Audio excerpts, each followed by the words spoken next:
Hi, I'm John Taylor Gatto, and this is What You've Been Missing.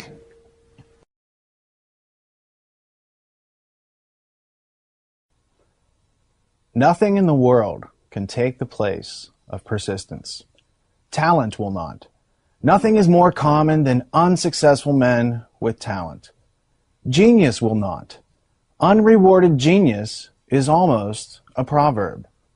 Education will not. The world is full of educated derelicts. Persistence and determination alone are omnipotent.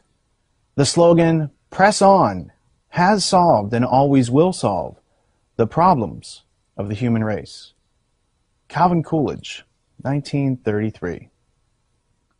Greetings and welcome. I'm your host and navigator, Richard Grove, and this is a very special interview episode of What You've Been Missing, featuring the gentle tone, scholarly insights, and wealth of wisdom that combines in the form of John Taylor Gatto, the legendary educator, author, and icon of liberty who offers a lifetime of perspectives on the origins, intentions, and destiny of the compulsory public school system.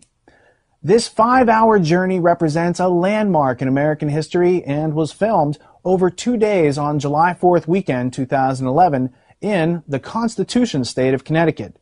This is a comprehensive interview session which not only memorializes John's life's work, but also embodies a return of our birthright as human beings. Truly an event which is relevant and relative to each and every one of us. This message applies to children and adults, parents and grandparents, students and teachers, administrators and politicians, blue collar, white collar, no collar. Everyone who uses words and symbols to meet their needs, everyone who depends on accurate information to thrive and survive in this world. The purpose of this interview with John is to provide each and every individual with the essential facts which pertain to our survival here on Earth, both as individuals and as a species, and yet have been censored from our public schooling. The envisioned outcome would be for each and every human being to possess the knowledge and understanding which allows them to exercise intellectual self-defense and self-liberty, thereby succeeding in pursuing and attaining happiness. It's designed to be shared and studied by individuals and groups to provide the evidence, organize the ideas, and facilitate the constructive conversations and actions necessary to address the root causes of our ever-growing incoherence as human beings. Since this interview contains over 200 footnotes and references and discusses the contents of more than 30 classic books essential to understanding life here on Earth, I would humbly recommend that your first viewing be invested into just soaking in this information and consider it for yourself, and after thinking about it, to then view it again with the intent of looking up the references to embolden your understanding and clarify the focus of your new, expanded perspectives.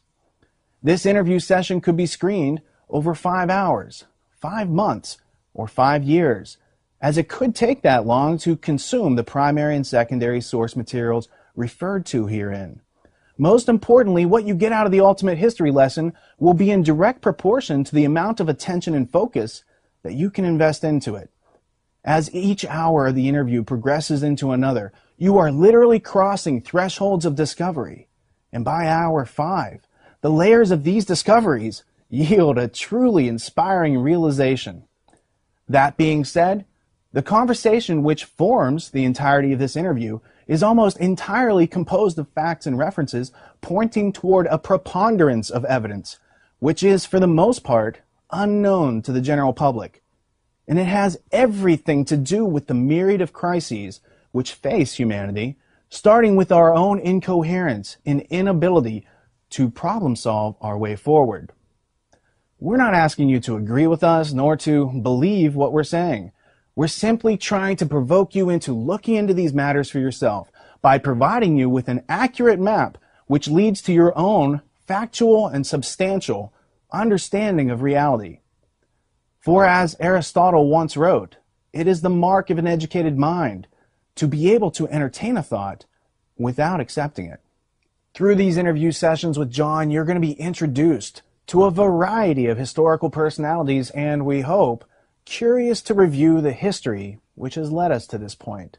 And to that end, this is not about disproving or debunking what we've been taught so much as it is a journey of discovery to discern reality and to discover our birthright as human beings, so that we might go forward in order to meet the challenges we all face here on this planet together. This is truly something that corporate establishment media, public schools, and universities cannot afford to teach us. So without further ado, let us begin, as they say, at the beginning. On December 15th, 1935, John Taylor Gatto was born in western Pennsylvania in the coal mining and steel milling town of Monongahela, about 35 miles southeast of Pittsburgh. During his early school years, he spent a year at an elite Jesuit boarding school near Latrobe, Pennsylvania, where, as you'll soon hear, he learned to think dialectically and was beaten sufficiently by the nuns to create his outspoken temperament, which has endured lifelong. John did undergraduate work at Cornell University, the University of Pittsburgh, and Columbia University, and then served in the United States Army Medical Corps at Fort Knox, Kentucky, and Fort Sam Houston, Texas. Following Army service, John did graduate work at the City University of New York, Hunter College, Yeshiva University, the University of California, Cornell, and Reed College, which is a private independent liberal arts college located in Oregon. Like many famous American iconoclasts, John first honed his skills in a variety of professions before finding his talent for teaching, which proves to be his real gift to this world. After almost 30 years of teaching in New York City's inner city schools, he was named New York City Teacher of the Year in 1989, 1990, and 1991, and that same year was also named New York State Teacher of the Year. Later in 1991, he wrote a letter announcing his retirement from teaching titled, "I Quit, I Think," to the op-ed pages of the Wall Street Journal, stating that he no longer wished to, quote, hurt kids to make a living, end quote. Soon thereafter, he was the subject of a show at Carnegie Hall titled An Evening with John Taylor Gatto, which then launched a career of public speaking in the area of public school reform. He then began a worldwide public speaking and writing career and has received several awards from libertarian organizations, including the Alexis de Tocqueville Award for Excellence in the Advancement of Educational Freedom in 1997. John has been invited to speak all around the world to share his research and has spoken to audiences in Australia, Spain, France, England, Mexico, China, and Canada, as well as every one of the 50 American states.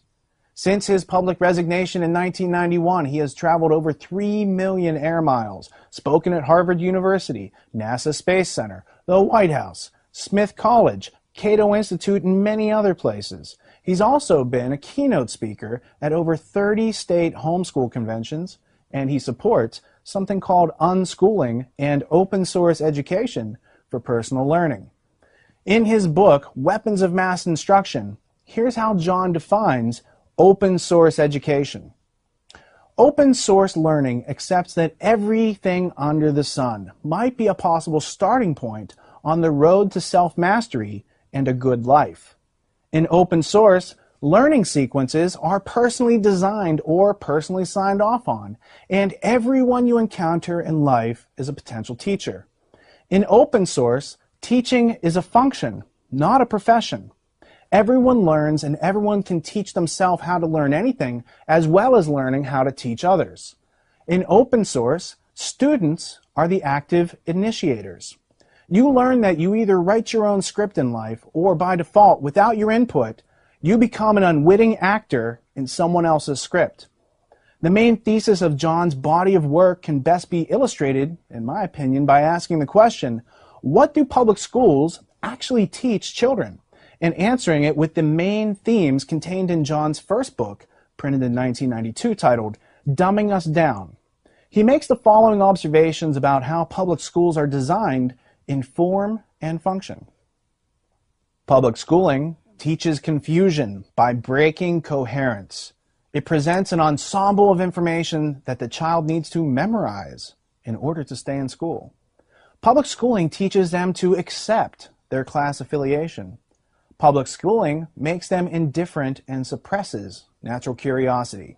Public schooling makes them emotionally dependent on approval from authority. Public schooling also makes them intellectually dependent on experts and authorities to think on their behalf. Public schooling teaches them a kind of self-confidence that requires constant confirmation by experts and authorities, also known as provisional self-esteem.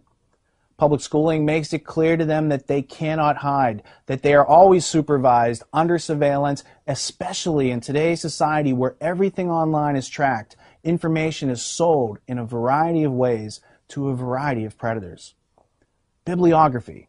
John's poetic prose and diligent documentation can be studied in his prodigious preponderance of publications, including Dumbing Us Down, The Hidden Curriculum of Compulsory Schooling, 1992, The Exhausted School, 1993, A Different Kind of Teacher, Solving the Crisis of American Schooling, 2000, The Underground History of American Education, 2001, and in my opinion, this is an essential book to read as it stimulates your internal dialogue and draws questions as to why are children being methodically undermined, while simultaneously providing you with the answers and comprehensive references. John also published an article called Against School, published by Harper's Magazine in 2003, and last but not least, Weapons of Mass Instruction, A School Teacher's Journey Through the Dark World of Compulsory Schooling, 2008. John's website is JohnTaylorGatto.com, and you can help him fund his current projects, sample the underground history of American education, and browse his bookstore. We've also created a special website to support your further study of this project, theultimatehistorylesson.com, which acts as a single point of access to all the media, references, notes, and source materials and bonus features associated with this interview set. Realizing that releasing this information is not enough, we've invested a great deal of effort into organizing and providing you with the research library and all the tools, methods, and resources that you'll need to learn your way forward following this interview. Possibly one of the most useful tools is our use of the personal brain software to enter, organize, and connect all of this information into a comprehensive big picture, literally helping you to connect all of the dots of useful information and formulate a useful understanding. We use the brain internally to help us organize the plethora of prolific facts, artifacts, and personalities that we've encountered while attempting to understand the nature of public education. In addition to hosting the brain models, the ultimatehistorylesson.com also hosts the video files for this interview set, as well as the audio-only versions of this interview in MP3 and CD format so that you can listen to it on the go. This site also hosts the footnotes, links, references, and PDF versions of the classic books discussed, and in the near future we'll be adding subtitles and translation into multiple languages and much more. TheUltimateHistoryLesson.com links you to our educational media producing partners, as well as the Tragedy and Hope online community, wherein you can leverage the research, methods, and tools in an international online community designed to be a fear-free zone of mutual respect, wherein individual explorations are shared to empower everyone with a comprehensive understanding. The Tragedy and Hope online community is free to those who need it and sponsored by the individuals who can afford to support our educational projects. And since this project was funded by more than 50 individuals in the Tragedy and Hope online community, I would especially like to thank those of you who gave us the ability to invite John and produce the Ultimate History Lesson so that this empowering information can be understood worldwide. We also produced the Peace Revolution podcast, a virtual classroom for adults designed to point out and provide useful perspectives, resources, and organized information. Each episode contains a subject of study essential to understanding a comprehensive view of reality, all of which is focused on providing you with the history, contextual information, and references, and the various methods and tools so that you can learn for yourself that which public schools cannot afford to provide. Specifically, we've produced episodes 41 through 45 of the Peace Revolution podcast, which feature all 5 hours of this interview coupled with historical analysis and commentary, which we provide to help you really understand what's being said. These episodes amount to another 15 hours of educational content, which is also available on theultimatehistorylesson.com, providing you with the metaphorical handles, if you will, so that you can grasp this material and use it to your own advantage in everyday life. Unlike any other interview you've ever witnessed, the conclusion of the Ultimate History Lesson is actually the starting point on your own personal journey of discovery.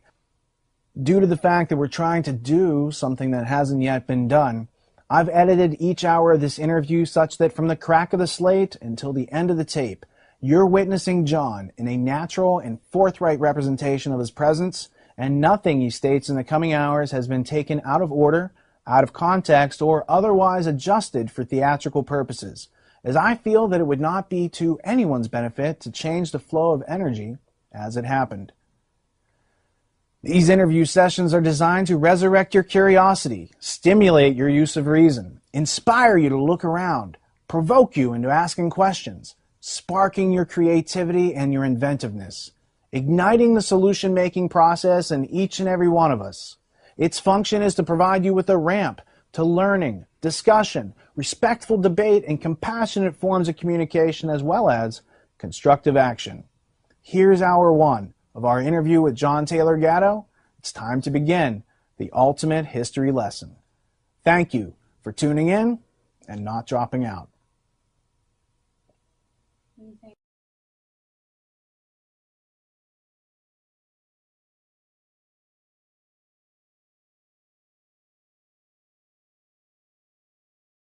You know, for pushing that button, you get a camera credit.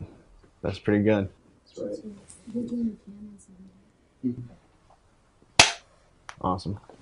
There we go.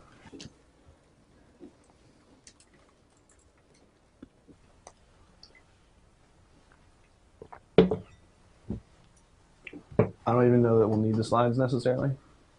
I mean, we can start by talking about that. Father, Son, Holy Ghost. Grammar, logic, and rhetoric. So grammar is the Son, logic is the Father, the Holy Ghost is rhetoric, and God is the consciousness. And so the Christian trivium came from the Greek trivium, but they used a metaphor to encode it. Now my question to you is a metaphor a lie? Or is a metaphor something else? I think we better start a little less abstract. One of the things, a fatigued old brain. I arrive at abstraction by arguing with myself through writing. So everything I write goes through about 20 drafts. And since I handwrite it, it's quite painful to read and throw it out. But I don't really know what I say, what I'm going to say, or what I believe until I actually argue with what I think I believe. So, what do you think you believe about schooling? I think I believe that the metaphor schooling clearly tells you what it's expected to deliver. We only use the expression one other way commonly, and that's with the school of fish. And they are wonderful to watch. When one fin moves, all of them move. Thousands of fins move. And they're instantly receptive to what the group wishes. I don't know who gives the original signal, but education's diametrically opposite to that. I think it starts with the assumption that we get from a fingerprint or from DNA that no two people are alike, and that the ultimate realization of yourself is to find that uniqueness where your apparent physical resemblance to everybody else sort of dissolves as an illusion, and you stand absolutely alone, or you can select when you want to be part of the larger group. It seems clear to me that the business of schooling has done what Orwell clearly saw you do, or what Walter Lippmann said you do back in the 1920s. You steal the key language of the person or the group you want to overthrow, and you redefine it, and people then become confused. It's Newspeak in 1984. So the schooling transformation occurs when they see that the language of education is highly regarded, highly respected, and even in people who don't participate, there's an urge in that direction. So you simply take the concepts and you claim that that's why people are being ritualized. So there. So you describe that individual beings, when in groups, kind of subvert their own individual thinking power. And the law of identity, none of us can change who we are. We have to be ourselves, and that is constant throughout life. So it's about figuring out how to remain individually self-reliant and self-sufficient as going through these systems that are trying to change us and to make us less self-reliant and more. Very much so. And I think the awareness of these contrary dynamics is what gives rise to the theories of dialectic.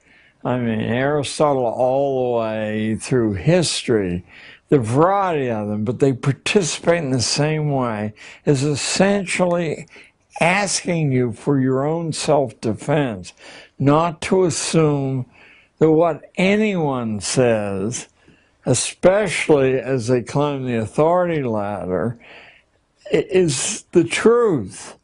Often the misinformation comes from innocent self-delusion, but just as often as you move up the power pyramid, it comes from a malign intent toward your own individuality. So it's like a betrayal of truth that occurs, or a betrayal of belief in some authority structure that you want to believe in is true, and then little by little you realize that it's not necessarily how it might have been presented to you. Right, even in your own individual inner life and consciousness. Before the cameras rolled, I said, the way I learn what I'm thinking is to write something down that I think I believe, and then I argue with it, and it never survives. How about that? Now, what scares me is that when I go back to it year after year, most of it doesn't survive. I mean, it takes years before I get to a core and I say, I'm not personally capable of moving beyond this thing, so that we're so well conditioned from infancy not to see the truth or relate the truth, but to shave it, that the first step in reaching for an education, I think, is to mistrust what you most are certain of, to mistrust that. Now, it may survive, but it needs tested not once until you're exhausted from testing it. Is the school system designed to get kids to grow into a thriving, self-responsible, self-reliant adult? Or is it to whittle away curiosity and to kind of stop them from thinking for themselves? It's certainly not the former in any way, for the simple reason that throughout history, management doesn't know how to manage independent units, even partially independent units. Why shouldn't we ask, and any school people watching your film should begin immediately to ask politely, why are we doing this? It's a question you never hear because it's heresy. I mean, the beleaguered classroom teacher doesn't know why he or she's doing that. They're told to do it. Maybe they can give it 5% personal spin. That's why they're doing it. Does it make sense for this particular life that's asking you the question? You don't know, and if you started to care, the logic of schooling would dissolve. No one is able. You can answer the question for yourself. I used to say to my classes, and over the course of 30 years teaching, I taught kids from the Gold Coast to the Upper West Side of Manhattan, and I taught kids from the center of Harlem and Spanish Harlem. And I would say to all of them, you have a right at any time, you gotta be polite though, because I'm just human, to say, why are we doing this? And if I can't produce an answer that convinces you that I believe it, then you have a right to opt out and do something else, as long as you don't run wild and bring the whole house down. It helped me grow year after year. Not that they ask very often, because they're conditioned not to do that, but enough did ask that I was put on my own mettle to say, why am I doing this? And it was a continual expansion of my own insight until politically I couldn't do it any longer. The school, oddly enough, made me so internally famous that it drew extra attention, and my system couldn't survive under the scrutiny, because they would see the disparity between what I was doing and what the protocols were. So there. So it sounds like if I'm trying to get to the root cause of why your teaching career ended, it sounds like you started asking questions, John. And it sounded like the question started with why, with a question mark, and then maybe you were asking some other, like, the 5 W's plus how, and you were actually getting observed Constantly knowledge. Asking myself questions, then forcing my classes to ask me questions and themselves questions, and eventually the productive output of my classes was so great, inadvertently, I didn't care how the school measured product, but it was so great that I would get visiting delegations, sometimes on a daily basis, for months, and they would leave baffled because they wouldn't see the drama unfolding that they understood as schooling, and they were right. It was less and less schooling, and eventually the pressure became impossible, since I set out at the beginning of the year with an inner intention, if I had 120 kids, to have 120 individually written curricula. I never succeeded totally, but I got close enough that when the principal would drop by and only find 9 people in class and say, where are the rest, that I ran out of strategies to explain where the rest were. So yeah, I couldn't operate. I couldn't function any longer because my physical strength wasn't up to it. So how did part of the strength of your actual teaching come from releasing children from the classroom and letting them go out in the world and actually gain some useful experience? Huge amounts of it came from releasing anyone who had an independent course to follow, becoming that boy or girl's assistant, always with the mother's permission, because they couldn't deal with that kind of additional political pressure. So what they would learn and bring back would be like food for me. I would be like I was 120 people simultaneously.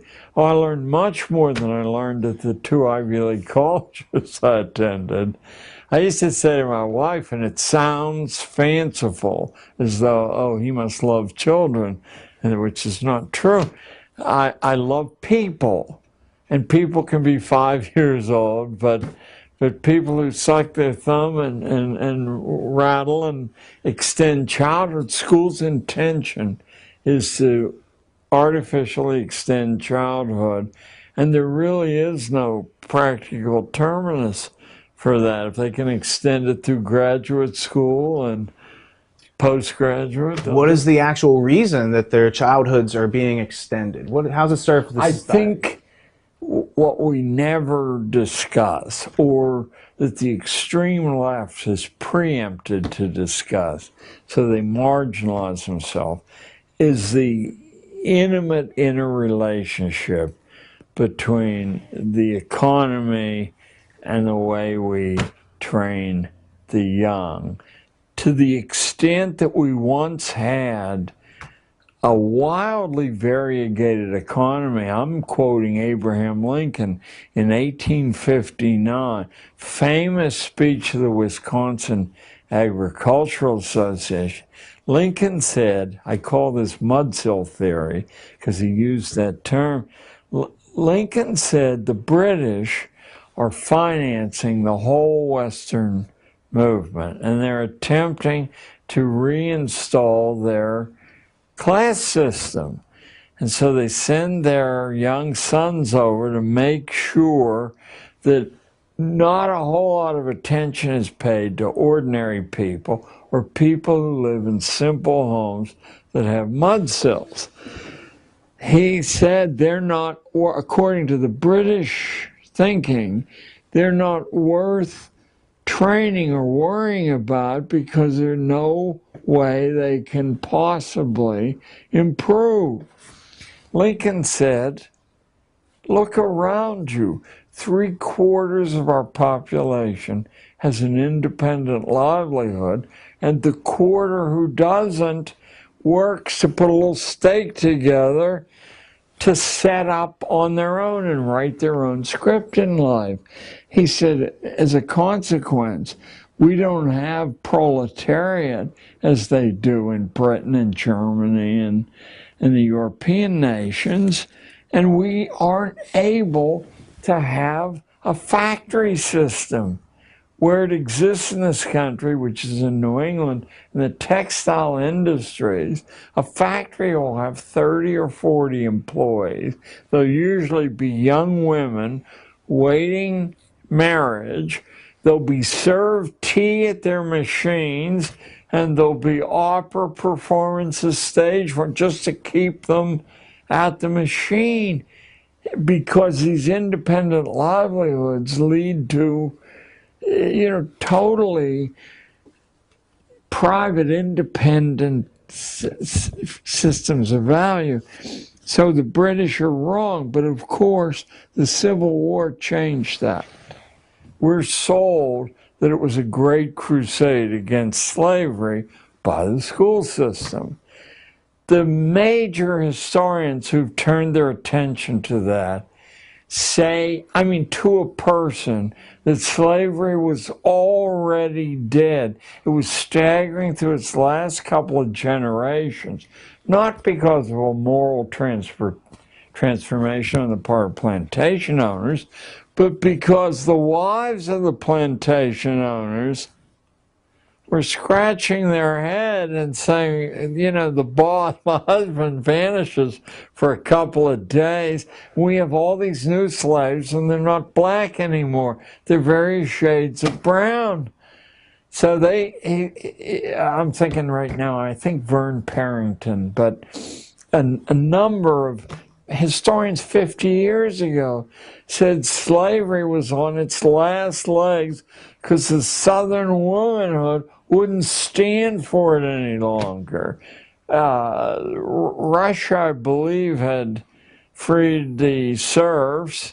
Britain and the continent had done this thing. We were going to do it too. But it gave a nobility to the necessity to get rid of the Southern politicians who were trained in dialectical thinking, in rhetoric, and could run circles around the northern politicians in Congress. They could produce the most compelling arguments for this or that.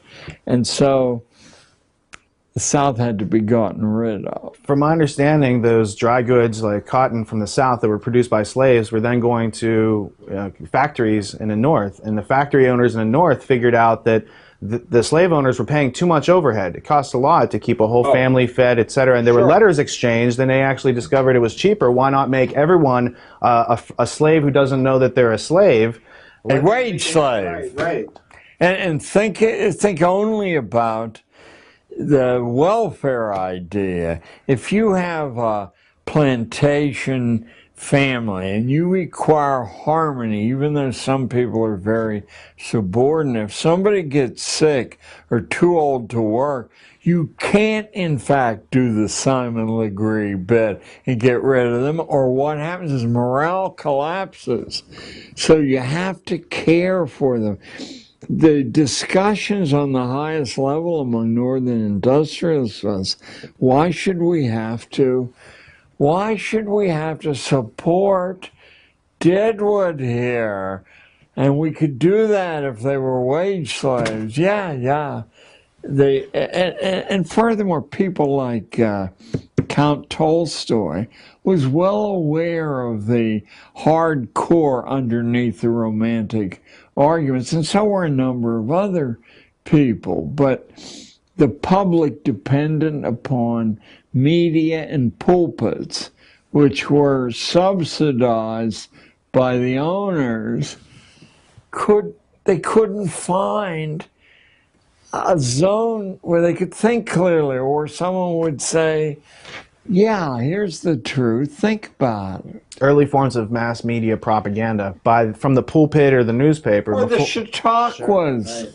Oh, absolutely. The Chautauquas were put together by intense...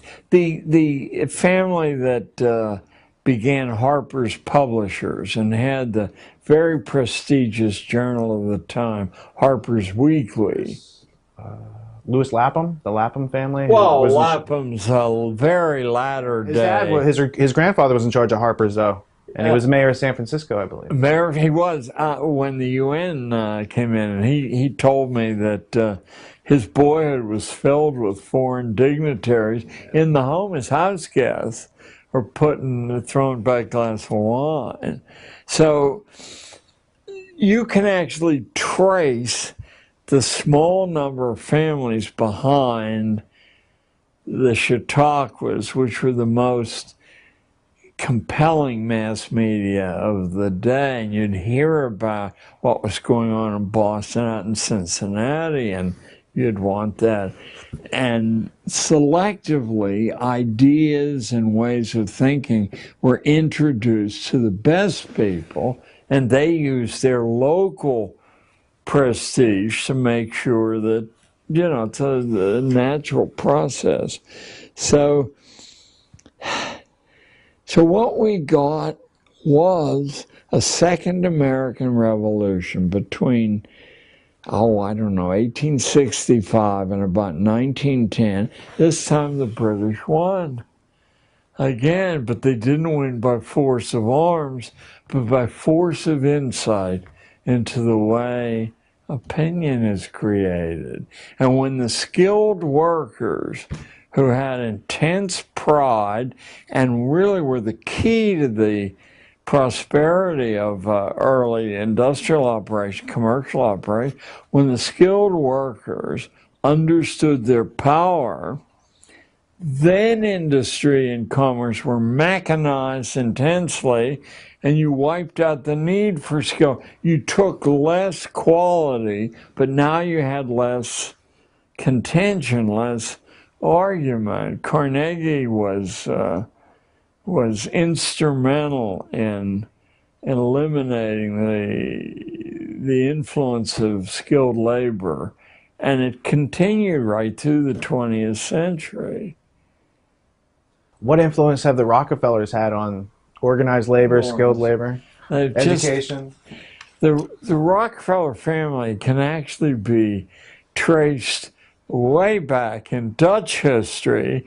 There's an ancestor of the Rockefellers who set up a rather detailed plan for global government hundreds and hundreds of years ago. It had just one of these flow charts that showed how you were going to do that or not. But or the great irony, of course, is that Rockefeller and Carnegie's families were fringe people in the United States, but using their brilliant insight into leverage and how it works, both were able to take nothing and pyramid it into quite a bit. Rockefeller actually, his father, I believe, but it may have been his grandfather, fled a rape charge, sort of like Strauss-Kahn's up in Bainbridge, New York. He had been charged with rape of a maid and fled. They threw their, Rockefeller threw their weight behind, this is emblematic of how they were, behind Horatio Alger, who also had been charged with rape up here in Connecticut, and the Newsboys Lodging House. And if you read a wonderful book that exists, a limited edition, but it's kept continuously in print, called The Rise of the Dangerous Classes in New York City by the creator of American Adoption. When I started to research school, I kept running into the same people who put the adoption institution together and the school institute, one much more important than the other, but still the same names float in and out of one another. Charles Loring Brace, who I believe his father was the publisher of the Hartford Courant. I'm almost sure, in his early diaries say, I must find a way to become nationally famous. I mean, in Yale he wrote that he didn't have any idea how he was going to do that.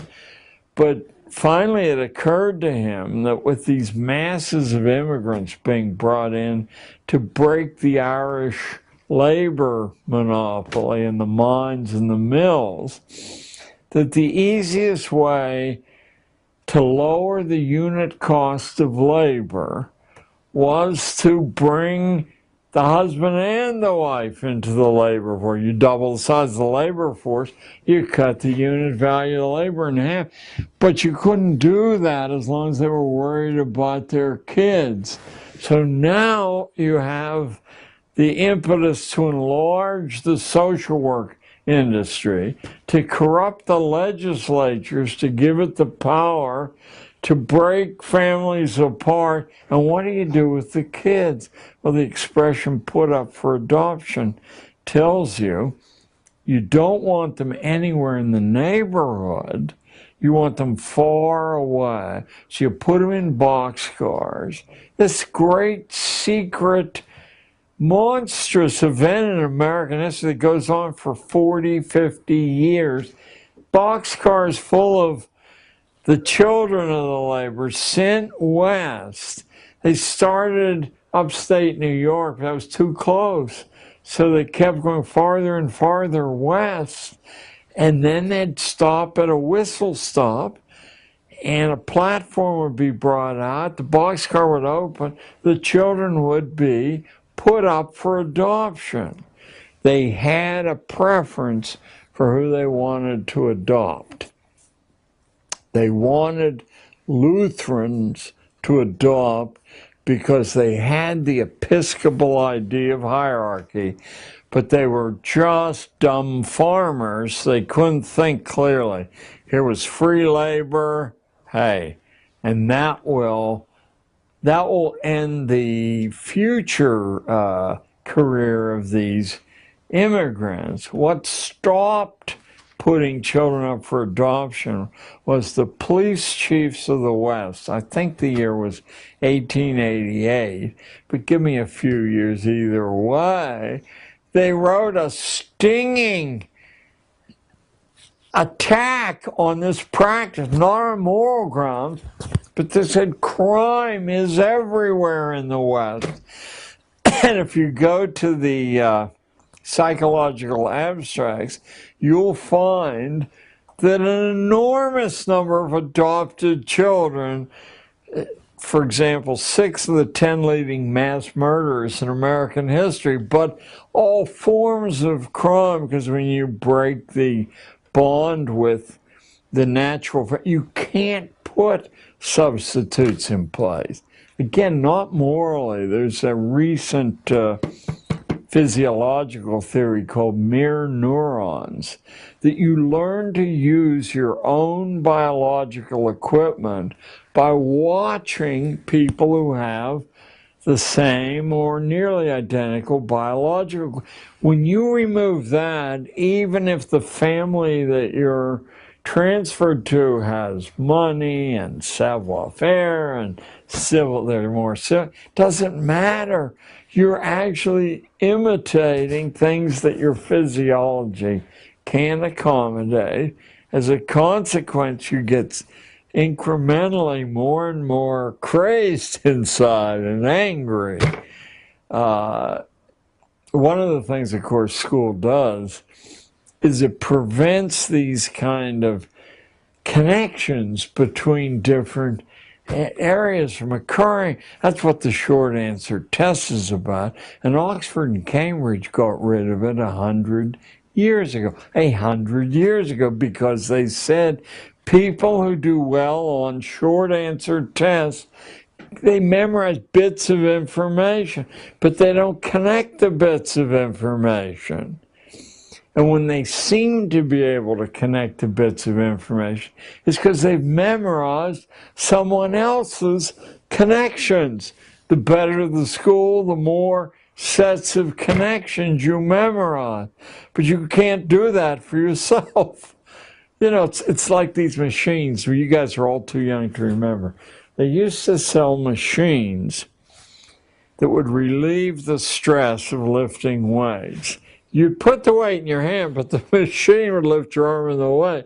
Only trouble was your muscle knew the difference, but the people buying the machinery didn't. Well, it looks exactly the same. Anyway, I put me back on course here. Is there any connection between frustration and aggression? And what effect does schooling have on that? Well, you answer your own question by asking it. I mean, the connection's intimate. School removes your volition in all important ways. Even who you speak to. Are not the arts of association as valuable or more valuable than anything else you learn when you're young? I read how executive hiring is done, and it almost never has to do with your training in whatever you're being hired for. Is this the kind, I'm thinking of Apple now, I believe. Is this the person we would like to have around 3 years from now? And bend an elbow with, or play golf with, or just talk with? I mean, and that's why you're passed from set of executives, so they can sign off, yeah, he's okay, you know, we can, but we don't tell kids that, right? It's people who have the highest grade point average and the highest SAT scores. Well, I spent an hour not too long ago, within 10 years, with the admissions officer for Harvard College, and about 30 years ago, an hour with the admissions director at Princeton. And let me tell you, their polite dismissal of grades and SAT scores was intimidating to listen to, as if You'd have to be crazy to let somebody in. Let me see if I can condense how you get into Harvard or Princeton. Of course, you get into both by donating a building, but how do other people get in? They're being analyzed on the basis of their ability to either become wealthy or famous. Either one will work. Famous, like wearing a billboard saying, I went to Princeton. There's that actress Jodie Foster, I went to Princeton. Look at where the rest of the actors and directors went. They didn't go anywhere, but Jodie did. So that's one we hear about. The Harvard lady said, we look for a record of excellence. And what does excellence consist of? It's sometime in the first 18 years of your life, figuring out how to add value to the people around you. Although she didn't say this, in a way that catches public attention. So you might walk across the United States or bicycle the perimeter of the country or row across the Atlantic Ocean. Those are physical ways. You might start a little charity or set up some weather service or some pollution monitoring around Hartford. There are a substantial number, a small fraction, but a substantial number of kids doing this as we sit here. They're writing a record of being able to add value to the community around them. And then the other fellow, the Princeton guy, said the same thing in different words. I asked him, this about 68 roughly. I asked him, what part of a resume submitted do you look at first? And the answer metaphorically caused my jaw to open. Hobbies, he said. I said, I've been taught all my life, leave that off because it's not germane. He said, on the contrary, it's the only honest information you're likely to get. How does someone spend their time when it's their free choice to spend? He said it's a window into their mind and their heart. Well, what kind of hobbies? He said, well, ideally someone would have a physical hobby, an intellectual hobby, and a social hobby, because that would show they're exploring these large. Well, physical hobby, you mean football, baseball? Well, he said, it's better than nothing, but we would prefer not to see teams. I said, I've been told all my life that team sports identify your ability to work in a team. He said, what happens in a team sport is if you decide to dog it, it's very hard to tell which guy on the line has dogged it or not, or which running back has gone down quicker than he should have gone down. There, he said, we prefer solo hobbies that involve physical danger. You mean you want kids to put their necks at risk? For example, what? I said. He said, well, horseback riding is a dead giveaway. The horse weighs a half a ton or more. If you do trail riding, you don't know what you're doing. Your head gets caught on a branch and you're the headless horseman. If the horse doesn't like you, it'll roll over on top of you. And I know immediately, because that last time I rode a horse was down in Veracruz, Mexico. The horse didn't like me. Took me out on the main highway with crazed Mexican drivers going 100 miles an hour in 18-wheelers, and it laid down on top of me. I was terrified because I could see these trucks coming. Didn't like that. The last time I rode. So he said, you have to actually know what you're doing. You can't say, is this an A job or a B job? If you live and are intact at it. Then he said, sailing a small boat, these little 12-footers outside of land. If you don't know what you're doing, you end up in the middle of the Atlantic, or if wind comes up, you can't see landmarks because of the waves. I said, but those things are associated with the prosperous classes. What could somebody in ordinary circumstances do? He said, well, we just let somebody in. This is probably one of the nicest factoids in my mind, in my life. We just let someone in who invented his own sport and kept records competing against himself, his past performance, his present performance. It was, get ready for this, visualize this, seatless unicycle riding over broken terrain.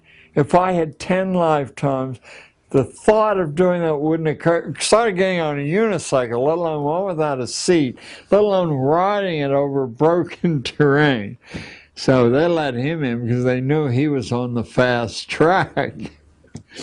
So we tell these lies, and of course many of the people who tell the lies believe the lies. Well, surely they're going to take valedictorians. Well, last year Harvard turned down 8 out of every 10 valedictorians who applied, and the 2 they took in, they didn't take in because they were valedictorians there.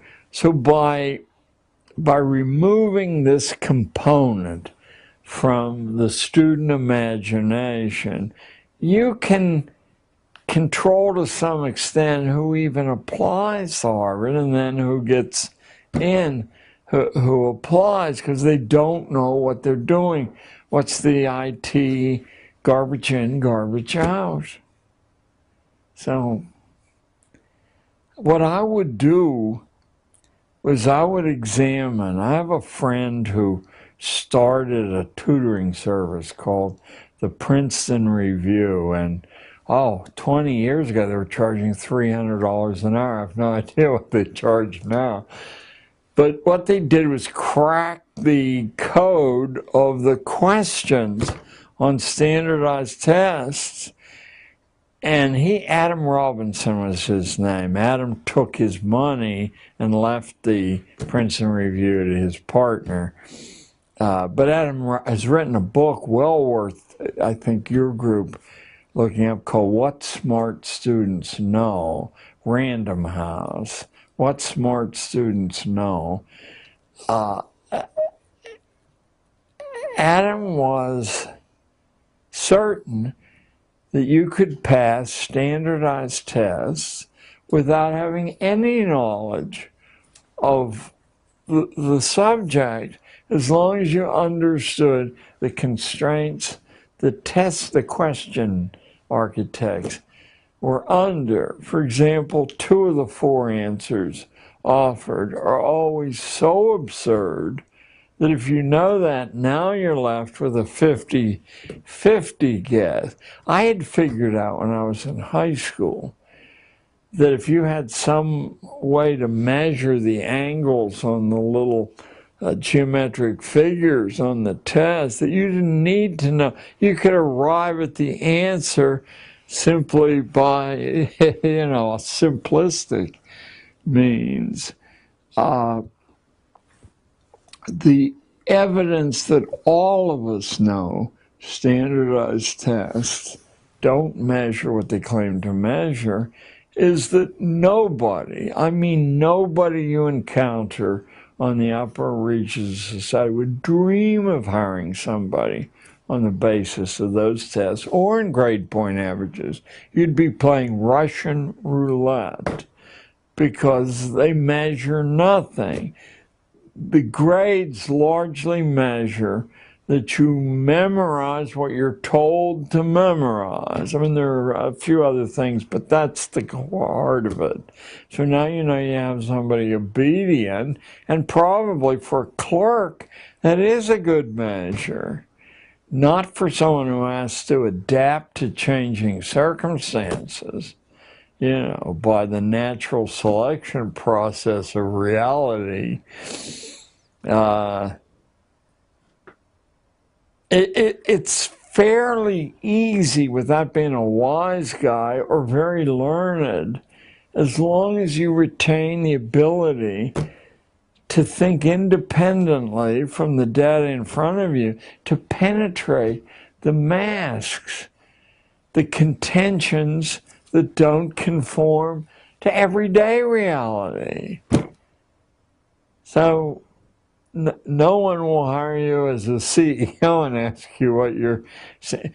But if you examine the data that's available about big-time politicians, now we have, and I don't think it surprised anybody, that George Bush, the most recent one, was a C average in high school, prep school, and a C average at Yale. What does surprise people is that the candidate he ran against was a C average in prep school and a C average at Yale and a lower C average than George Bush's on the Kerry of Massachusetts.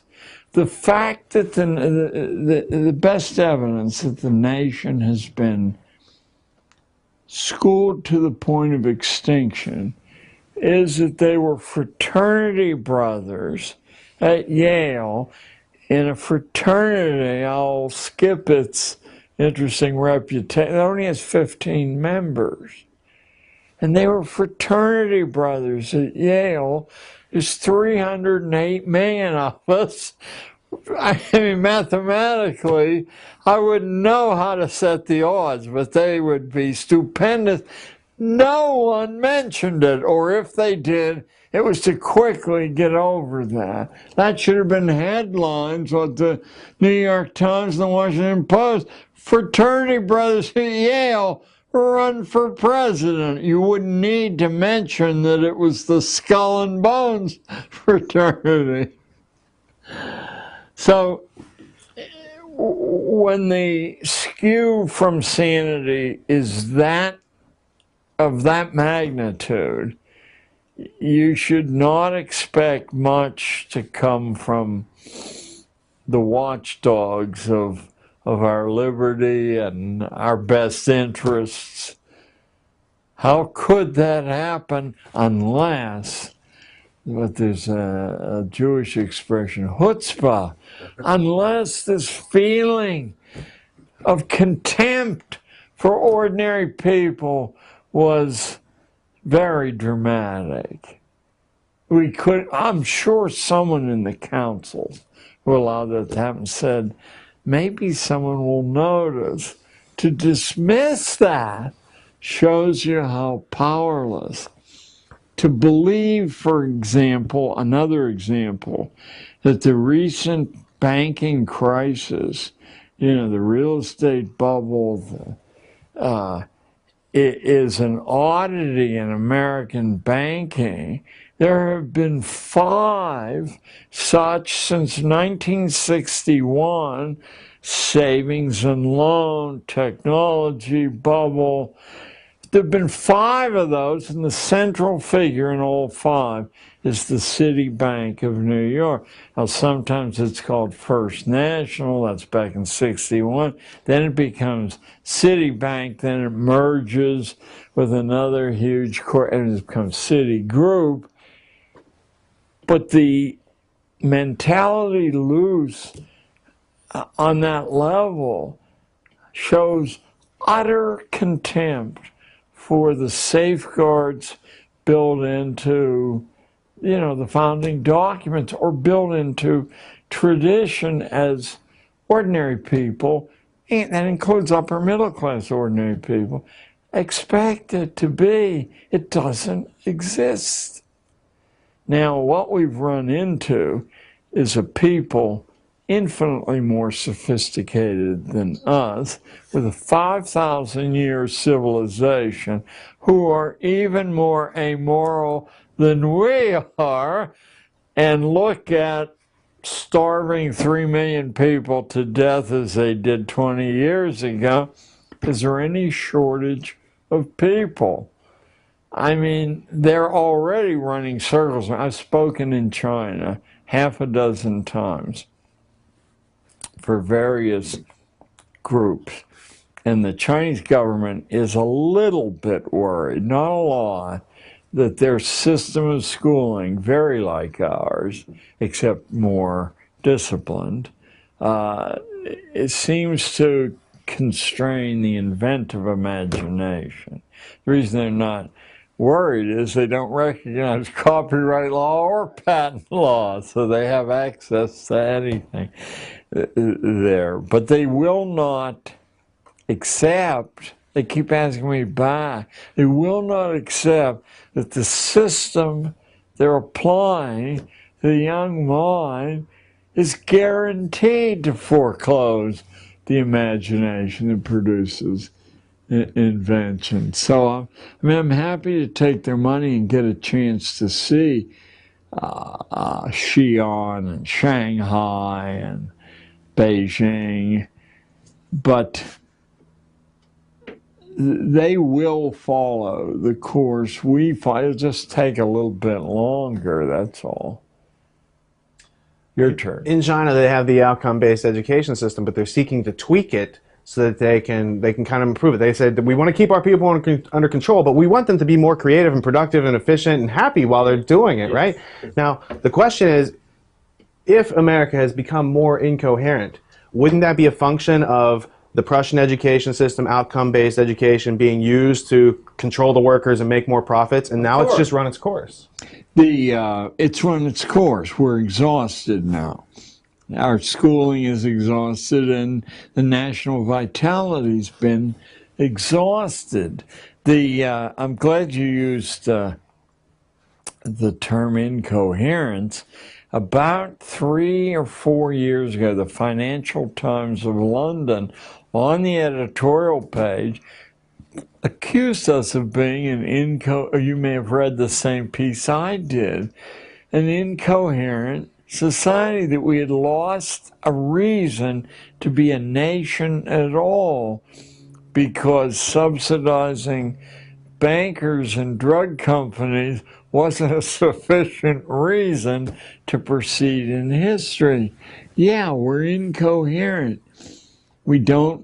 Nation comes from the root family, and we no longer have a concern other than a rhetorical concern with one another. I mean, obviously there are many individual exceptions to that, but the government clearly has no such concern.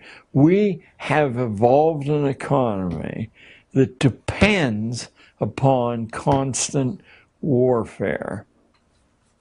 And even though it was stretching it in Iraq and Afghanistan, when those are over, we must have another conflict. We're going to have to stretch it even further and maybe attack small islands, Fiji maybe, because they represent a menace. Being a child of World War II, the idea of calling something a war where the enemy has no Army, Navy, Air Force, intelligence service, where they blow up their feet in their underwear, it just stretches the bounds of the ridiculous to call it a war. But we got an object lesson from a television comedian who said, when you fly planes into a building, it certainly shows you have courage. And that was temporarily the end of his career. You do not speak in opposition to the main force driving events. Yeah, yeah, no. To look at America between, let me roughly say, 1800 and 1865, and then from momentum right up to the First World War, there's this explosion of invention, and it comes from the unlikeliest places. It does not come from university-trained inventors. It comes from everywhere. It's the way people saw the world around them. They saw the elements, the raw material. They processed it a slightly different way, and then they had the the rhetorical capacity to say, hey, look, there's a better way to do this. It was happening so frequently that a crisis occurred in capitalism. And without understanding this crisis, you really can't understand why our schools are the product of the Rockefeller family, the Carnegie family, the Astor family, the Vanderbilt family, the great capitalist families. They understood that the real problem in successful capitalism is assembling capital, getting people to give you their savings on the promise that you'll give them more back. But if you have people in an inventive matrix who can look at the way the expensive businesses doing things open up across the street and either do it cheaper or better or simply open up somewhere else where no one is doing it, capital is always at great risk. So oddly enough, I don't want to claim credit for what really is a brilliant insight, but I want to crave credit. It was openly discussed, let me say, from 1880 to 1900. We were being forcibly converted from an economy of small farmers, small engineers, entrepreneurs, into a corporate economy. And these men doing it, they weren't intellectual dumbcoffs. They could see that as long as the American inventiveness was loose like a wild beast, they were going to have a lot of trouble pulling. Someone would say, but I saw, Jack, and he went belly up. So Prussian schooling, which had, for a different reason, had been out to destroy the imagination. And let me say to anyone listening to this, when someone makes a reckless statement like that, you make sure they can document it. And I will document it as long as you're willing to walk to your local public library. Because in every public library worth its salt in the United States, and in every college library, you will find a collection of essays by a Prussian philosopher, Johann Fichte, who was the immediate heir to the University of Berlin's philosophy department, which had been under Immanuel Kant. Fichte wrote a series of, it was over a dozen public essays to the Prussian king from, let me say 1808 to about 1818. They're called Addresses to the German Nation. And the provocative event that set the first one off was the Prussian army, which was the Prussian economy, renting soldiers, stealing other people's stuff, had been whipped by Napoleon's amateur army at the Battle of Jena in 1806. And Fichte said it was because this demon imagination was loose among ordinary soldiers, and in situations they would override the orders from headquarters about what to do, and that's why we lost. Now, what should fascinate anyone listening is That's exactly what the so-called liberal philosopher Spinoza in Holland had said in 1690 in a book called Tractatus Politico Religico-Politicus. Tractatus Religico-Politicus. Spinoza said that the ordinary population was so psychologically diseased, murderously so, there was no way to heal it. Just as Fichte, 125 years later, said there was no way to heal the disobedience gene in people who thought for themselves. Fichte said we have to set up a system of forced schooling, universal forced schooling, in which we destroy the imagination. Bells, ordered lessons, constant testing, rankings.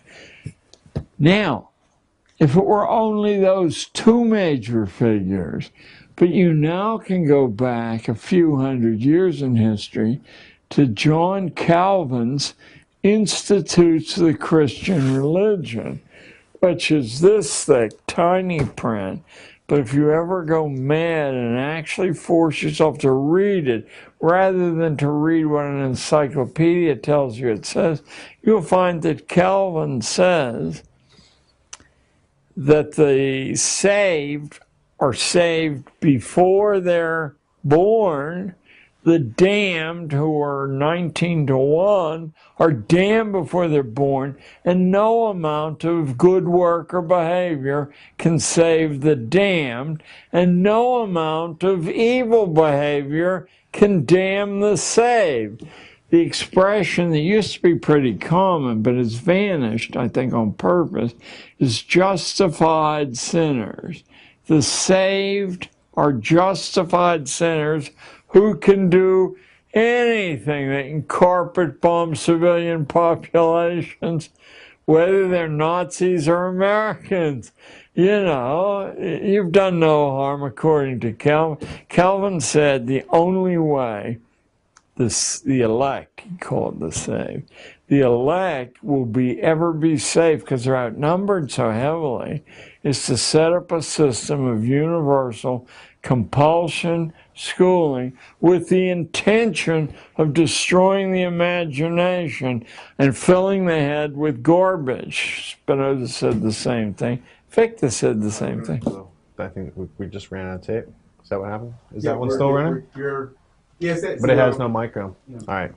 So we're going to take a 10-minute break. Oh, good. We're going to change the tapes. We're going to turn all these lights out. We're going to turn the AC back on and cool you off. If you want to get up and move around, use the bathroom.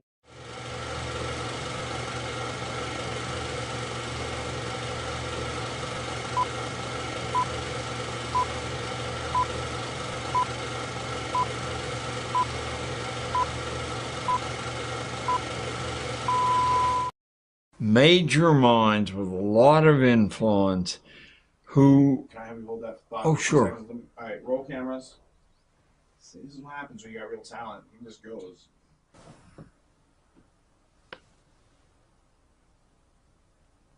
Four cameras rolling. Red dots, everybody? Cool. Floor is yours. So we have this ominous continuity among major minds with a lot of influence, including transatlantic influence on the states. We have, prior to the break, Fichte in Prussia, Spinoza in Holland, and Calvin really beginning in Geneva and spreading all over where his theology spread. But the father of this, at least in the form of written documentation that's easily available, has to be Plato, the Greek aristocrat who speaks through the mouth of Socrates and writes two influential utopias, one well-known, the Republic, and one not so well known, the Laws, which is the product of his mature reflection on what needs to be done. And all four of these men, and we could, if we had time, do 40, but these four major names spanning European history agree that the ordinary population is A, very dangerous to the social order if it learns how to think and if its imagination remains intact. And furthermore, we have this corollary that there is no way to improve this. And what I've left out is the killer app that occurs in the middle to the end of the 19th century from one of the wealthiest families on planet Earth, the family of Charles Darwin, and their former Anglican minister-trained son, Charles, who in his second major publication, The Descent of Man, says that the evolutionarily retarded are fatally dangerous to the physical integrity of the human race, the advance of civilization, because of the few evolutionarily advanced, like the Scandinavian blondes and the English blondes, crossbreed, God forbid, with the Irish or the Spanish, evolution will march backwards into the swirling mists of the dawnless past, and nothing can change that. Maybe a few million years might change it. Certainly nothing that current generations can do. Darwin, of course, is in every school, including every elementary school in the United States, probably the world, and no one bothers to mention that he doesn't say the human race is evolving. There's a few, a fraction are evolving.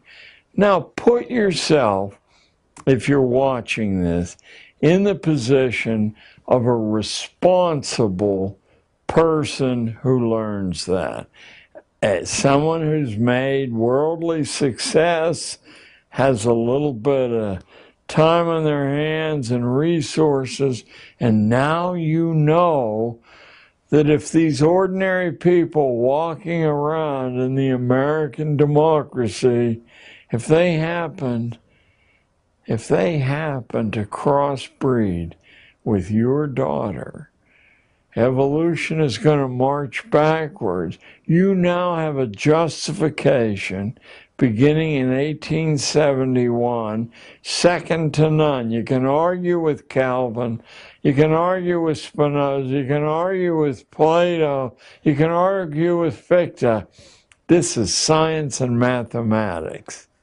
And furthermore, an unknown connection that has for some reason escaped the attention of the Darwinians. Darwin's earlier cousin, Thomas Malthus, has said there is no way mathematically to feed the poor, because if you feed them, they'll reproduce more successfully, and then there'll be twice as many, then 4 times as many. That population expands geometrically, but food only arithmetically. So and of course in Darwin's diaries, he said that his pursuit of the secrets of biology are stimulated by the work of his cousin Malthus. Now we have, after Darwin's 2 blockbusters, the second of which... I'm going to raise my hand from now on. Yeah. What's the full name of Darwin's Origin of Species? The progress of the favored races, and he does not use the term race the way we do. he recognized about 57 separate races, of which the Irish are on the very bottom. Thank goodness he said that, because a respectable percentage of every audience I speak to, that you'd otherwise be reluctant to say these things to, it's derived from, anybody here derived from a partial Irish background. You know, he said the Irish are hopeless. There is no hope for the Irish. Of course, what's left out of simply relating what Darwin said is his training as an Anglican minister. And if you happen to pick up the Anglican Book of Common Prayer, hundreds and hundreds of years preceding Darwin, you find that God's will is to divide all the living creatures and plants into an infinite number of layers, and to attempt to leave the layer you're placed in is the worst sacrilege at all. So that Darwin's theory, fully explicated, is the Anglican homily of obedience. Homily of obedience says exactly what Darwin says hundreds of years ago. Don't try to get out of your biological category because it's hopeless. And prior to that, don't try to get out of your spiritual category because it's hopeless. There's a great similarity between the two ideas. Now, if you set out to find evidence that this is so, it's much easier than simply setting out to look at the, you know, the abundance of natural forms. So, the real actor in the piece, Darwin's a shy man, fantastically wealthy. That's been left out of all the, fantastically wealthy. The high-tech, upper-class purchase of the day was Wedgwood pottery, and that's the source of the Darwin family wealth. So Darwin's first cousin is a man I was taught in high school back in the early 1950s, is estimated to be the most intelligent single human being ever lived. I was told that over and over. His name, Francis Galton, a world-famous explorer, mathematician, inventing little statistical formulae to discriminate shades of quality that the schools are infested with. And he has, Mr. Galton, a worldwide following of Galton clubs, including in the United States. He makes several pilgrimages to the U.S.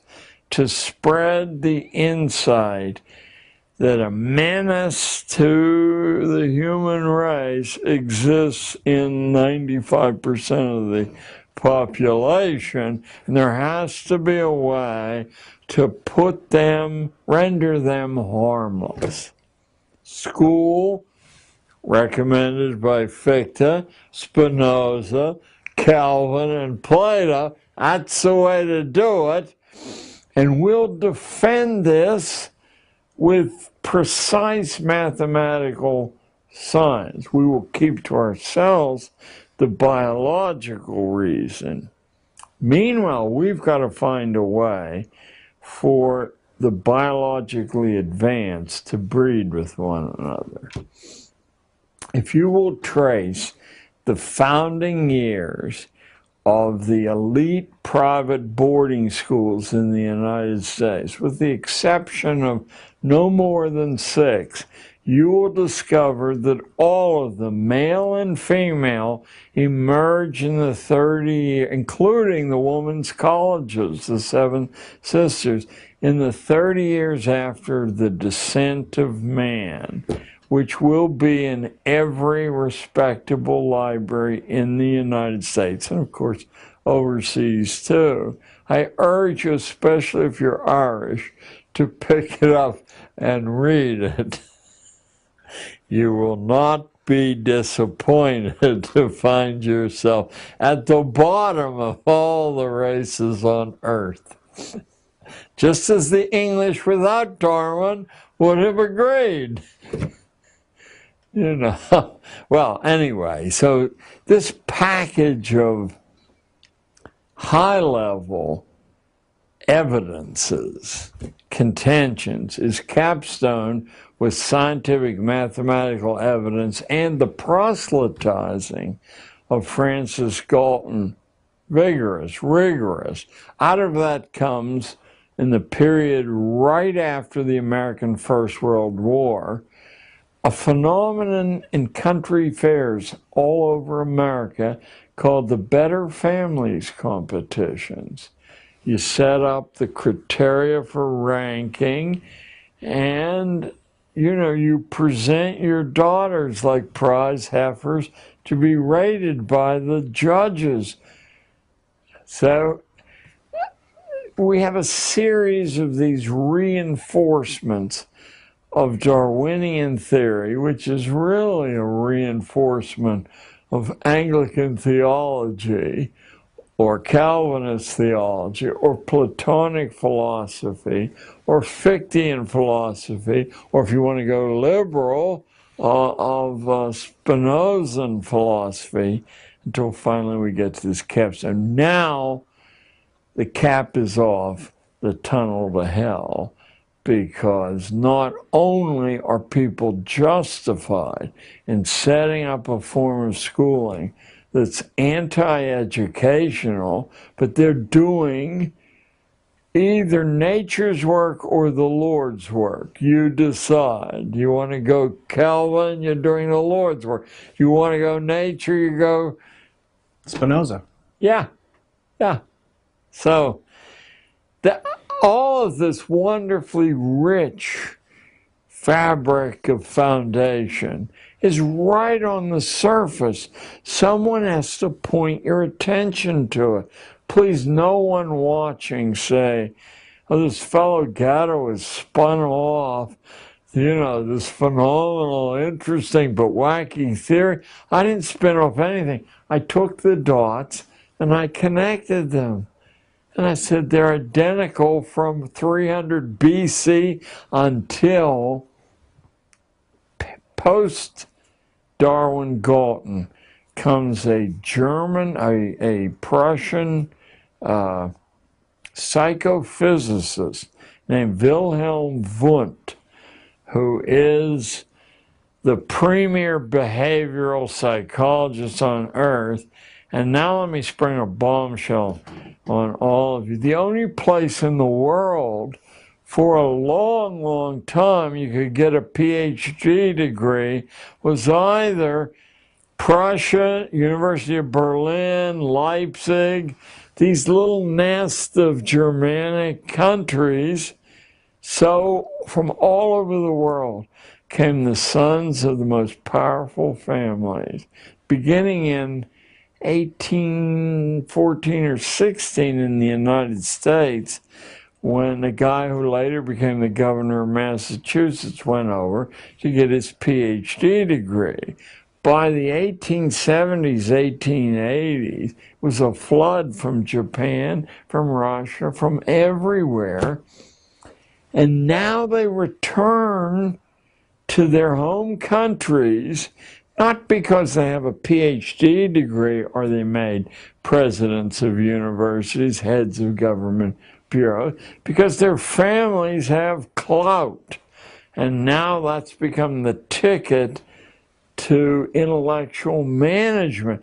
That's how these Prussian ideas spread like wildfire. There's only one university in the United States who doesn't have a president with a Prussian PhD, and he's close. I think he has a French PhD, because the French scrambled to try to get that degree too. That's Titchener at Cornell, or the head of all the heads of psych departments, Prussian PhDs. So you now get this kernel ideas, whether fanciful or scientific, everywhere. From Japan, I mean, everywhere the same idea. The Japanese Constitution in 1868 is scrapped, and the Prussian Constitution translated into Japanese. I mean, we're talking here the domination of ideas that's so interesting that what should make you suspicious is that no one ever heard of, they heard of this detail, this detail. Why hasn't anyone joined them together? Well, I'll tell you what, a big shot professor at Columbia Teachers College told me 12 years ago when I bearded him in his den, and I said, Doug, surely you know these things. Why is a junior high school teacher left to beat the drum? He looked at me and he said, not a good way to get tenure. That's all he said, and I knew that financial finally prize or penalty is enough to control the way we all think. And these things have been studied since the collegia in ancient Rome. Armies have put together these insights. Churches have put together these insights and passed them down in an unbroken string to their sons, usually. And of course, the daughters catch as catch can, but eventually to both. If I could notice the pattern that you're describing, it seems that people are irrational. They come up with ideas of utopias, and then they, in order to get this utopia, compulsory schooling. And then they found a bunch of different ways, in the latest using science, to make people think that this is how it has to be. But when you look at the, the real effects of Darwin in the form of, say, eugenics, and the role it played in America. That's Galton is the inventor. His first cousin is the inventor of eugenics and the chief global distributor. There's one major exception to this, and the people who claim to be a follower of the exception, claim to have read his book like the Bible, have never seen him say what I'm about to say. I'm talking about the so-called father of capitalism, the wealth of nations, Adam Smith, who in the first 15 pages says there's no difference between the Duke's son and the street sweeper's son except early training. A dead giveaway that this idea was known to be highly dangerous, and I don't think this has ever occurred in publishing that I know of before or since. In the 1809 reprint of Wealth of Nations, because it immediately became an international must-read, the publisher of the book, a man with the ironic name of William Playfair, an economist, takes his own author to task in the preface to the book.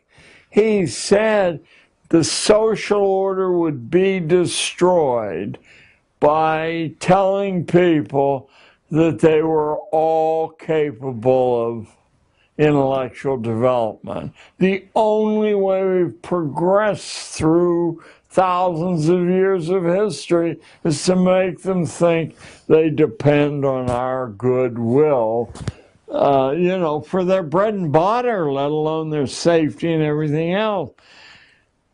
It's a scathing upbraid of his own immortal author, Adam Smith. But Smith is, as far as I can see, other than minor figures like Florence Nightingale, and I'm not even sure about her, he's the only one who says what ought to be obvious on the face of it. It became obvious to me when I was given 5 classes a day to teach in the middle of Manhattan's Gold Coast of the Upper West Side.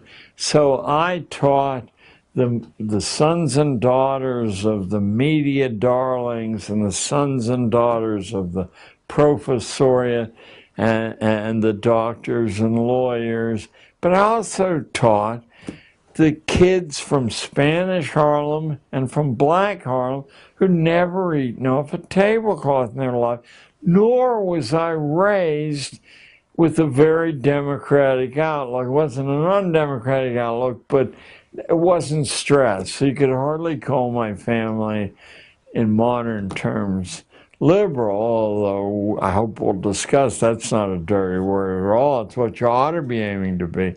And because my German grandfather, who cried out in the middle of the street in Mon City for German victory during the Second World War, even though his son was an infantry commander at the Battle of the Bulge, but he was calling for German victory. Let me see if I can tone down my enthusiasm for Well, a large percentage of the population at the time was German.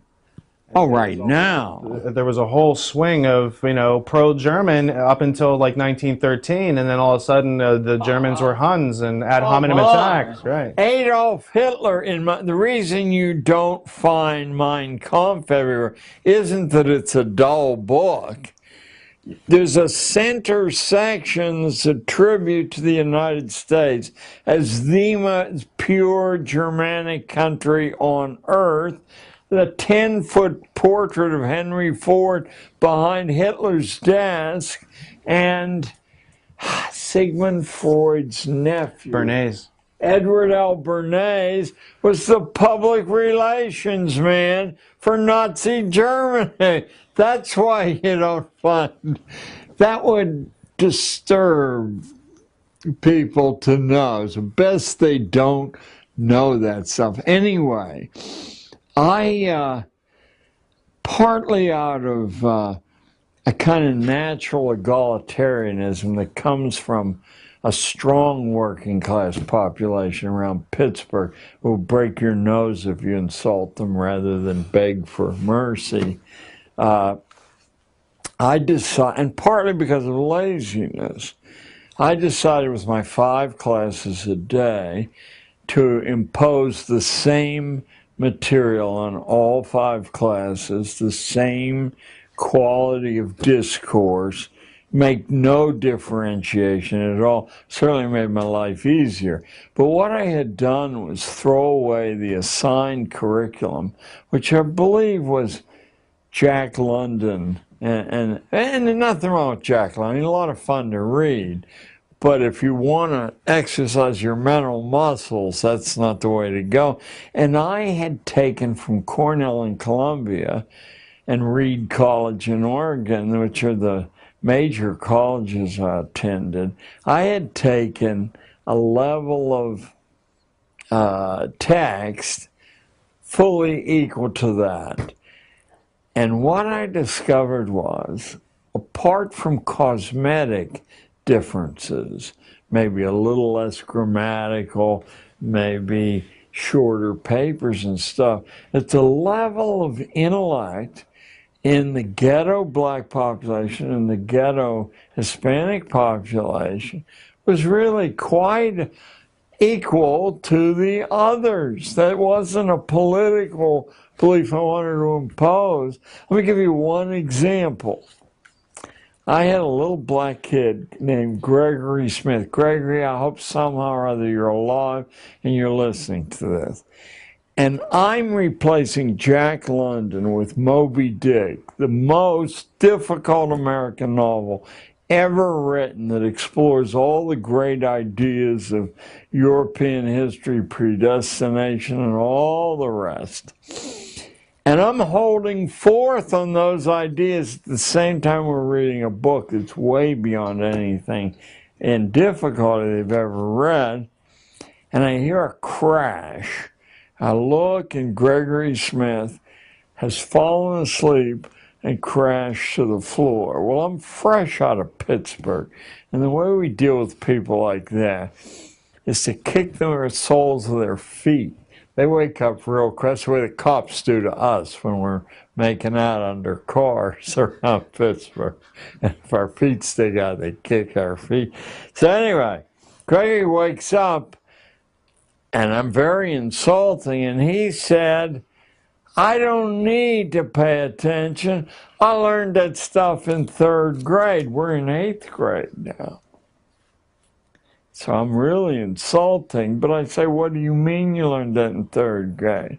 He said, well, I learned that there are these sets of ladies who weave your future and you can't change it.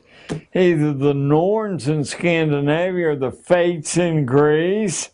And as I was reeling back from that, because he had made a connection Cornell and Columbia never made for me between predestination and these, he said, and I learned these things from the visiting science teacher called genes and chromosomes, and they dictate the color of your hair and how you scratch your nose.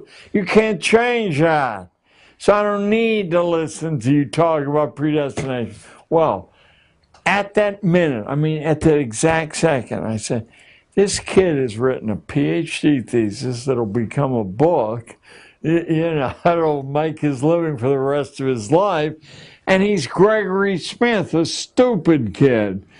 Yeah, you know, and then I completely opened my eyes, and sure enough, behind the street idiom was active mentality, you know, fresh ideas. It just had been treated with such disrespect for so many years, it wasn't worth bothering to waste it on a school teacher.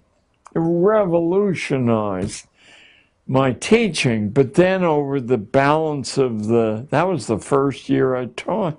Of the 29 years I taught, I decided to use the fresh eyes and perspectives of the so-called hopeless ghetto kids, and huge benefits flowed to me, and I hope some to them too, because I took what they wanted to do seriously. If Jamal Watson wanted to do nothing but draw comic books in the back of the class, I would go back and use my superior experience, not intelligence, to say, listen, Jamal, I used to read comic books, and if you want to do this seriously, you're doing it wrong. He'd get angry. He'd say, I'm the best in the school. I said, yeah, maybe, I said. But in a real comic book, all the panels aren't the same size. Look at the one you're copying from. They're all different sizes to show movement. And in a real comic book, the figures don't stay inside of the box. The head comes out, the fist comes out. I said, look, you're copying and you don't see that. Why don't you take a week out of school, go to the local public library, I'll cover for you, take down a stack of books on graphic art, and learn what you're doing.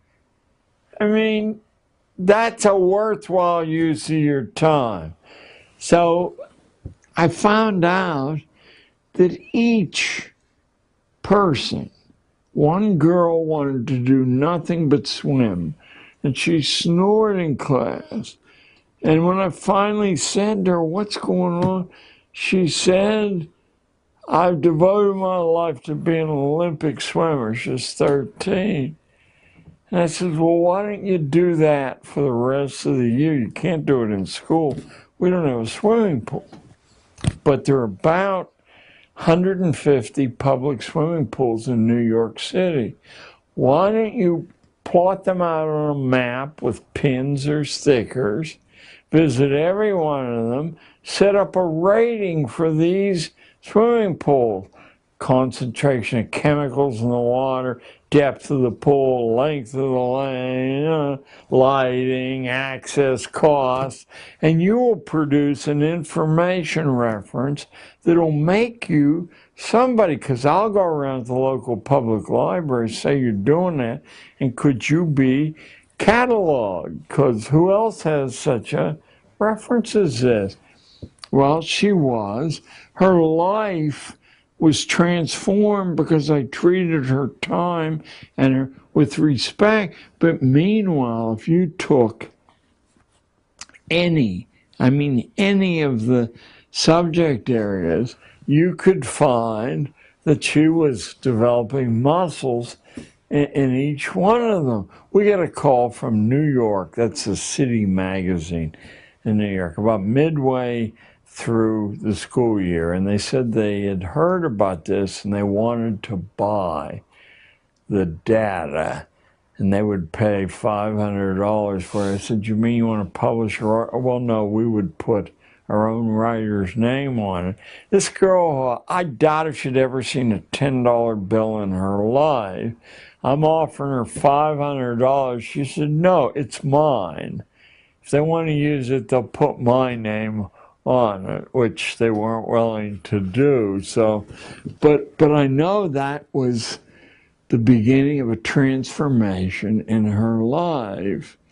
A famous American writer, somebody that the New York senator from Harvard, what was his name? He had a fruity voice, very famous one. Go back 10 years. Who am I talking about? He wrote...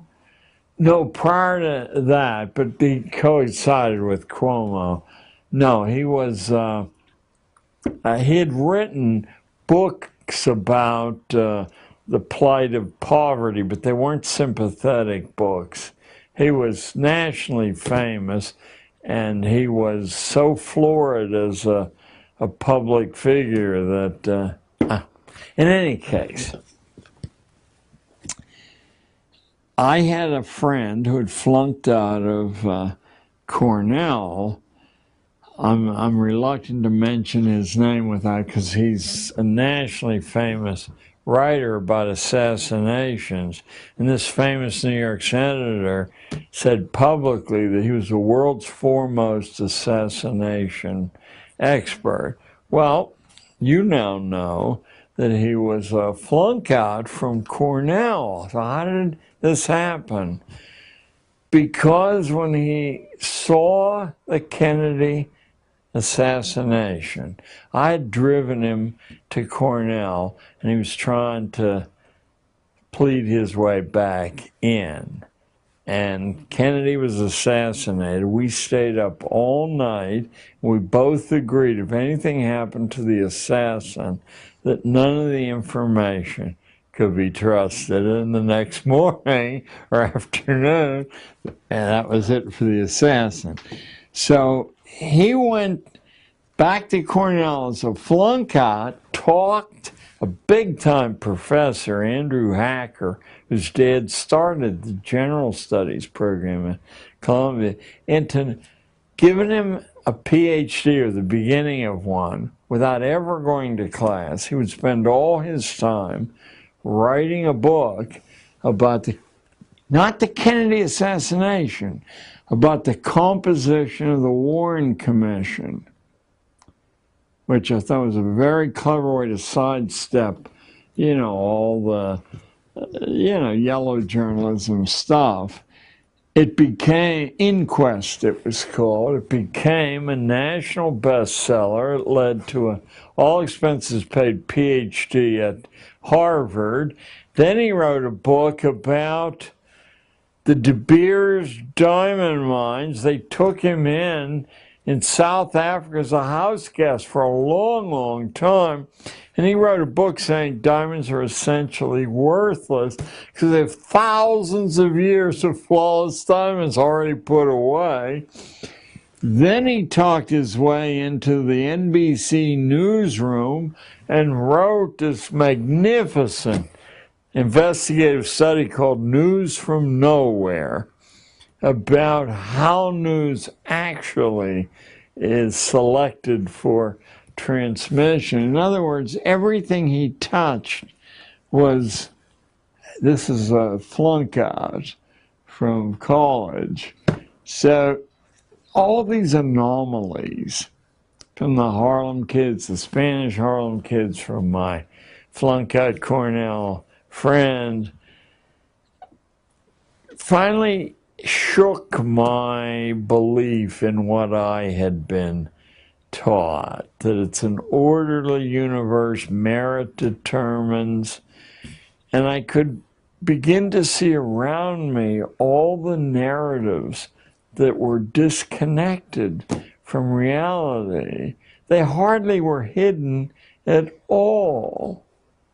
You know, they were all weapons of mass destruction narratives. And they occurred over and over and over again in every aspect, including in the world of medicine and nutrition.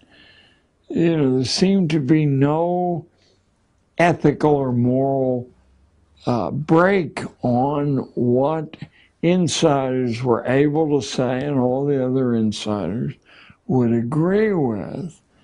So that when I turned to what obviously was wrong with school, was that we were creating, I as a school teacher, was creating the hideous discipline problems that we then said we must have money to relieve. That it seemed like a closed universe in which one hand washed the other one.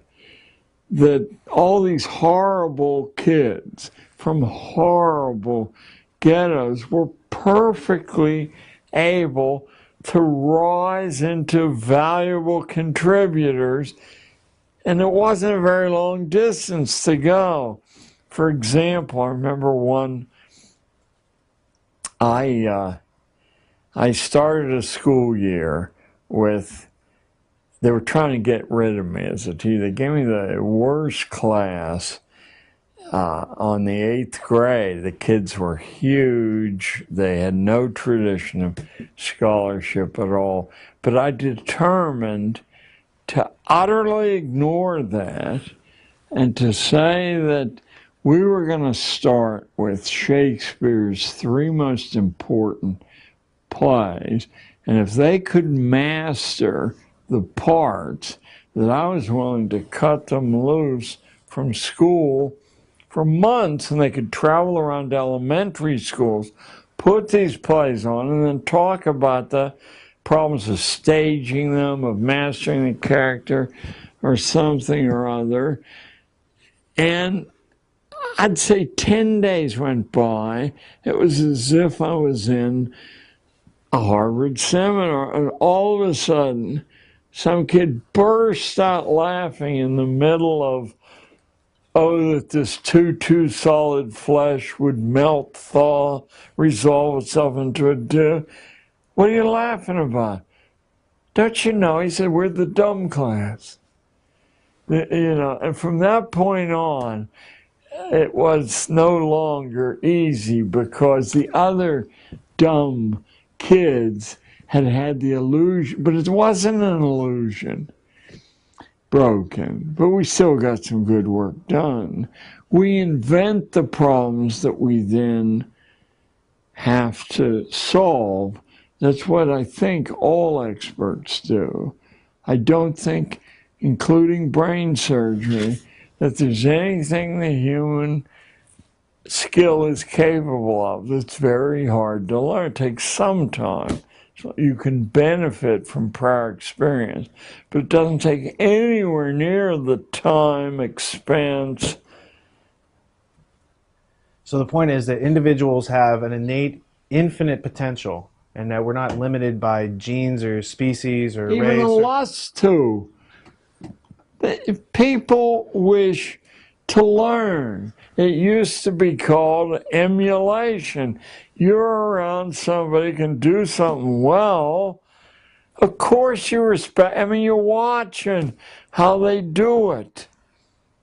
Yeah, you know, we talked earlier about the disadvantage adopted kids have.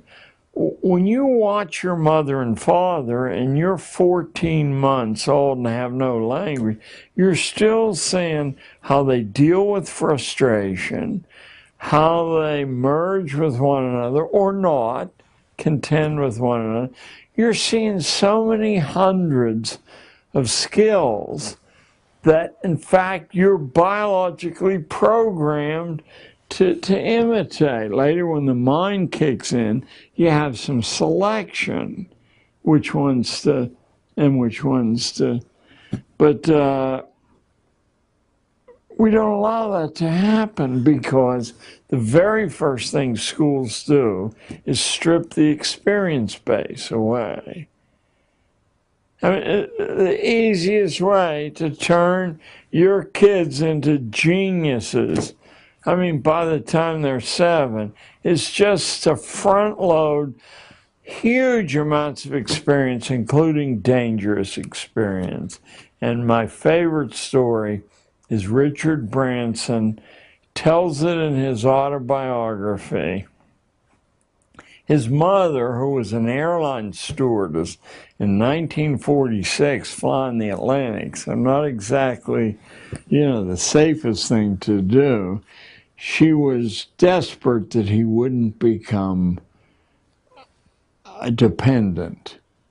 And so when he was 4 years old, picture 48 months, she drove him miles from their London home in Shamley Green and asked him if he thought he could find his way home from there. And he said he thought he could.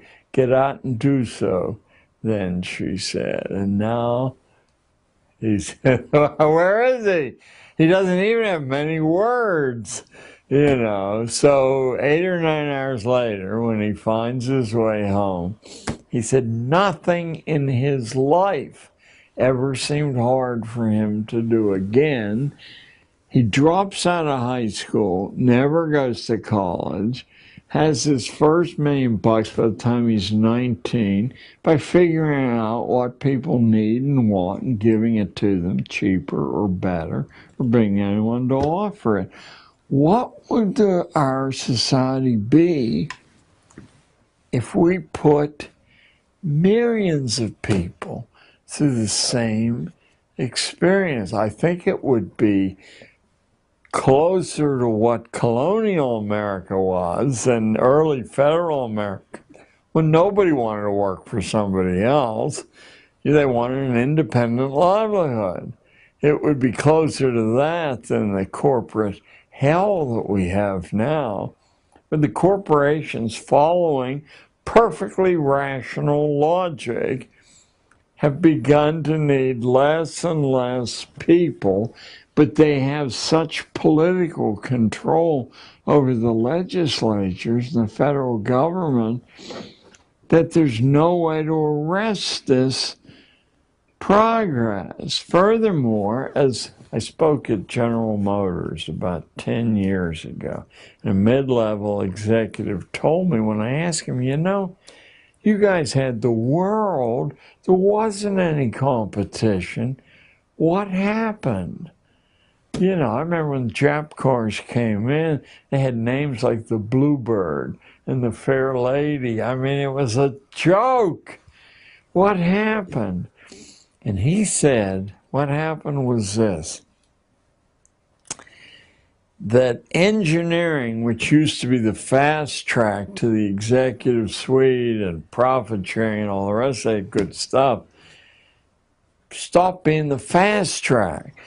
Finance became the fast track, taking these huge profits, speculating in variable rate mortgages, in foreign currencies. That became the road. The same thing that happened to the steel industry in Pittsburgh. Wasn't moved out of Pittsburgh because any of them were losing a penny. They're making great profit. It's that the Harvard B school boys said, look, you can take this money, make a lot more, and not work. Of course, that would get rid of 100,000 steel workers, truck drivers, but who the hell cares about them?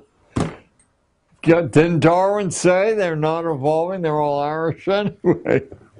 Well, this is the juxtaposition between eugenics and that type of mentality where people are under control, and someone like Branson who gets to go on walkabout, which is a rite of passage, which was around in the founding of this country with high literacy rates. And so when we had a high entrepreneurship, self-reliance, literacy rates, people who had critical thinking and knew how to deal with problems on their own, because if not, you might die. Or other people think badly of it if you say, I want a job for, what do you want to do?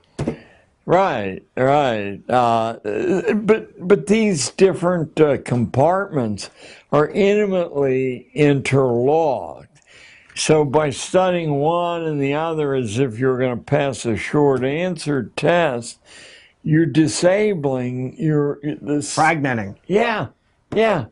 The synthesizing power of your mind, which is what enables you to strike out so that history doesn't infinitely repeat itself. But now that's been restricted to such a small fragment of the population that we're in desperate trouble internationally because the Chinese, the Japs, the Malaysians can do this brain paralysis much better than we can because they have traditions that allow that. And we still turn out on the 4th of July and say, home of the free, land of the brave, whatever. So if someone were to walk away from this segment saying, what did he say?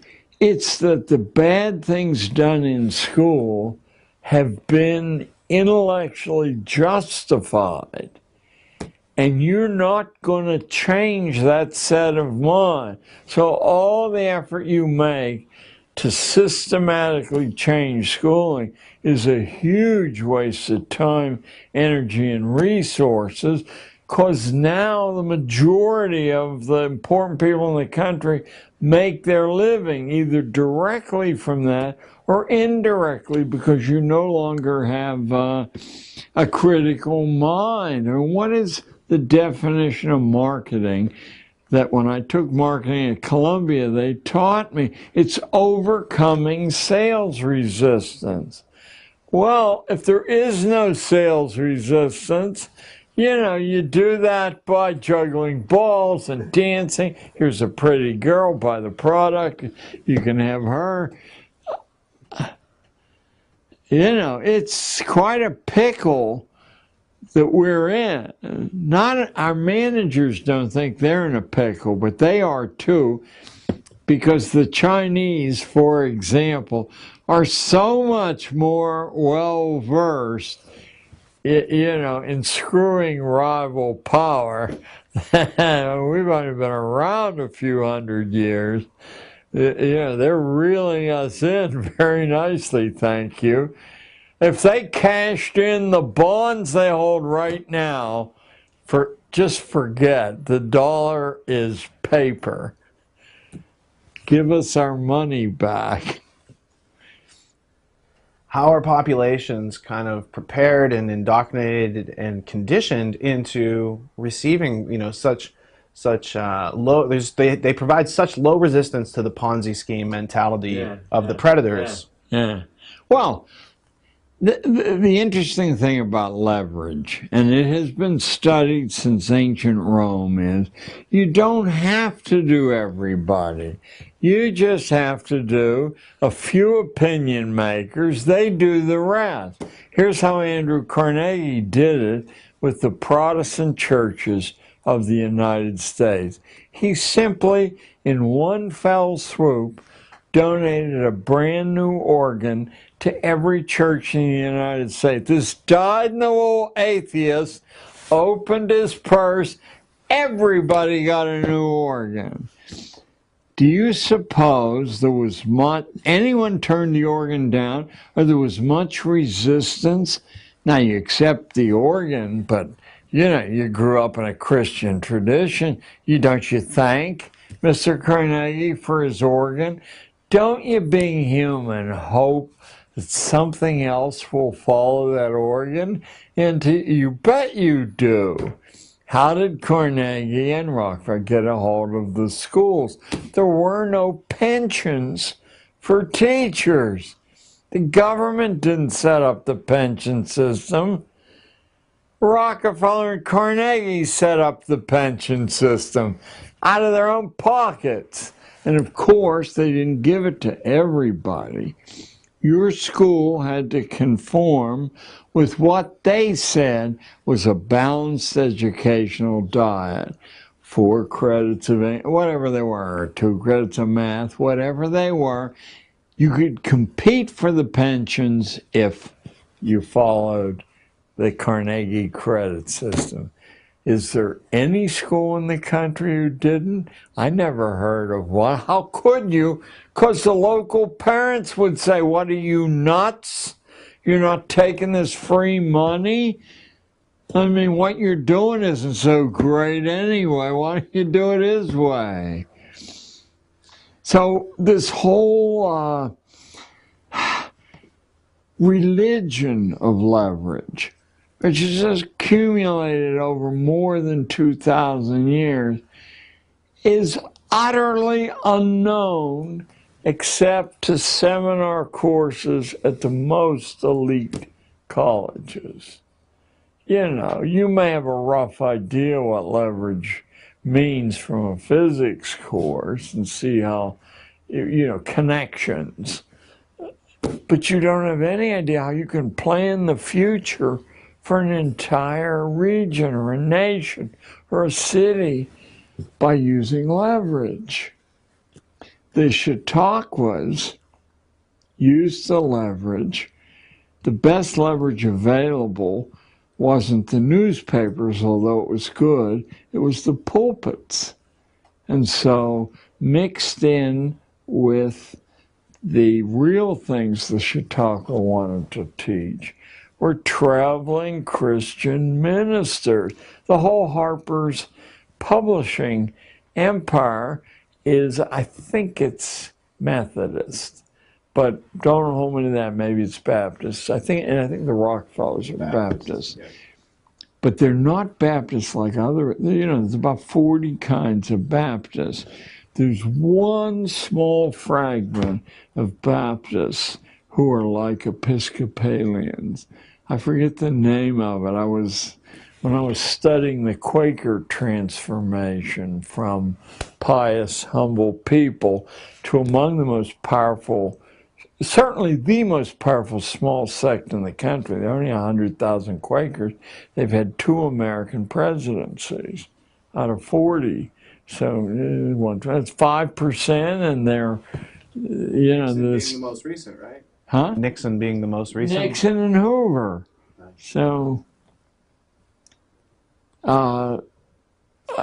you can't think clearly, and all you computer folk know, unless the data is available, you can't think clearly. Well, someone knew that thousands of years ago. What data to remove, how to spin a local authority into your scheme. Let him do the work. School teachers, I was about to say by and large are innocent. They're all innocent, because if they're not innocent, they're gotten rid of. They're drawn out of a pool of college graduates. The New York Times says are the lowest single scoring graduates on standardized exams, except for school administrators, who of all the coherent occupational groups in the country, they're 50 points below the teacher group. So the managers, so-called, are the dumbest people of all. They know that their paycheck depends on, because there's 20 people to take their job. They don't want, they may sit in a parents' meeting and say, we've got to do something different, but they're listening to the tom-toms telling them what to do different. And of course, what to do different always says, identify the most influential parents. They're not always the richest. Do something different for those people. They'll be gone in 3 or 4 years. Then go back and do what you always did. So that's if you looked at schools in 1905 and schools today, the correspondences are overwhelmingly similar. You would not say, wow. You would say, hey, history hasn't moved. Frederick Gates helped out Rockefeller at a time when the family was getting a bad reputation, and like Carnegie, they were having a lot of labor disputes. How does the idea of philanthropy and altruism affect American education?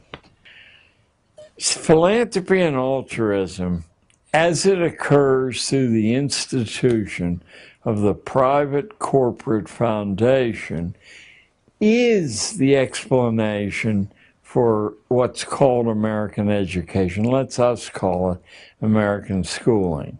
That's a pretty comprehensive condemnation. Do I have any evidence for that? Yes, I do.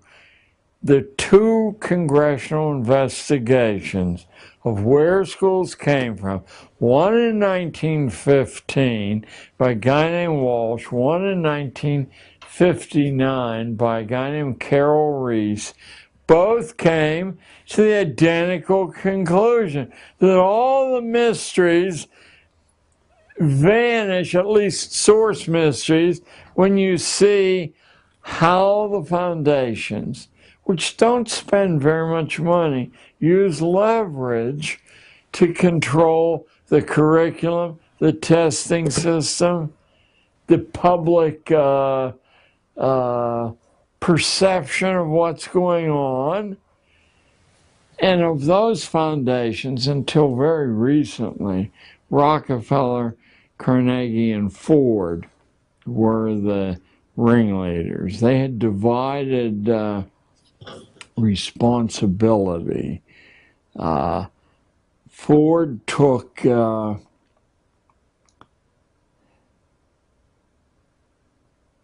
let me not misstep here. Rowan Gaither was in charge of Ford at the time, and he had met with Norman Dodd, and Gaither says, well, Mr. Dodd, you know, we have directives from the White House, and we at the Ford Foundation are ex-CIA or OSS. The White House back in the 20s and 30s set up conferences of experts in order to homogenize expert opinion, because inside the expert body there were colossal names, and if they spoke, all the other chords fell into line. I think Ford took over the psychological output of schooling. Rockefeller and Carnegie, in different ways, were attempting to globalize this thing. The Carnegie Foundation, still today, if you go up to their library, I think it's in Ossining or around there, and just read their annual report for the Carnegie Corporation, everything you ever saw on the front page of the New York Times in relation to schooling was cooked up in the project offices, and then it's dumped on the world through the control of the media. How's the media control? Well, it's controlled through advertising. That's all. You can use your friends to buy more or buy less. When they come and say, why aren't you advertising? When you say, well, your point of view is so radical.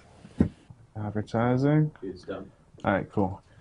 All right, so let's take at least a 15-minute break, cool this room off. I think the mechanics of how it's done is the most useful thing to someone just new to this. Yeah. Because they say, well, it seems like everyone would have to be in on this. No, only a few.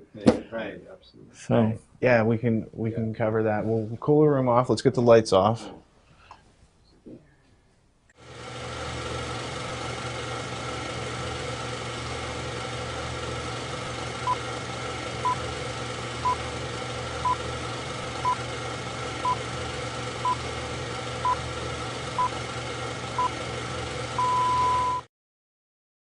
Sound? Here. Yep. All right. One here. I'm going to slate. It's the Day with John Taylor Gatto, roll 3.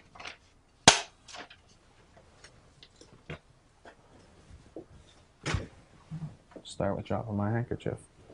When we left off, we were talking about how the committees were investigating the foundations. So there was a Cox committee, there was a Reese committee that were looking into the origins of the education system and what is it really doing versus what do people need to survive and thrive in this world. And they discovered there was more than a crevasse, more than a Grand Canyon. There was a gap between what we need to survive and thrive and be successful entrepreneurs pursuing the American dream with a real hope of attaining it versus being a servile class. And these committees kind of snapshotted and said that there's some foundations and there's some things in action, and they're trying to evoke real change, and they're going after our children. they were puzzled because they detected an agenda, but they couldn't figure the agenda out. And with the second commission, the Reese, a firestorm broke loose. In fact, Reese was never able to finish, thanks to the chief counsel. Was that Cox? The chief counsel, well, I know there was a lawyer involved with the Reese Committee, Catherine Casey, who was the lawyer sent by Norman Dodd to go into the archives of the Carnegie Foundation. Yeah. And after being brought up in a traditional, status quo education, she went there and saw the actual minutes and the words of these men in these meetings, planning on how to take over this country and to take over the diplomacy and power of war. Was Dodd the chief counsel for Reese? Dodd was the chief researcher, and he was out of J.P. Morgan earlier, and he had said, you guys need to return to sound banking, and they said, Norm, we're going to let you go. And then Carol Reese had called him up and said, Norm, we want you to head up research because we think what they were describing as communist activity from my research, like in the comprehensive sense. Well, they didn't see clear.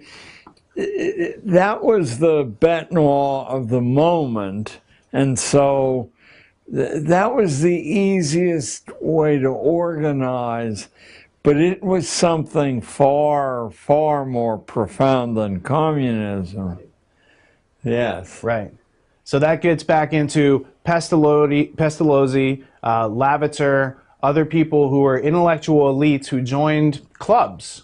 It's like the Bavarian Illuminati was one such club that has a lot of the intellectual elite of the area getting together, and in their drawing rooms, they're drawing out the plans for other people's lives. And they basically, when you look at the origins of our education system in America, it goes directly back to Adam Weishaupt's plans, which are planned on earlier plans, but still there is an organized effort to go after our education system. Well, there's one more recent than that. There was the Metaphysical Club at Harvard, right around the turn of the 20th century, and it contained such muscular figures as William James, who is the reason we have a course in colleges, academic psychology.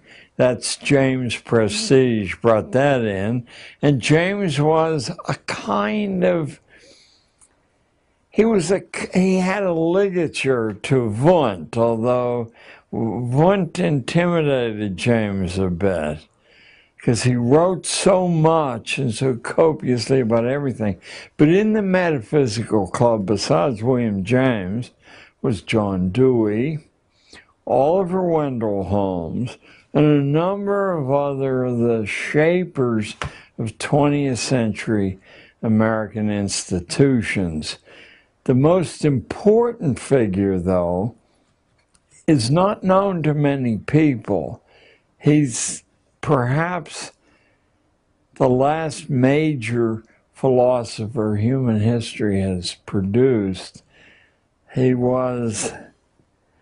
pronounced Peirce, but it's spelled as if it were Pierce.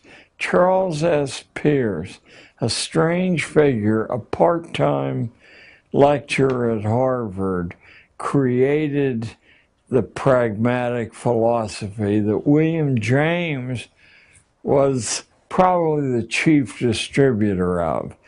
But your key man's Peirce because he's much less, how would I put it? He's much more direct than James. James comes from a long intellectual tradition, a genteel tradition, and in a sense, James knows just what to say in every situation.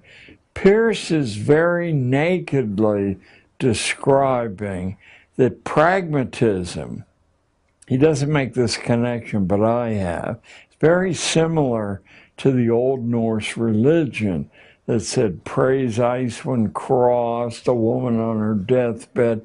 In other words, no predeterminations until you see performance. Peirce said that truth and justice flatly do not exist. This was picked up, by the way, by Oliver Wendell Holmes, who then said truth and justice are what the strongest members of society say they are, and any sane judge decides a case before he hears the arguments, because you don't want to rattle the framework of society. I mean, this is big time radicalism. Of course, they didn't see it that way at all. They saw it as nitty-gritty truth, and all these superstitious, sentimental additions had occluded the fact justice is what strong people say it is, truth is same thing. So that's an evolution of Kantian philosophy, where they remove cause and effect, and then their irrationality can be rationalized. Yes, of course they left out Kant's. It's one of the three critiques. Probably the best intellectual defense for the existence of God is from Kant. That was inconvenient for this group. But pragmatism, if you now connect pragmatism with the concept of justified sinning from Calvin, you have an absolute blank check in any situation to invent truth, invent justice, sacrifice biologically inconsequential people, and invent any excuse for doing that you want. Seems to me that's been the driving force in American affairs for a long, long time there.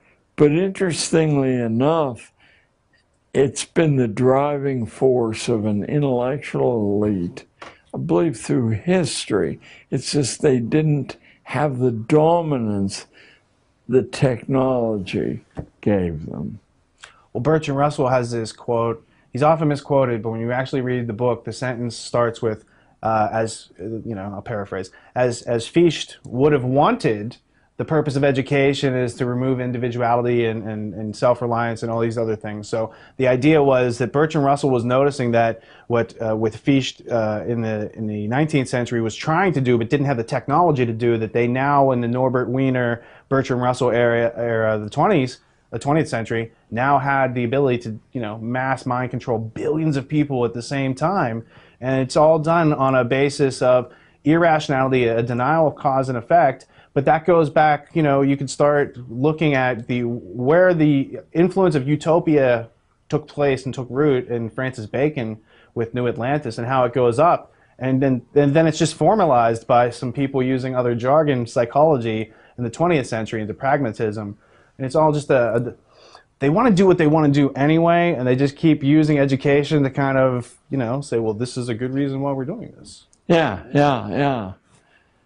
Well, here we are then. What thoughts do you have about the amount of people in the origins of this country that were literate versus the amount of people that are literate today? It's quite fascinating because the political census of Connecticut, I believe it was 1690, but don't hold me to that, very, very early on, showed a population that was, for all practical purposes, entirely literate. We also have the more than circumstantial evidence.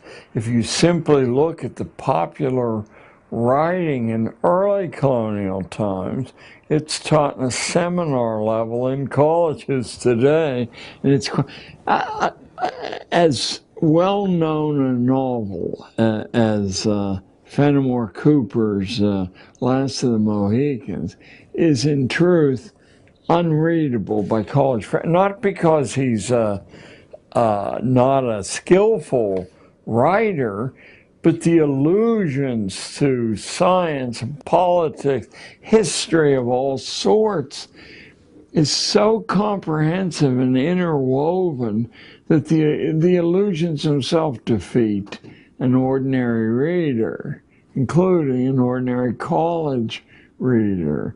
The book I saw in your bathroom, Common Sense, sold 600,000, sold in a population of 3 million. You know, a country that was half serf, slave, and now you can find it on seminar level in Princeton and University of Chicago. Because so many people were literate at the origins of this country, they were able to publish these pamphlets. Yeah. And so when you'd have propaganda on behalf of the Elector of Hanover, better known as the King of England. And you had these retorts by, you know, Thomas Paine, who's not from America. He emigrated here, and he doesn't have a formal education, but somehow he figures out how to put things together for himself and speak in a way such that the common person can really get something from this. Yeah. And, you know, it's not so much his aspect, you know, his propaganda. He's propagating an idea, but just describe the effect that, you know, just being able to have the printing press and somebody who could pick up these ideas without being through their formal schooling has the power to change and influence a country and inspire revolution, et cetera, et cetera. Oh, yes. And in Paine's case, what he had mastered is even today what I tell kids is priceless to master. No complexity of ideas can't, in fact, with the pains on the part of the speaker, the writer, be reduced to plain talk and speech without harming the delicacy of the idea. And Paine really hit that on the button. He's quite a model.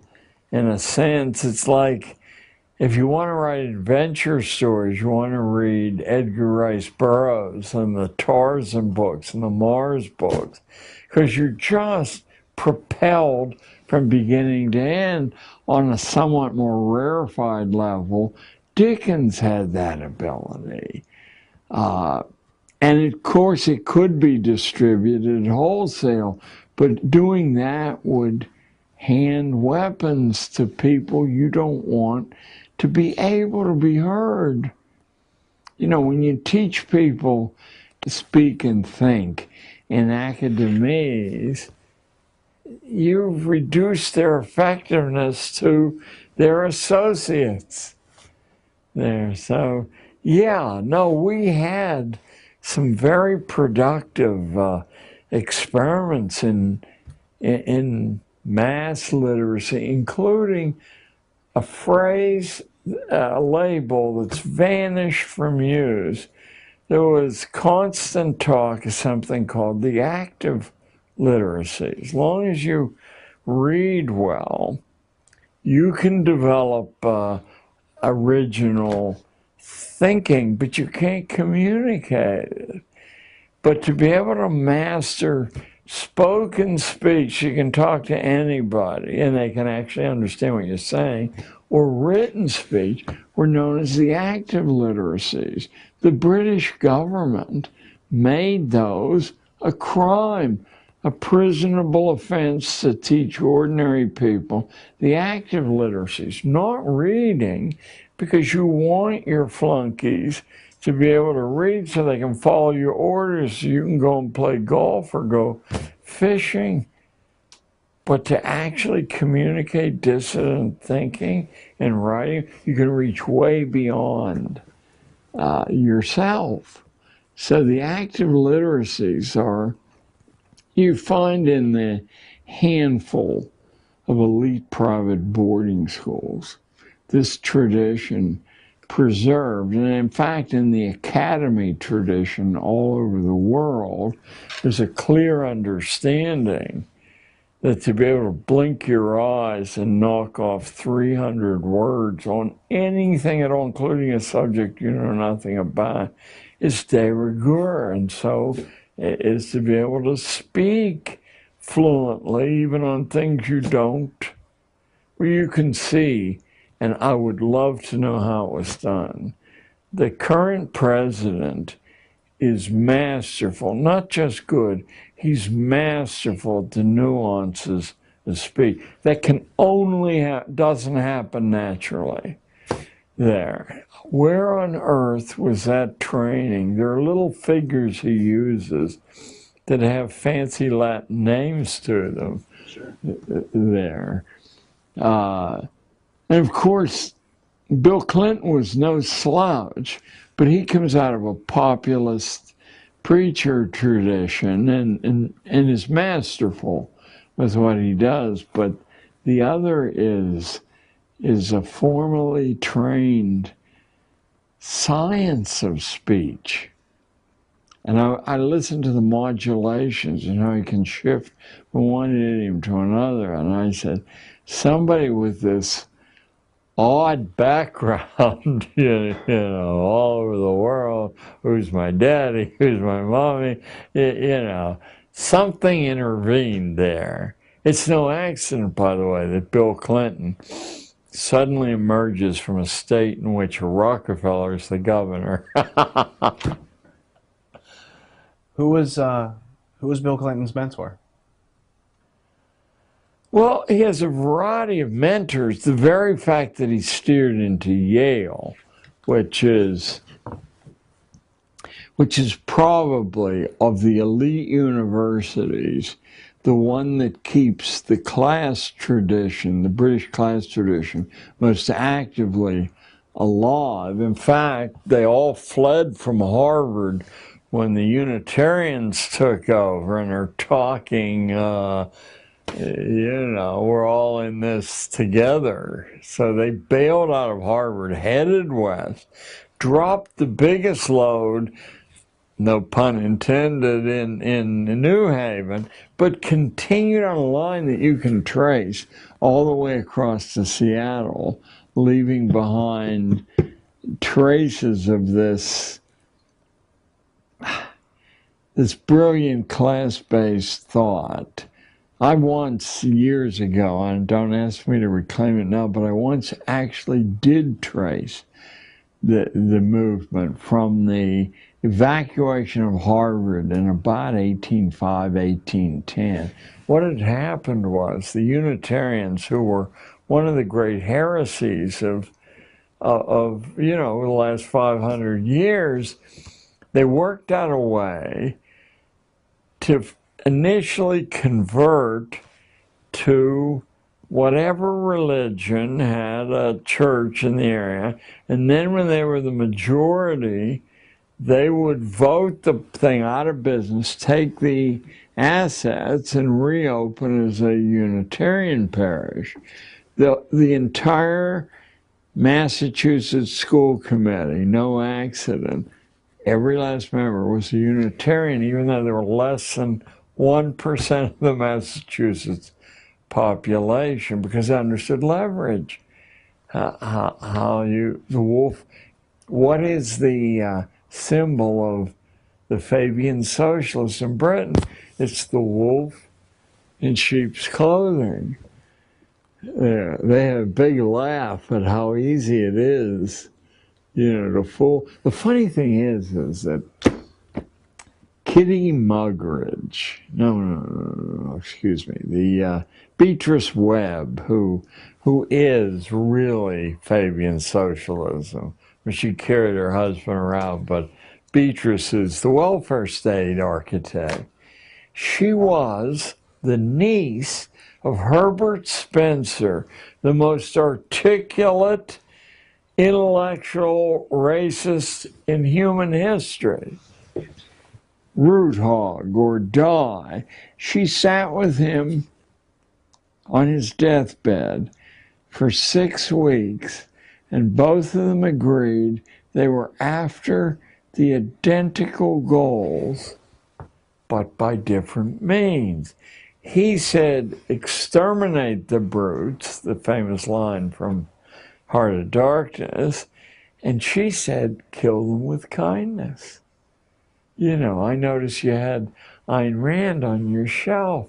The idea of taking care of somebody else, apart from the innocent charitable thing, is that you ruin them by doing that. It doesn't take very long to ruin them. So Beatrice Webb, the Fabian, and the great conservative Herbert Spencer, same bloodline, same goals, different methodology.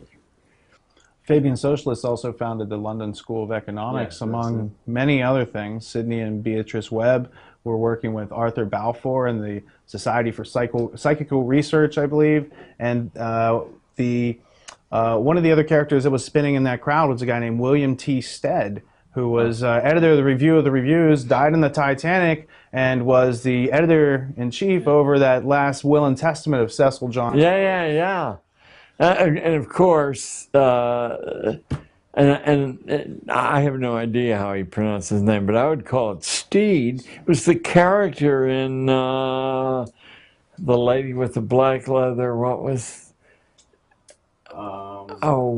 a sort of international spy series on television about 20 years ago. Diana Rigg was the female lead, and Steed was an inside joke. Kind of like the James Bond films are an inside joke to MI6 and Ian Fleming's whole career. And James Bond was an ornithologist, which is a bird watcher, which is what James Bond is. He's watching girls and playing this whole game for the De Beers cartel, which controls. And if you believe in justified sinning, that's what a license to kill is. It's for Her Majesty or whomever. Well, and Thomas Paine had some words to write about where monarchies draw their idealistic power and who created crowns and these sort of ideas where somebody is born into a situation where they're allowed to rule over other people, and that's a collectivist mentality where they expect you to sacrifice yourself to the state. So Prussian schooling is definitely created to uphold that status quo. What is the equal and opposite? How do people transition themselves and remain individual and grow and learn and do these things for themselves? Well, I think there are a variety of smaller inspirations. Besides the fact that if you and I are correct, it's the natural instinct of people who've sort of been made aware of the life and the arc of a life. But oddly enough, the Congregationalists are the little white-spired, beautiful churches that once I believe you couldn't vote in this state unless you were one. They taught that the Presbyterians, as Milton said, new presbyter is but old priest writ large, because they met together once a year. And he said, that will ruin you, having this collective mentality. The congregation is sovereign in a real Congregationalist church. I don't know how they've mutated through history. And the minister is simply, the official of the moment to organize the back and forth. But the minute the minister becomes cheeky or out of line, out he goes, and usually if he asks for more money, because the minister is a functionary. The congregation gets the word directly from God. This is, of course, Martin Luther's enormous breakthrough, which he couldn't sustain, that's probably the great freeing line in human history: every man his own priest. No organization is necessary. The communication's direct. Congregationalists modified it and said there's some value in other people's opinion, but not too many others. The people who show up and donate to the church, yeah, we want to hear what they all have to say. But the minister,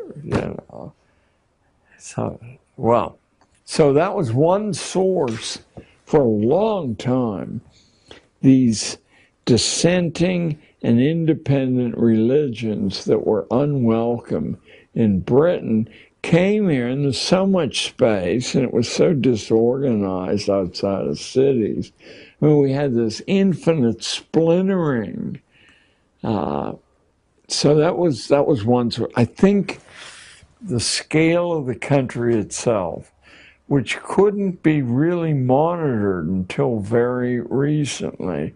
Long ago, it occurred to me that when you have to depend on, say, horses, no telephones, no iPads, when you get about 20 miles from the center, they don't know what you're doing. Once a year, blue moon, they send somebody out and you say whatever the guy wants to hear. Back goes, it looks like everything's cool. That's how we had. There are no continuous governments in human history. None of them last very long, and I'm sure it's because this ferment on the fringe, which isn't very far away, eventually is fatal to the idea that, the hierarchy must be preserved. I think that's just a sign that there's so many people in this country. When things can get that obviously irrational, that there's just no intellectual self-defense. There's no one left to form, a sentence, let alone a paragraph, let alone have the power to get it printed in front of millions of people anymore. And that's what I noticed. And no editor would dare print it anyway for fear the ads would dry up.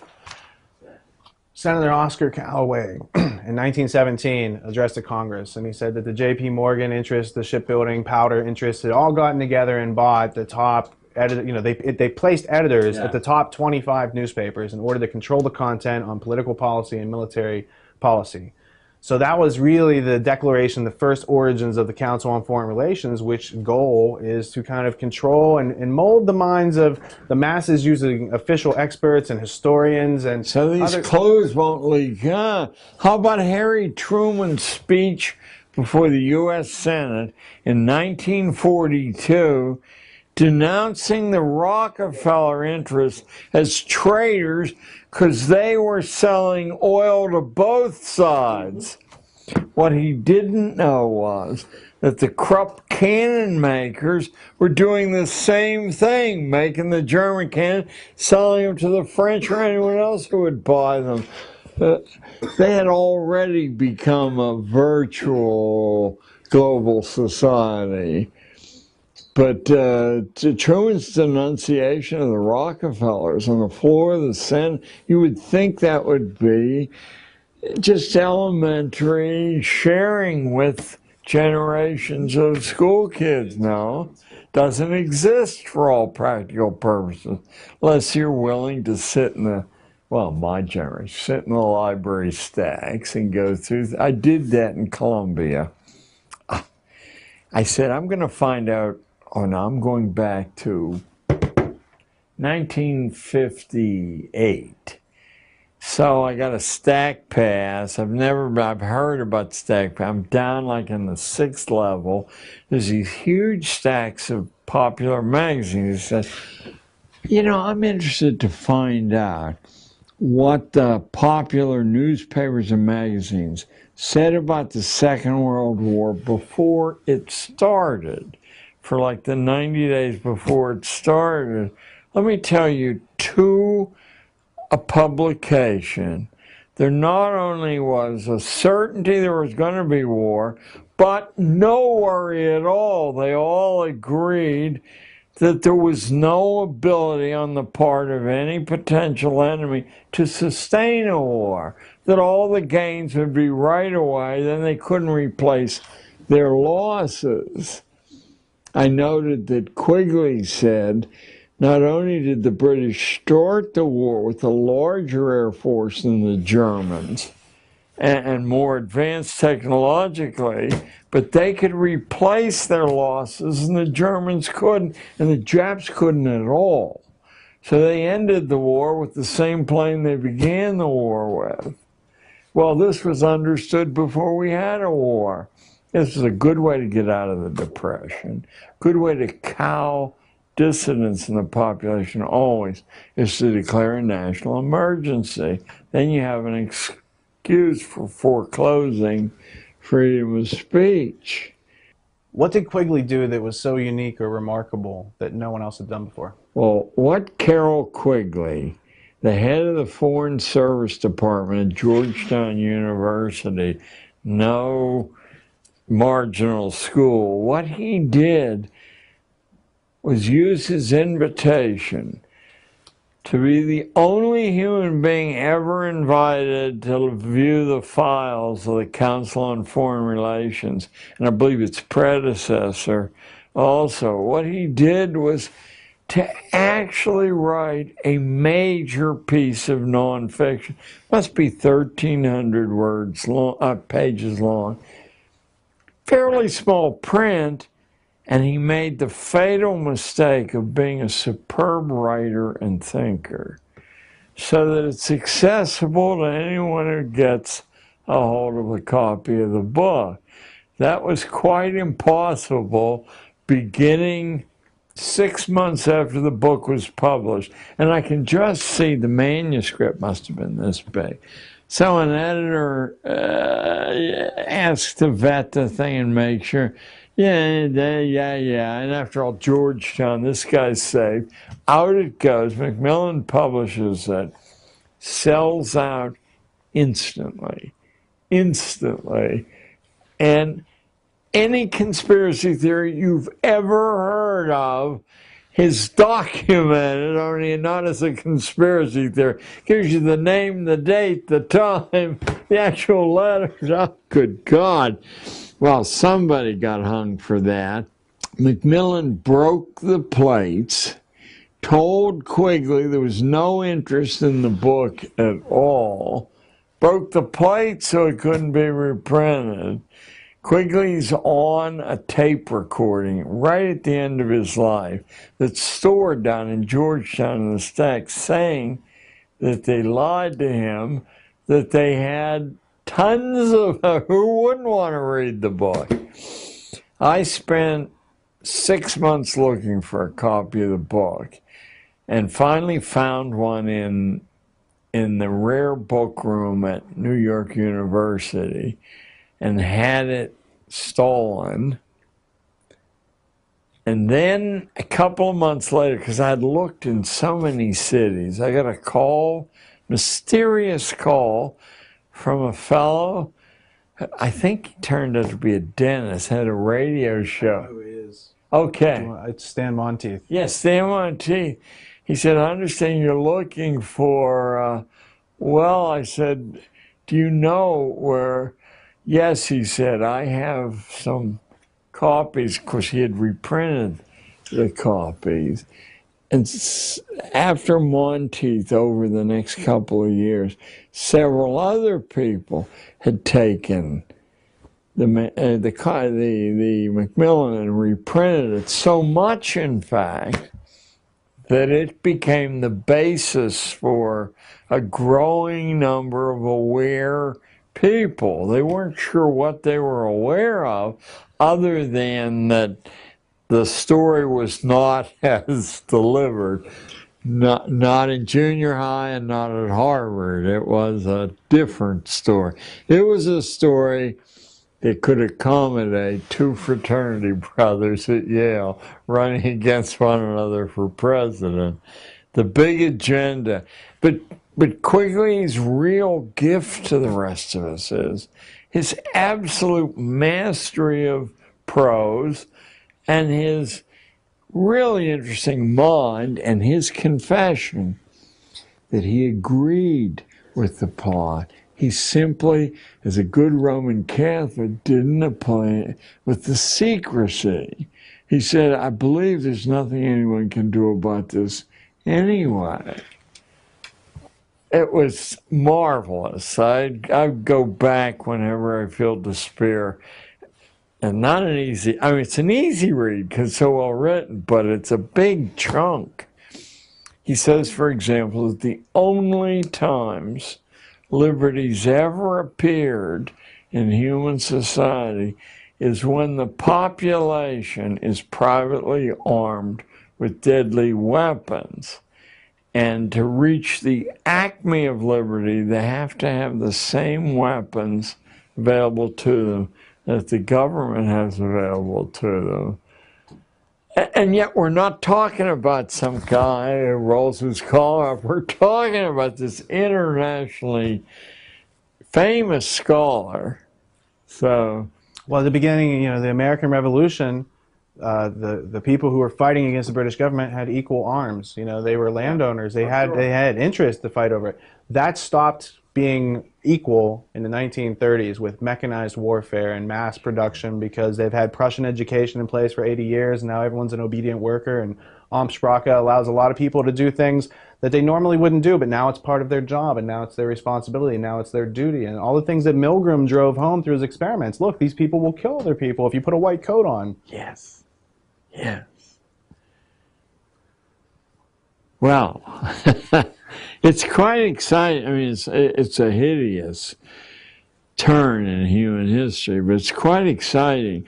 The comprehensive surveillance mechanism prevents local groups from developing armament. These Arabs have done the only thing of which there isn't a successful defense, and that's to blow, just what the Japs did at the end of World War II, to blow themselves up, to blow babies up, to blow, not women very often, but still they're beginning to appear as human weapons. What you can do is suppress that activity, but you can't do it and say, this is a free society and we're all in the game together. There are 4 copies, I think, of Tragedy and Hope around. Have you seen the first edition? I have, and I'm wondering when Macmillan has been forced to reprint it very recently, in the last year or two, and I'm wondering, you only have to delete key sections, still be a big book, to take the real sting out of it. I thought somebody with young eyes and a lot of stamina ought to sit with the original edition and the reprint just to make sure. So what we're doing tomorrow afternoon, we have a first edition and we have several other reprints, and we're going to... Oh, do let me know, because I have other people I'm trying to see the idea, and I could say the project's underway and want you to send them a little check. And, Yeah, absolutely. What do you think about Quigley's book, Anglo-American Establishment? I was impressed by the thinking and the scholarship, but I think the presentation puts it beyond the reach, not beyond the understanding, but beyond the reach of ordinary people without a coach. And I do think we have a pressing need to find, without diluting the complexity, to find the idiom. I think I said to Rich earlier, it drives me insane. There are things I've been rewriting for years because I'll try them out and I'll feel that an audience misses how that plugs in. It's almost as if the audience needs a little bit of, re-inspiring their curiosity, but then giving them a methodology by which they can start to reignite their learning. And then once they bring their attention and consciousness up a little bit, then they can receive some of these other messages. Yes. In the meantime, we can be coaches and help them kind of get that. We mentioned this earlier, but the great favor Charles Darwin did for people like me is to indict the Irish as hopeless biology, because my audiences are full of Irishers, and I say, don't trust an old broken down school teacher. Pick the book up and go to the Irish sections, because it's unmistakable, his scorn and contempt to dismiss them as irredeemable. The Spanish is irredeemable. There's quite a little catalog of people, not Swedish blondes, mind you. No, but Darwin does that because instead of observing how things actually work, they were trying to carry out an agenda. So he creates these ideas, and he said, under these ideas, you people can do what you want, and it's going to make them hopeless. And if you think you're hopeless, then you're not really aspiring to climb up any ladder, because there's no ladder because you've been told you're hopeless. Right. And he gets them to basically self-amputate their curiosity, and then they bring in compulsory schooling, and that cauterizes the whole thing. And they're like, well, you won't be curious anymore asking questions. I think Darwin himself had a lot of, and he's not innocent, but he had a lot of innocence in his character. Galton has none. None. Galton knows exactly where to drop these things to cause maximum damage and to institutionalize the anti-educational nature of school. Once it's institutionalized, nobody has to know what's going on.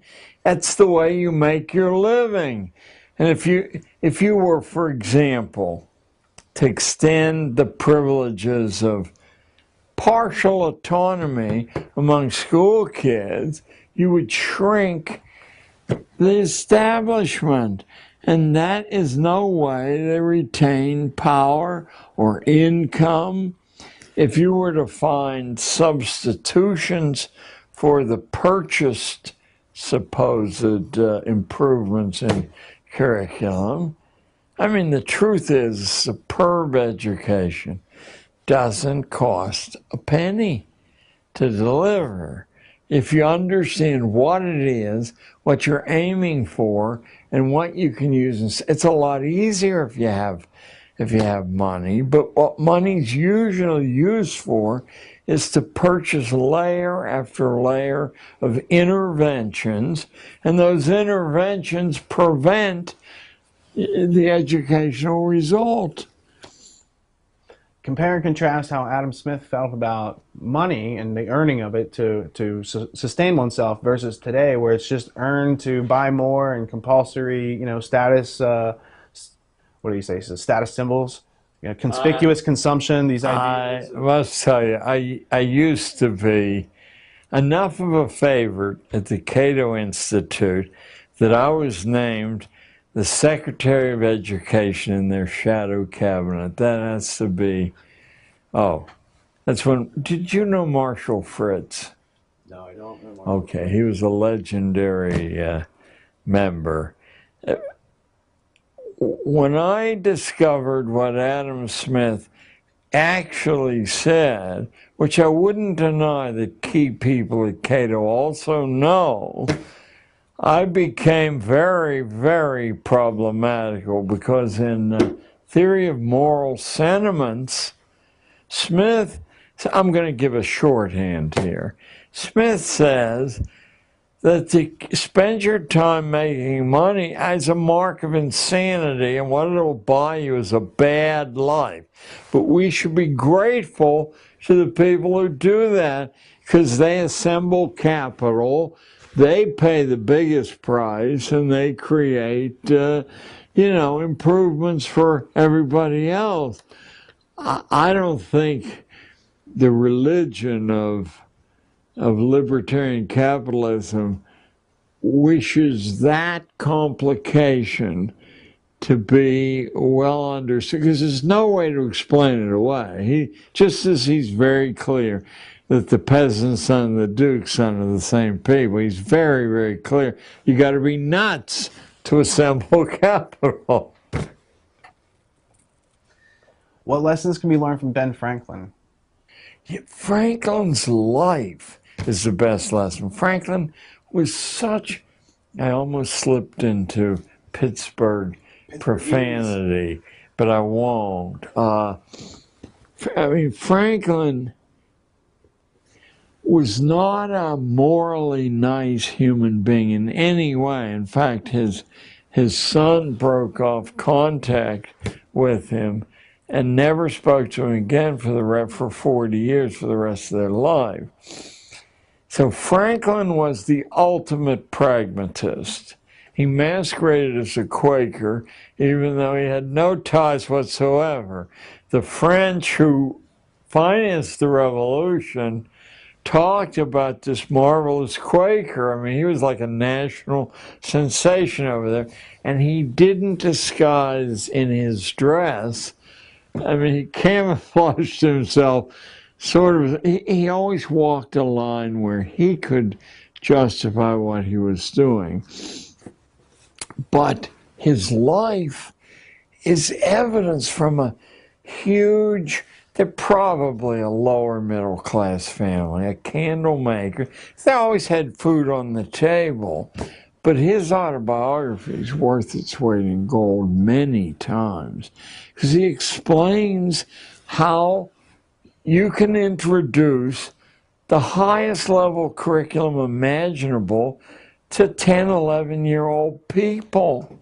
That his father, who had no touch with, scholastic theory, would bring in every night a stranger from the street, set an extra place at table so that the, in-house culture could be infused with fresh input there.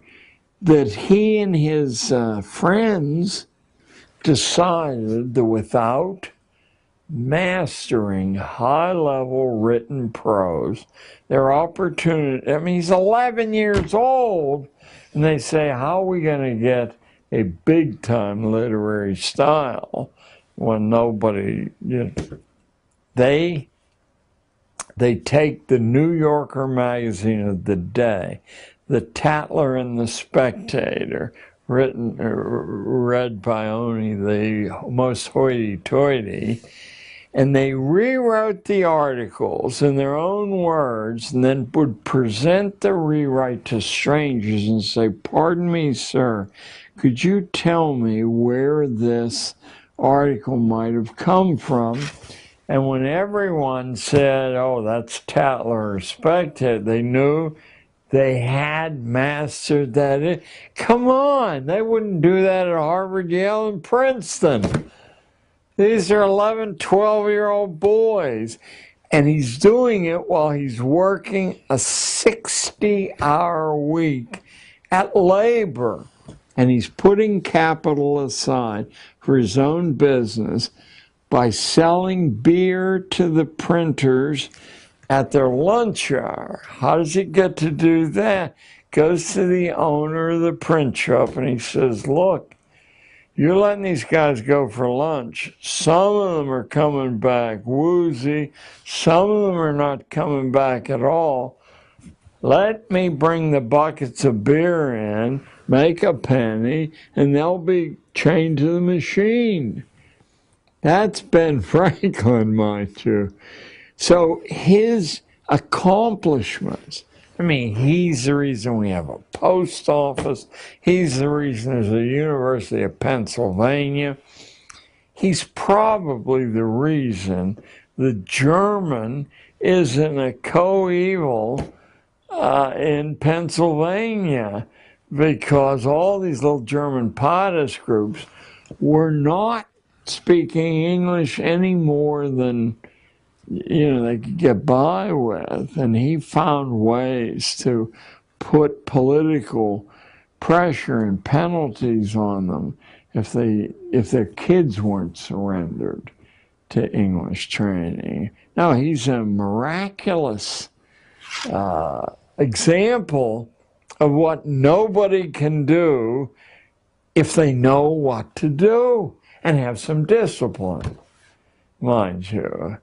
I would say nobody should not read Franklin's autobiography very, very slowly. Do not read it for the story, but for the details.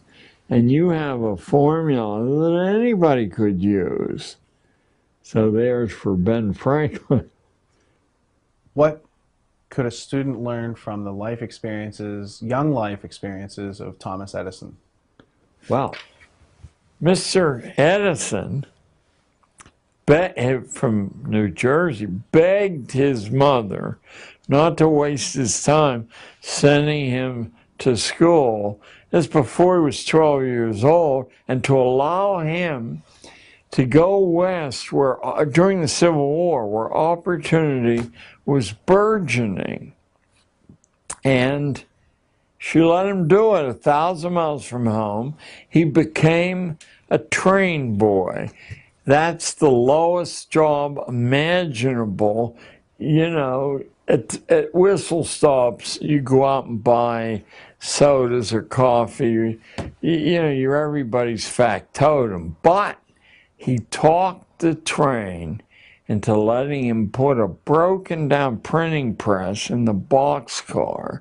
And then during the Civil War, because he was able to connect things into new realities, he knew that the train stations got Civil War news at the same time the newspapers did. But the newspapers didn't come out to certain hours. He used his printing press to run current Civil War news instead of auctioning off children at the whistle stops. He sold the Grand Trunk Herald. And because he wasn't the nicest guy in the world, he varied the price from a nickel to a quarter, depending on what the audience could pay. He put together a substantial stake that founded his own. Plus, he used the stake in the years he was doing this to start 3 businesses, each one of which depended on the advantage he had by going up and down the Michigan length there. Now, let me see. I'm years away from one of them. One of them was that he could distribute magazines and newspapers free. He'd just pick them up at some drop point, and he could put anyone out of business because he didn't really have to charge much to do that. There were a couple of other, I think one was a food business, so that when he ran out to get something for the passengers, he was the owner of the business. And there was a third one. He, of course, has 1,007 patents without a day in college. In fact, when he founded GE, it wasn't called GE, but that's what it became, he made the test for hiring executive staff so hard that he used to laugh and say nobody with a college degree can pass this test. Now notice if all of this documented history was, and it's your birthright, if this were shared with you in 3rd grade and 4th grade and 5th grade, notice that you would arrive at the age of 12 with a whole different idea of what your prospects were, rather than your hand shaking because you got a C on your report card, and that probably would doom your career. It's a colossal crime, and I'm speaking now as a detective story fan. I'm staying away from the moral high ground here because it's so far beyond what we define as good and evil. And for the people who do this, it is good because as Darwin's Malthus, as Thomas Malthus says clearly in his essay, Climbing the Mountain, the high ground, the moral mountain. He says it's a kindness. These people are doomed to such miserable lives that to hasten their demise is a great kindness to them. You work them to death, you starve them. You're doing God's work. He, of course, was a parson of the Church of England, which Charles was trained to be, but left in Galton. We had people like Lippmann and Bernays who recognized that people were inherently irrational. And instead of trying to teach them critical thinking, they say, let's use fear and confusion to control them even more. That's Spinoza as the author of that. Get a hold of, they're around, a translation of Tractatus Religico Politicus, published in 1690. And any outlook you have on Spinoza will change radically. You're in the hands of a man who could put Adolf Hitler and his high command in the shade. He had worked out all the ways. There weren't any escape loopholes. And he sold the plan to monarchs, who had a long, hard slug to sell it to, the traditional upper classes who still had scraps of morality, traditional morality. They still hadn't become justified sinners. Thomas Jefferson, in Notes on the State of Virginia, he's trying to assemble, because Spinoza's ideas are already in America, so he's trying to assemble the possible good use that could come out of an institution of schooling. That's why shallow teacher college texts said that Jefferson was one of the pioneers. But what Jefferson said was that unless 5 things are done, it will be a mere secular religion. And as soon as I saw it, that's Spinoza's direct positive program to get rid of emotional religion that's a wild card. Secular religion's okay. That's what the Church of England is. Wasn't inspired. Men sat around in committees and figured out what God would want. We have 1 minute left on this tape for today. My question would be, in the last minute, who was Niccolo Machiavelli, and why should every school child take a gander at what You've got to take a gander at Machiavelli. Machiavelli was a Florentine at a time when Italy wasn't a unified nation. It was a collection of powerful city-states, or at least some were, and Florence was one of the most powerful, but it had important rivals. And Machiavelli, he was a middle-level politician, call him. And he was ambitious. So he wanted to, it was the famous Borgia family. Cesare Borgia and Medici family. Yeah, he wanted to do what Henry Kissinger did. is to establish himself as a fountain of utility for the Borgias. And he really had an excellent mind.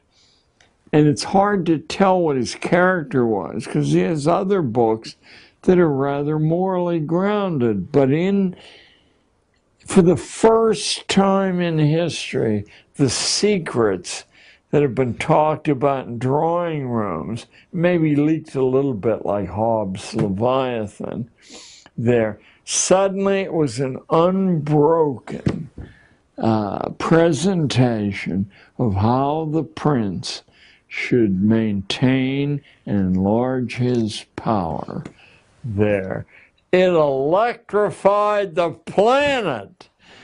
First of all, the people who already knew these things were ticked. And the people who suspected them were put in a moral quandary, a bind. Now it would be a deliberate choice. But for the great unwashed and for the religious power that represented them, here was, and his name was, after all, Nick. Here was old Nick. Saying here, you know, we could give us 10 years and no one could pass through school without being aware of these high or low points in the creation of their own society. Then at least they would have choices. And I know some would choose to sell out, but others, because of that romantic quality in the young, you know, that's why we send them over to get blown up, you know, would they do what they did in the 60s? It's a turning point in American history. After national policy. That tape end? Mm-hmm. All right, we're going to turn the lights off. You can continue talking. I'll just mark where we are. Oh, this probably ought to be on. But remind me tomorrow, we'll do this. After national policy was contradicted by the riffraff in colleges and high schools, word went out that was never to happen again. A group called the Trilateral Commission published a book they subsidized at NYU. It's worth picking up. It's called The Crisis of Democracy, 1975. And in shorthand, the crisis is, if the people take it seriously, we've got trouble on our hands. So we've got to hide power and how decisions are made even more rigorously than we've done in the past. Just like Hobbes said power is never where it seems to be. Not most, it's never there. Those are always the, you know, the flag catcher. If only Hobbes was writing for the average person, if only the person was literate, if only they had critical thinking, so that when they were so that their literacy didn't make them a slave. Yeah, or make them think of people like Hobbes. Oh, it's just another book. It's man's book. Yeah. That's his opinion. Well, he was the advisor of the king, and the book stayed in print, you know, for 450 years. It's actually in the great book set. It's in with Machiavelli and Hobbes, in volume 23. From that set over there. The Harvard Classic thing. It's the great books of the Western world. Oh yeah, put together by Chicago. I was accepted to the University of Chicago when I was a sophomore in high school, and my mother wouldn't let me go. And my uncle, who graduated from there.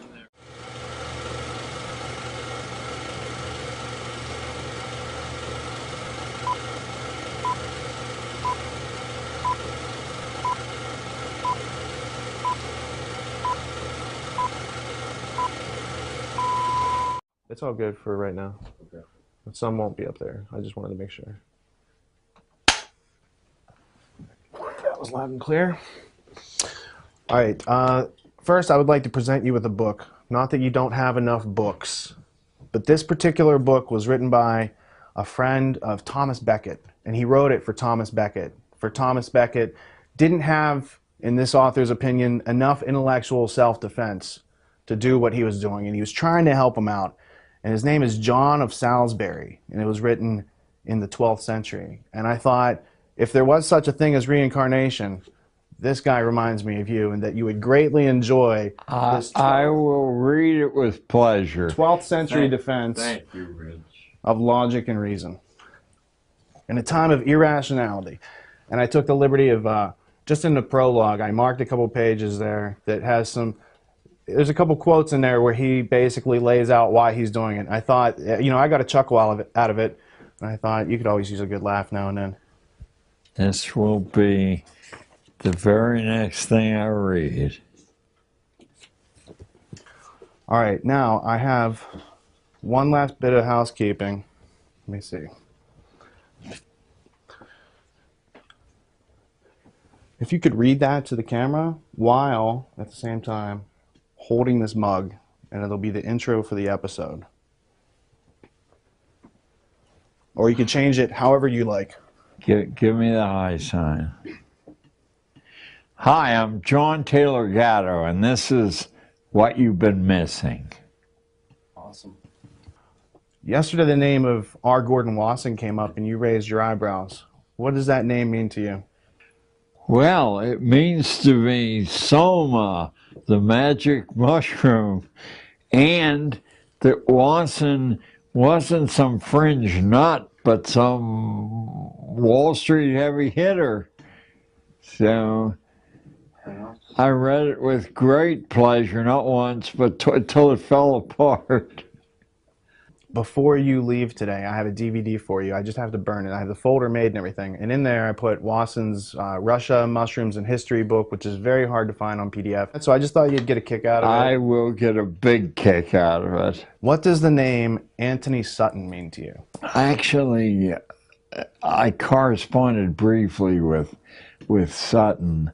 He made the contact after he read Underground History. And his books about the rise of Wall Street and the rise of the Soviet Union and Wall Street and the rise of Nazism were important parts in a slow process of overcoming my own skepticism. I mean, I had all the pieces, or I had many of the pieces, rather, but they seemed to add up to a reality that I could find no hint of recognition of. And in the copious reading I had done and kept current, why weren't there any references to this at all? Or occasionally when someone like Ramsey Clark would seem to breach the wall of security, Ramsey was toast. He was marginalized. No one ever mentioned Ramsey again. He wasn't a guest on any show.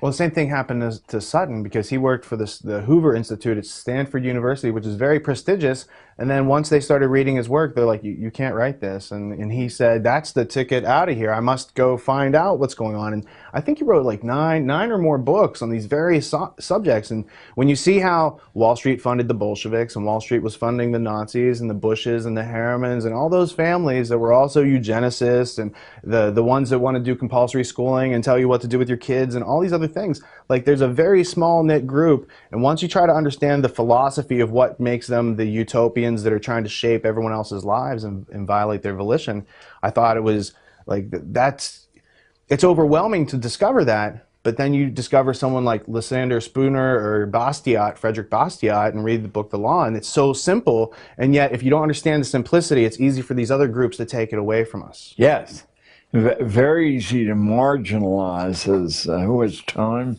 for this nonsense. I mentioned in our session yesterday that as I was poking around for other reasons in the history of American adoption, I kept running into the people who were the architects of American schooling. And I said, what possible correspondence? The chapter in Underground History, Daughters of the Barons of Runnymede, is actually a kind of lens into my brain trying to prove to myself there was some sense in following this road.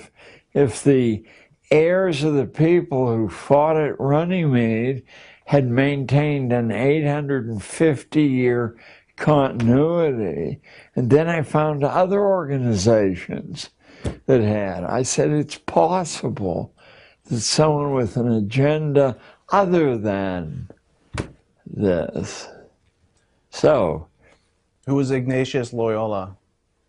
Well, Loyola was the founder of the Army of Jesus, the Jesuits who penetrated the Reformation and eventually produced the phenomenon history records as the Counter-Reformation. They slowed the momentum down because the Reformation really is founded, although Calvin is the eminence grise, Luther's every man his own priest is this wild declaration of radicalism.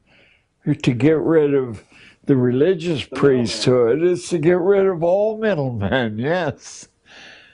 There were many countries that outlawed the Jesuits in the late 1700s, and one of those was the province or electorate of Bavaria. And then there was a Jesuit professor of canon law named Adam Weishaupt who created a group. And what influence specifically has that group had on the education system? Well, to pursue that line would require so many illusions.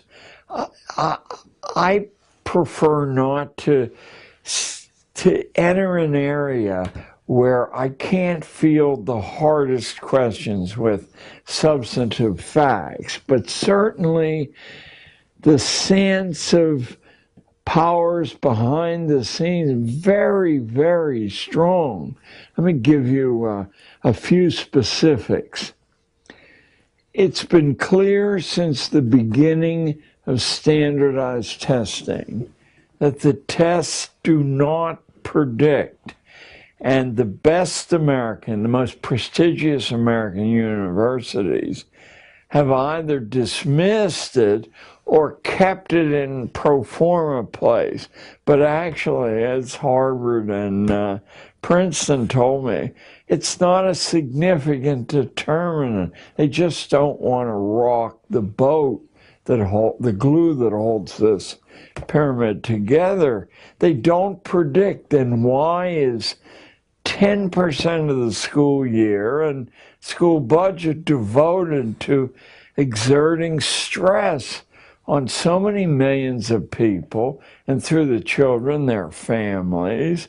And why do so many innocently ignorant school teachers say this will determine your future when it only does if you convince yourself that it determines your future? It has no predictive power at all other than to signal this is someone who will memorize whatever you ask him to memorize.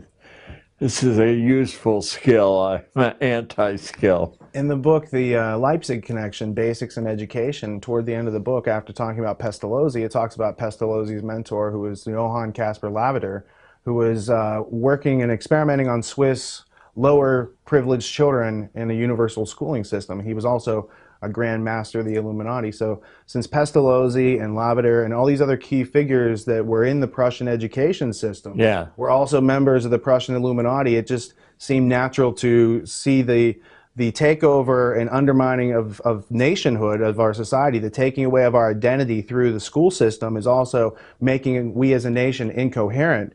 And it just seems like there is a very militaristic strategy that's been in place a long time. And notice what the specific mechanism is. It's an artificial extension of childhood, theoretically to the grave, but certainly beyond the point where learning anything is easy. As long as you indulge childish fears and childish appetites long enough, you've effectively rendered somebody harmless. You can see it in its crudest form in the military, in the training of recruits, or in fraternities, in the hazing of freshmen. But actually, yesterday I hope we talked about Richard Branson and the turning point of his life at age 4, when his mother drops him miles from home. Throughout most of human history, anywhere on the planet, childhood is over by the age of 7, and even in the most permissive cultures, it's over by the age of 11 or 12. People are, even in our own country, at the beginning of the 20th century, a substantial number of young women at the age of 13 were married or becoming married. I'm thinking in particular of I'm thinking of a 18-volume history of the world that used to be, for 20 years, the premium of Book of the Month Club, written by a husband and wife team. And still, a rather respectable history. Inside historians say it's not bad history. It's very, very... Did they also do a history philosophy set? Yes. I have it. Gene O'Denning just sent it to me last week. I just scanned it in. It's on my desk if you want to go get it. There's like... All we need is the last name, and it'll trigger. And in any case, the fellow who had been trained, I think, at U Chicago as a historian, marries his wife, who becomes his co-writer, and Will Durant, and Ariel. Ariel was either 13 or 15.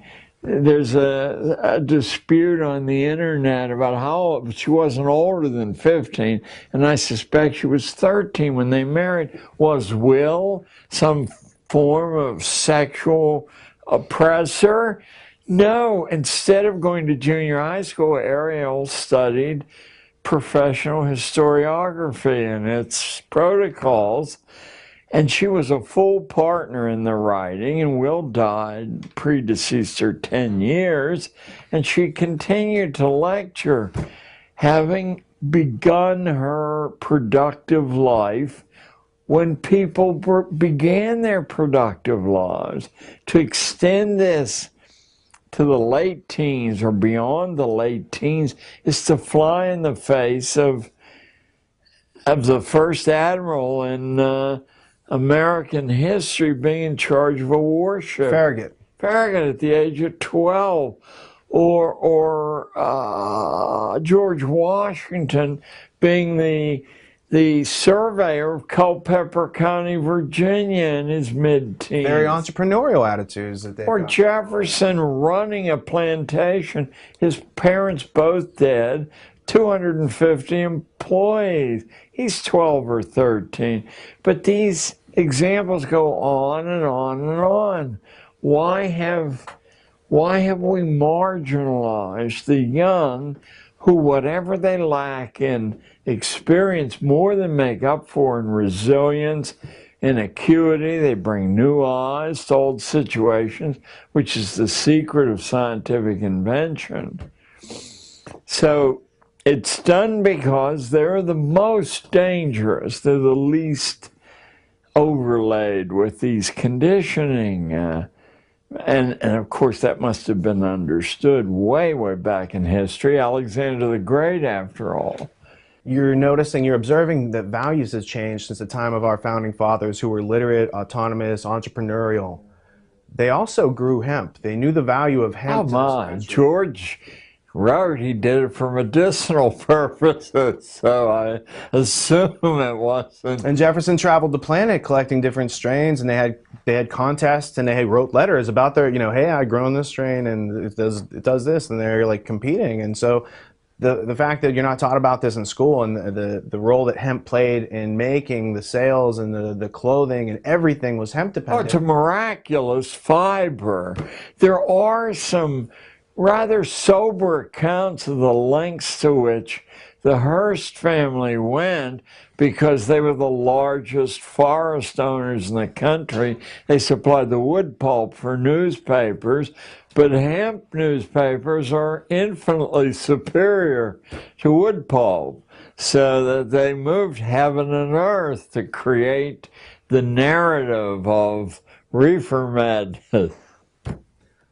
So if we're using wood pulp paper to make books these days, we're not only killing trees, which eat CO2 and produce oxygen to make paper towels and toilet paper and all these other things beyond books, but I noticed that a lot of the books that are printed recently, the pages are disintegrating.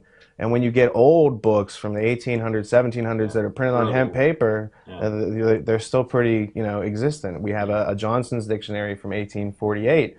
And it's not printed on the same wood pulp acid, paper that we have today. So can you comment on, they undermine education, but they're also undermining just our ability to get our hands on the books to educate ourselves, closing libraries and using types of paper that, basically turn to dust. Oh, yes. And there's been, since I've been in college in the 50s, there's been a prevailing wise guy ethic that you don't actually need to read these old books because there are plenty of abstracts, digests of these old books in existence, and that will give you the guts of the old book. Well, let's take Marcus Aurelius's Meditations.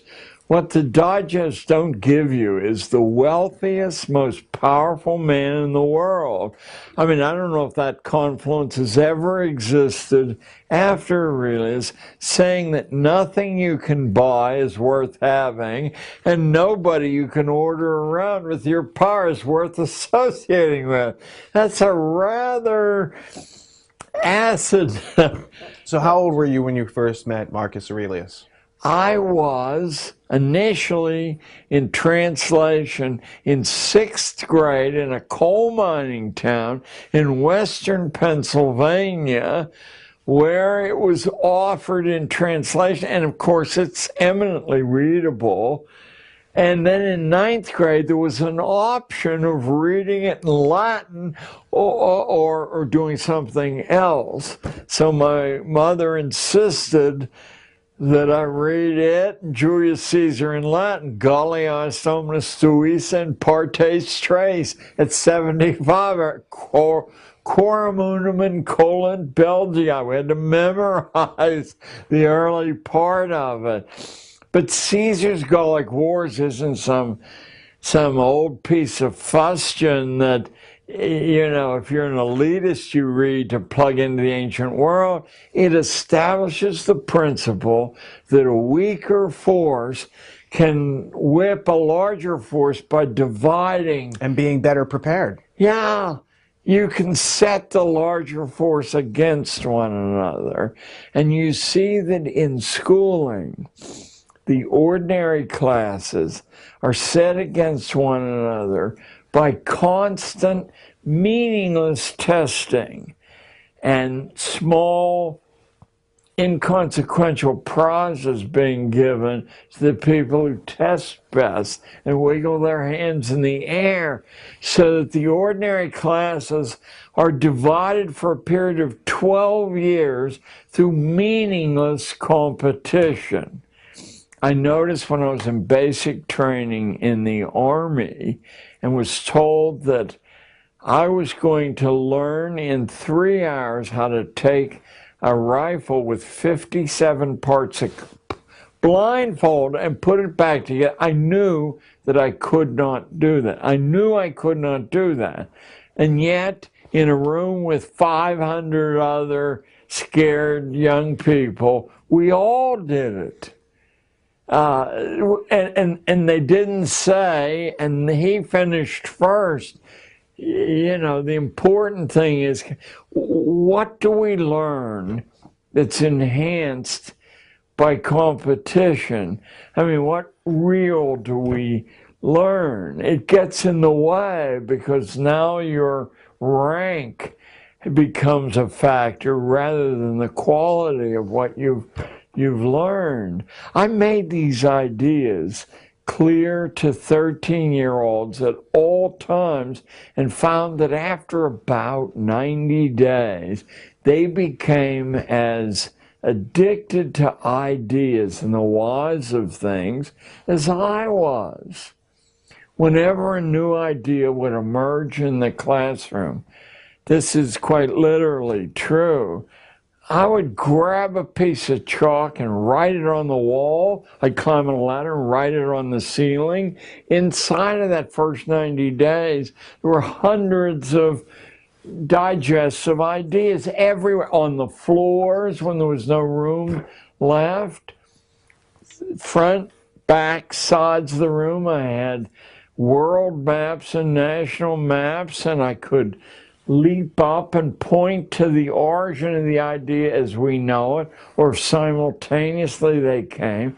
As I say, it was roughly 90 days when classes that were considered the stupidest, people who'd never eaten off a tablecloth in their life, were actually, they were hot to talk about ideas.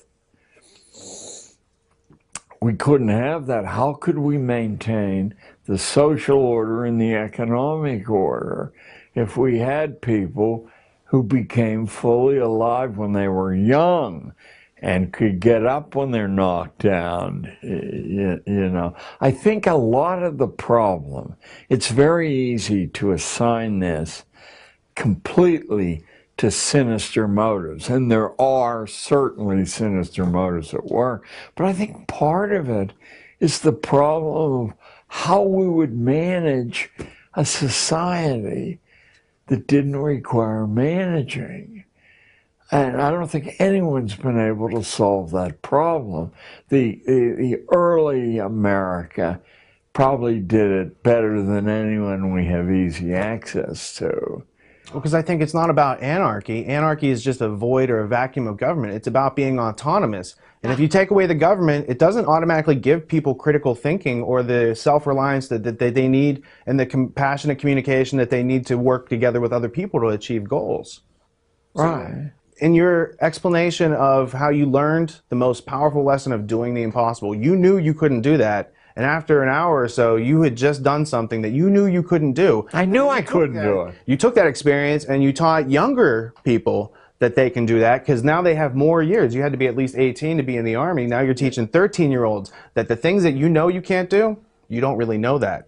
Right. And you need to get that up here first. Right. So the question that I would follow up with is, in your third interview on Gnostic Media with Jan Irvin, I heard you mention these words, trivium and quadrivium, and I thought it maybe is something that was off your radar, but you spoke eloquently about it. And so where do you have familiarity with the trivium and quadrivium, and what does it mean to you? I went to Jesuit boarding school in third grade, so I'm between the ages of 7.5 and 8.5 years old, and the curriculum, reflecting back on it, which I first began to do 15, 20 years ago, the intellectual diet was not modified in any way for our tender years.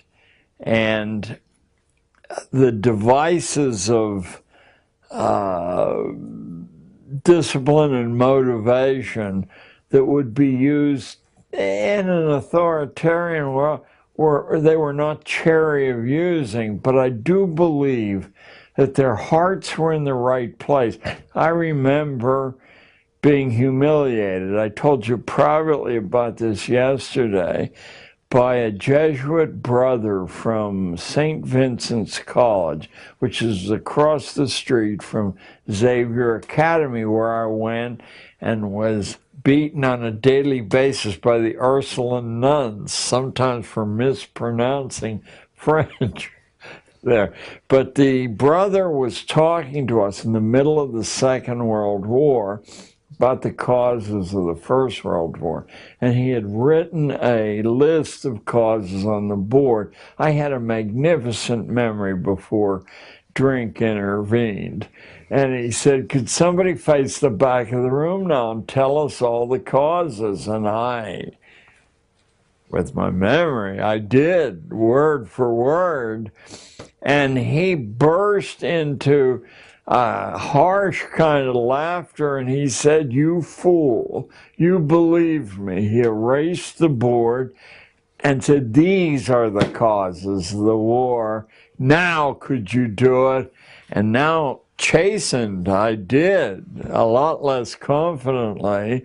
And this time, the room exploded with his scorn. He did it again. He erased the board. He said, you will never know the causes until you embed yourself into the primary documents and see how complicated a thing this is. That changed my life. I only wish I might have had a second year there, but before you can form your logical understanding, he said you need to get in check with the knowledge, the actual grammar. What are the artifacts? Yeah, where do these things documented? What's primary sources? And it probably has occurred to other groups, but the intellectual part of the universal Christian religion, the Catholic Church, had a respect for scholarship. And what happens as you collect data is that it forms itself into patterns, and if you record the patterns and test them to see that they hold true, eventually that suggests behaviors. So that they created two formulae, a basic formula which Dorothy Sayers, and I'd urge all your listeners to read her essay, The Lost Tools of Learning. She's a marvelous detective story writer, and the detective stories really aren't genre stories. They're a comedy of manners about the British upper classes, but the trivium was becoming comfortable with a pattern of thinking in which you could dispel confusion. And then the quadrivium was pushing it farther into specialized areas. One of the huge mistakes that schooling makes, even homeschooling, is to organize the agenda and the goals in terms of subject learnings: English, math, social studies, science, because those categories, while better than chaos, are so crude they tend to mask what you're actually after. Take the universal study of the English language. What you're after is a mastery of the written language, the spoken language, and your own writing. So you've got these three divisions, and now if you're after those things, your measurement's not through memory, it's through performance, which is so much more accurate. As we spoke about a little earlier in this session, the standardized tests aren't predictive, and every first-class university knows that. You don't select people because they scored here on the SATs or whatever other tests are administered, because they end up disappointing you. And you waste people who who actually... In real life, we don't use standardized tests to make decisions, whereas you actually do use the trivium to observe, to process that information, and to make informed decisions. Right. And while there are personal variants, so I think the fundamental thing, as every philosopher in human history has said, is know yourself. This is the fundament. Now you can take principles like trivium and quadrivium, and you can do a personal adaptation of the, you know how they will work for you.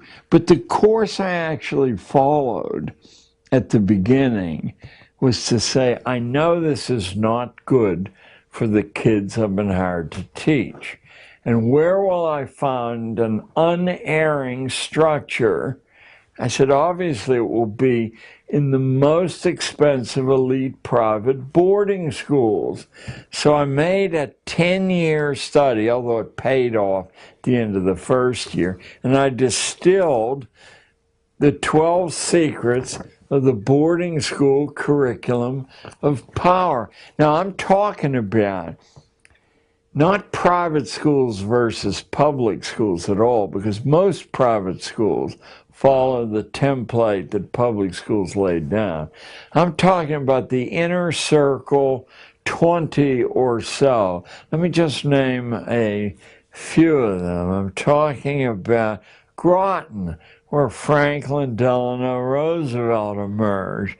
I'm talking about St. Paul's, where the senator from Massachusetts who ran for president, the tall, skinny guy, John Kerry, emerged. I'm talking about Andover, where the Bush family went. I'm talking about Choate, where John F. Kennedy emerged. I'm talking about one that not one person in 10,000 has ever heard of, Episcopal in Virginia, where John McCain, the populist, give me a break, emerged.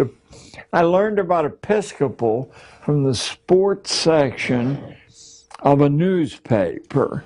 I'm looking for the next Pittsburgh Pirate defeat, and suddenly I see a tiny item that says at the homecoming football game for Episcopal Prep School in Virginia, 25,000 alumni showed up. I said, wait, it's got to be a misprint.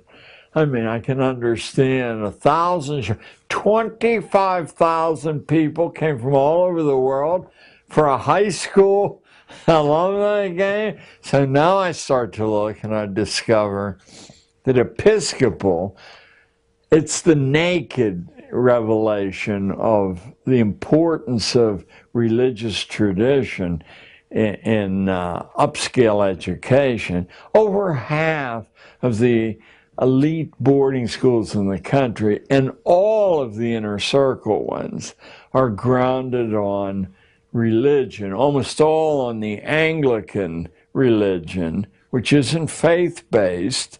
It was put together by committees arguing about what must have been in God's mind.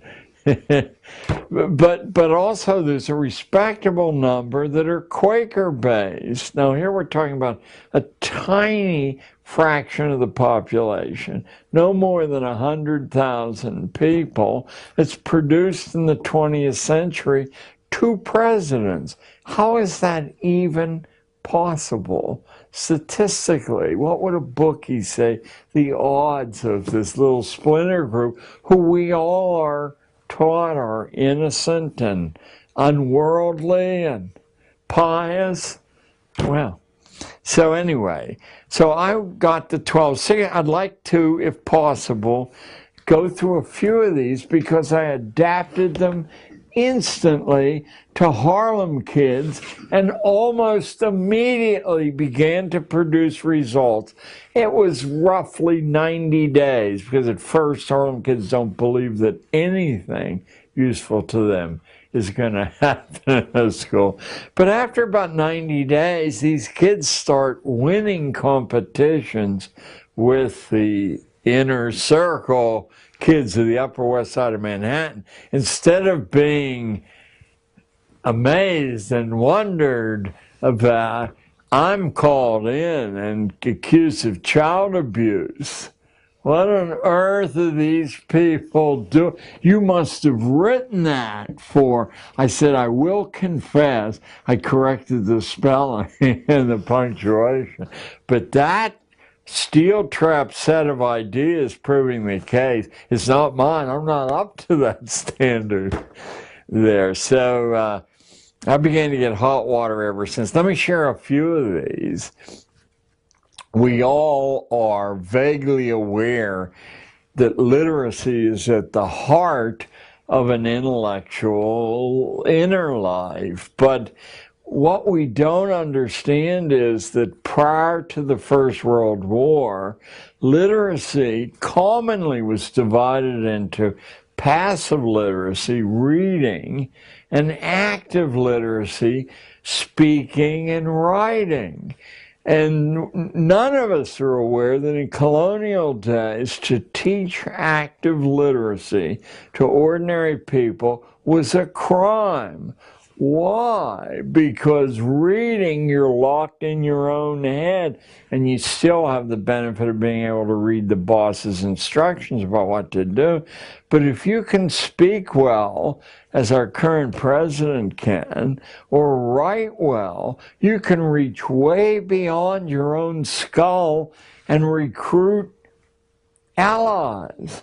That's a no-no for ordinary people. They're supposed to be so inarticulate, or their writing will look so funny with ink blots and things in it that no one treats them seriously.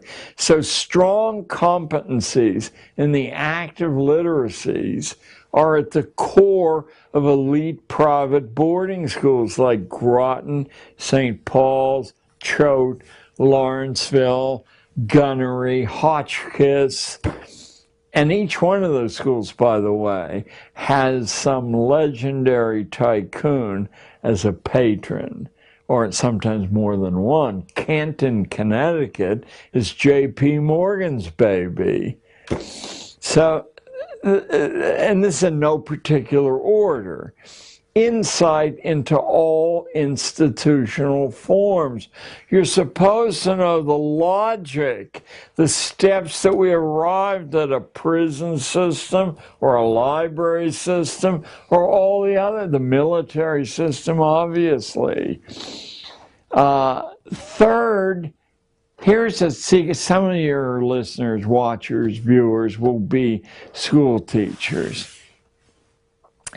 And if you teach history or literature, you will run into a great deal of difficulty moving kids. But if you approach those subjects and share this with the kids, that what we're after here is not a good story or memorizing details from Jane Austen for the test. We're after a theory of human nature. And anyone who's written a book that lasts more than their own time has spent years closely observing people in interaction, and the trace left behind is an insight that you might spend a lifetime and never have. So that's what we're after, a theory of human nature drawn from history or philosophy or literature or law, or the greatest trove that's unexamined is theology. I used to go to auctions, and there'd be boxes of religious books, 50 cents or $1 from a century ago, and nobody wanted them at auctions. But I bought them because they were cheap, and one day I have a barn in upstate New York. I picked one up idly, and I was in the hands of an intense thinker who was drawing on all history and philosophy to create an insight into human nature there. And I said, interesting that theology is something that we don't regard at all if we're ordinary people. So a few other of the secrets of the boarding school curriculum of power. Mastery of the social forms.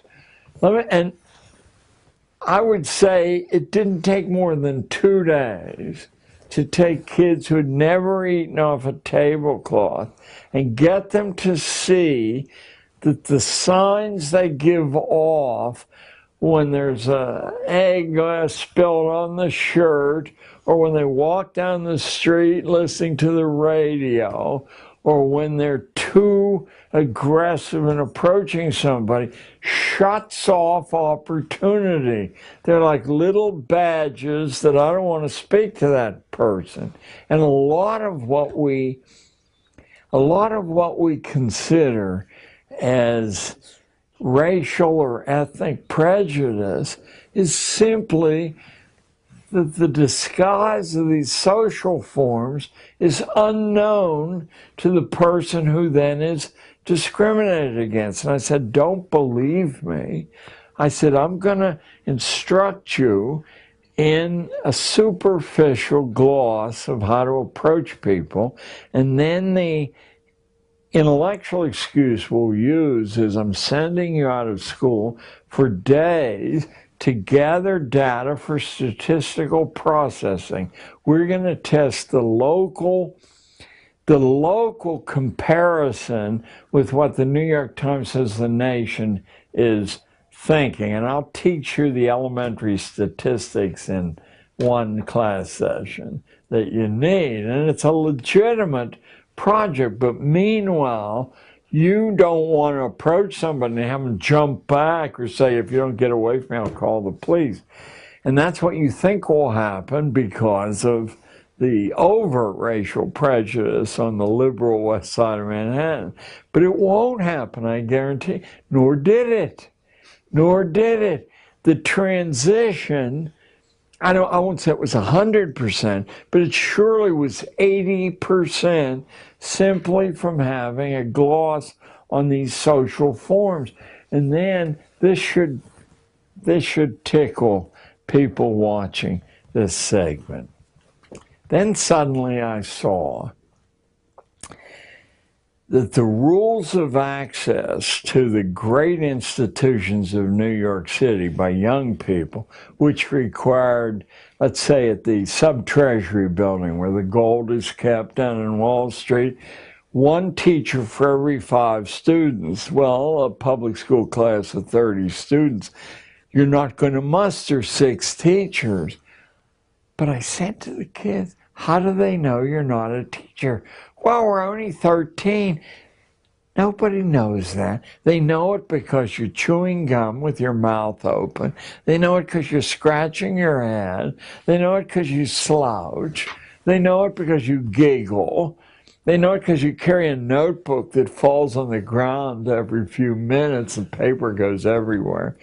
Why don't we master what a college student, who could be a student teacher, what signs they would give off? They'd carry a clipboard. They'd cock it at an arrogant angle on their hip.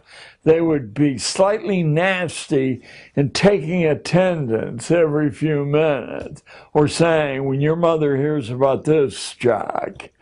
I said, let's see if we can pick 5 people out of this class and penetrate security at the Sub-Treasury building, at the mayor's office, anywhere. We were never caught. Not once. Now, the Bronx Zoo says 1 for every 15 kids. But how are you going to even get 2 teachers to take kids to the Bronx Zoo? Well, it's easy if the kids can shift from being 13 to being arrogant college student teachers. Never caught in 8 years of doing this. Well, that's real self-esteem. It gives them real confidence from experience. And to be able to go into Columbia, sit in the back of a class, and see what college is like before you have to go to college takes away a lot of anxiety. Now, I don't know why you said that, but okay. We were only 20 blocks from Columbia, and I have a degree from Columbia, so I understood that the law school classes, there are 300 people in these banks of seats.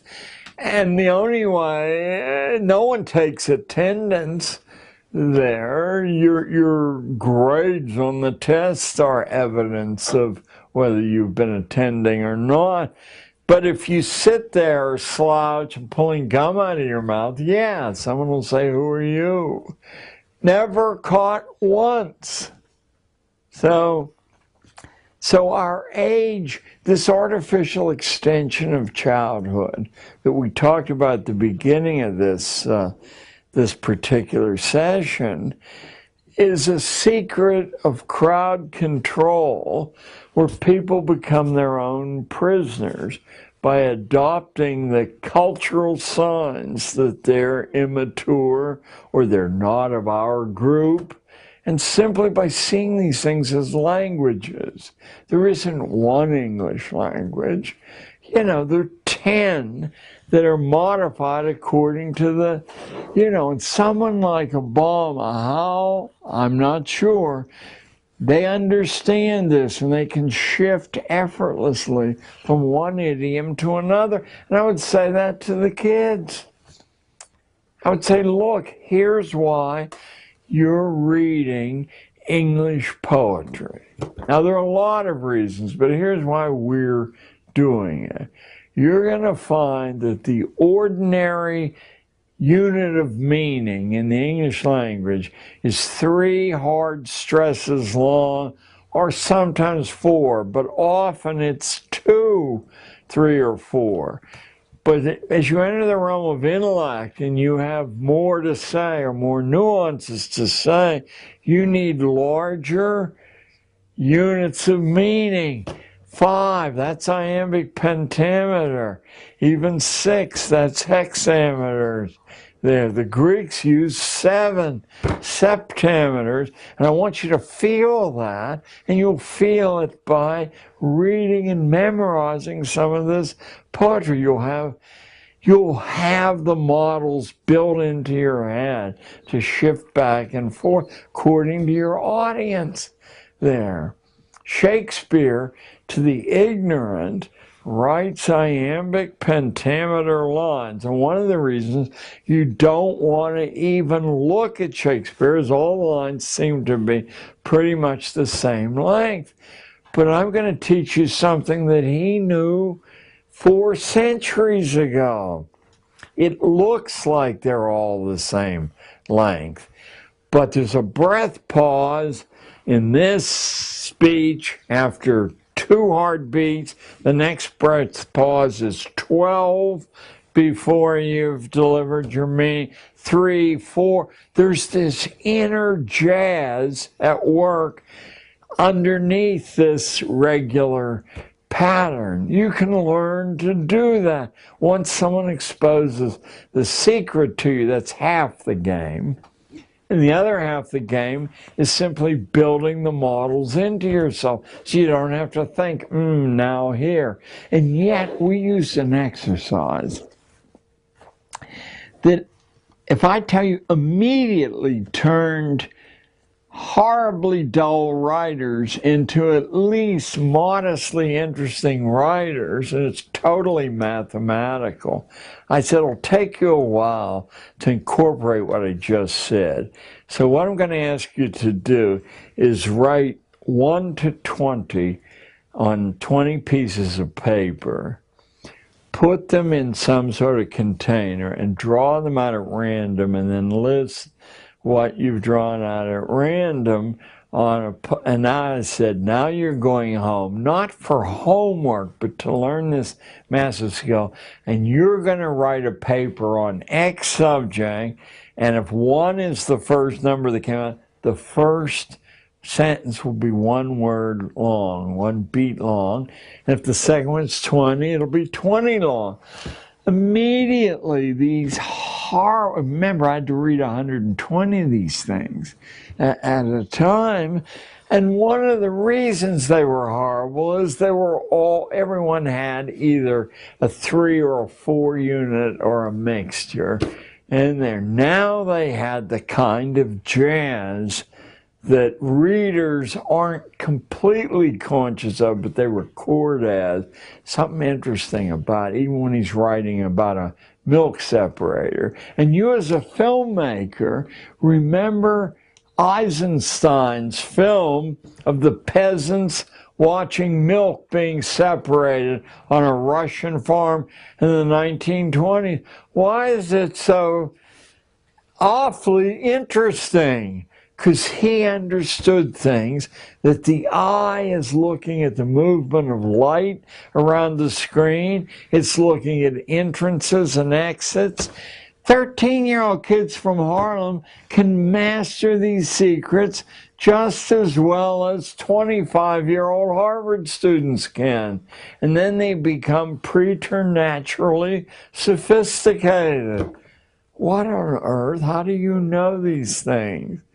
Because they're our birthright. We're biologically equipped to learn this way, unless somebody sticks their oar in and intervenes and says, read Jack London and memorize.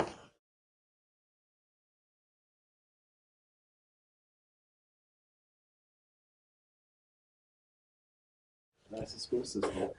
We've all heard about the hardware. What's going on with this camera? Okay, I just need you to, for a minute, if you could just reframe this camera, because I think something happened. And No, it's when I not. came in, the camera was moved. I guess someone was monitoring on it or something. Or Either way, I just want you to make sure that he's focused. I think, 30 seconds. and I won't be as windy and the rest, but I think that everyone will profit, and you'll see some evidences of the trivium at work here. These are the 12 secrets of the elite boarding school curriculum of power. Are we on yet, or? Just 1 second. We'll be back on. Because the next one. That's what people don't learn in public school. Specifically, like what is different. They're doing this, and this is about their success in life and managing the other people who don't know it. Oh yeah. Right. Well, the next one will be an absolute eye-opener that took me about 5 years to tease out of the admissions procedures at Sarah Lawrence or, you know, the other inner circle colleges. You guys might as well do a tape change now. Yeah, no, mine's out. I'll turn these lights off.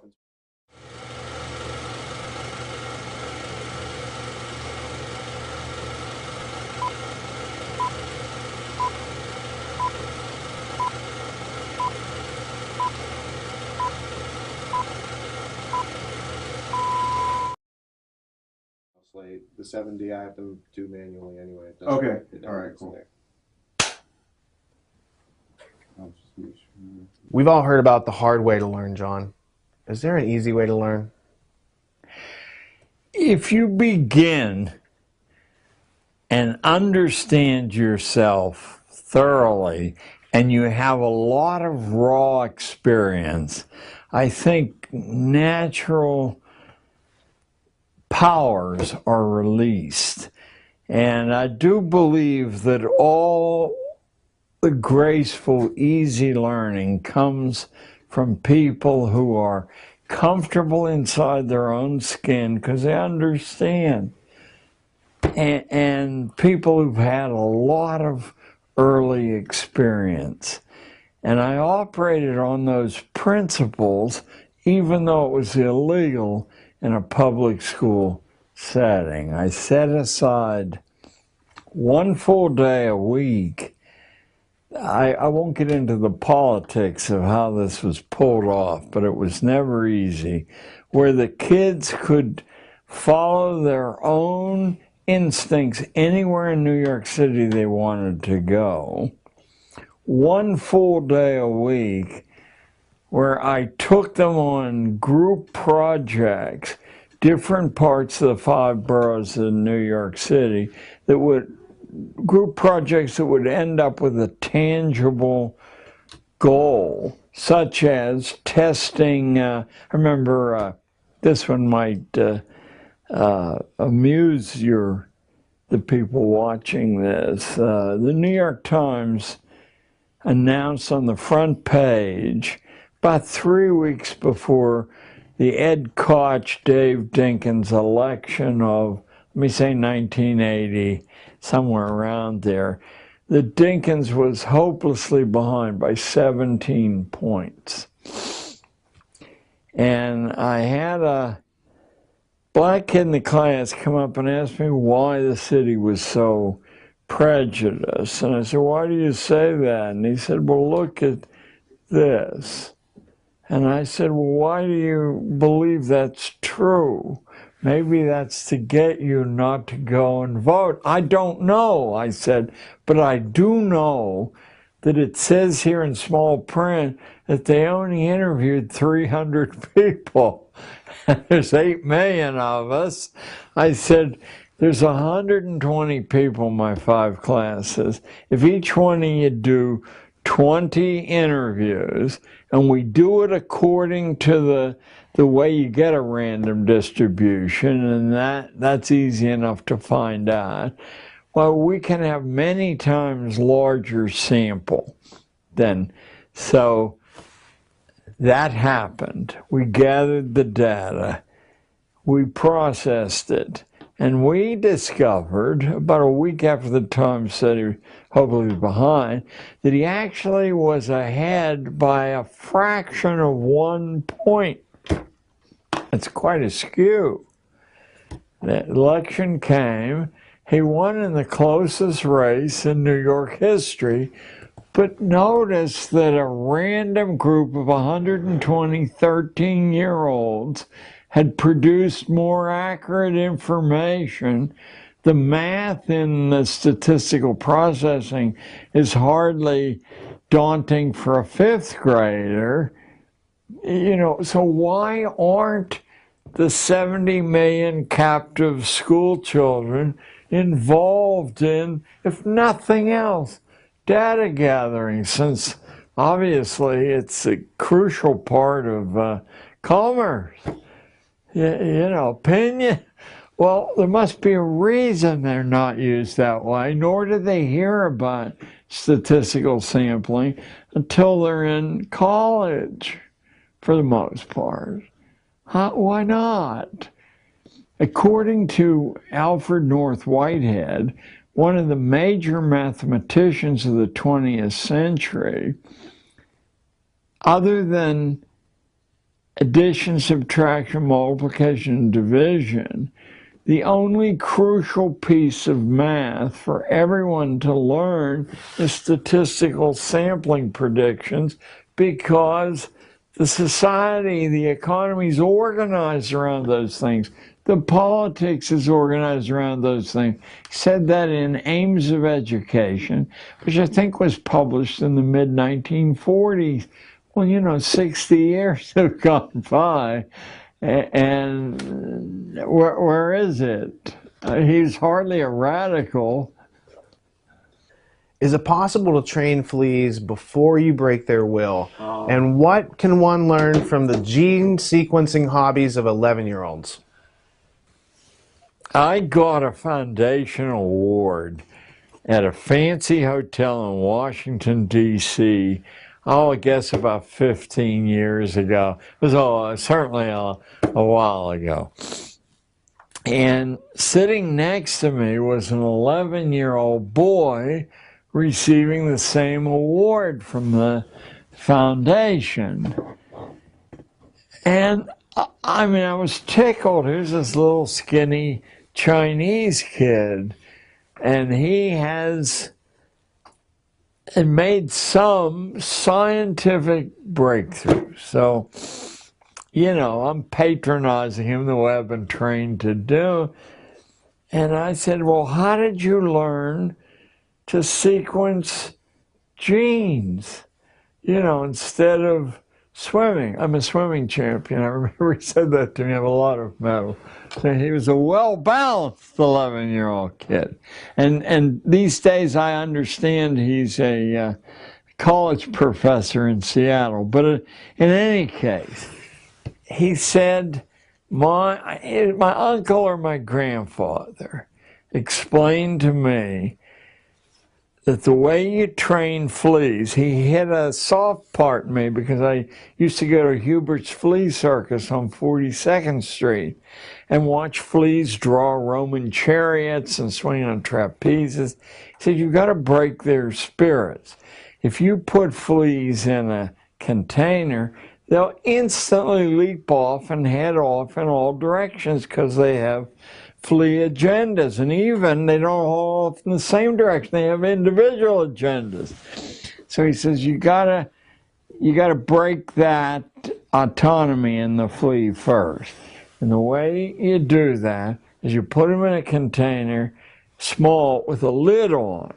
And the fleas keep attempting to follow their own agenda, and they strike themselves over and over again. And if you come back in an hour or so, they're all huddled in a mass together. Now when you take the lid off, they don't even try to escape. Now, he said, you can impose your will on the flea. The minute the 11-year-old kid said that to me, I knew that I had been hired as the lid on the container.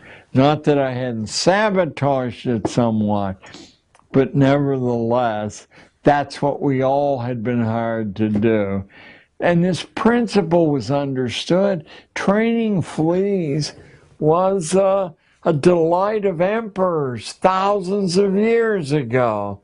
And whoever trained those fleas understood the principle and saw that it could be applied as it is in military training to human beings, as it is in much religious training. Not all, but much. So you've got a character like Wundt who believes that children have no soul, and he's designing an education system, and then you've got these Machiavellian techniques being layered in on top of it of how to break the will of animals, and it's being used to train our children. Yeah, what's surprising is that these insights and even these activities that don't depend on modern technology. I mean, these are understood a long time ago. And the only subject at the Roman collegia in the 5th century was, I'll put an umbrella over it, crowd control. You know, how you divide to conquer, what buttons on the human organ you press to produce certain sounds. I mean, that's 16 centuries ago. What has happened in the intervening 16 centuries? They forgot that, or was it added to? Has it become amazingly sophisticated? Less and less people necessary to produce more and more leverage. Is there a connection between the ideals of someone like Calvin and his espousing a theocratic state and modern states like Israel, which are also built along the same theocratic terms? I think, and I'm trying to be as fair as possible to the villains in this, I think there's some impulsion in everyone to have certainty, that even as babies we're aware of how many accidents, how much menace is out there, jeopardy, certainty. So to follow a list of rules, algorithms, you know, is emotionally very satisfying, but it doesn't work if everyone's not doing it. You know, and the minute everyone's doing it, you don't have to do it. You now are handed freedom because the menace has been reduced of other people experimenting with humanity, enlarging its boundaries. And then economically, of course, your capital's at risk. If that's the overproduction thing. I hope we talked about that yesterday, because it finally was the tipping point in the late 19th century as corporations were enlarging and layering themselves. Men like Carnegie and Rockefeller and Astor, they were fully aware that human ingenuity was a tremendous risk to capital formation, because to talk people out of their wealth on the grounds that you can multiply it doesn't work if too many people invent ways to do something better than your investment. You know, the capital's destroyed. So the easiest way to manage the future and the present, of course, they saw a series of financial crises all through history, but especially in the 19th century, where the boot of the master had been lifted off ordinary people, and they were recklessly inventive. I mean, America's producing more inventions than all the rest of the world put together. You can't have that, because on that new base, the next base is going to be frightening. So a term existed and exists, but it's been camouflaged in the 21st century, called overproduction. You have to use government to control overproduction, dumping too many goods or services on the market that it can't absorb. And the easiest way to do that, at first you try licensing, you know, and other kinds of government subsidy to favored groups. But ultimately, the killer app is to remove the ability to be inventive from the ordinary mass. These days it's called overcapacity, because to penetrate what that means is much harder than to see instantly what overproduction means. Then a second menace emerged in the late 19th century, but by the late 1960s, it was clear it too would have to be controlled. That's called hyper-democracy.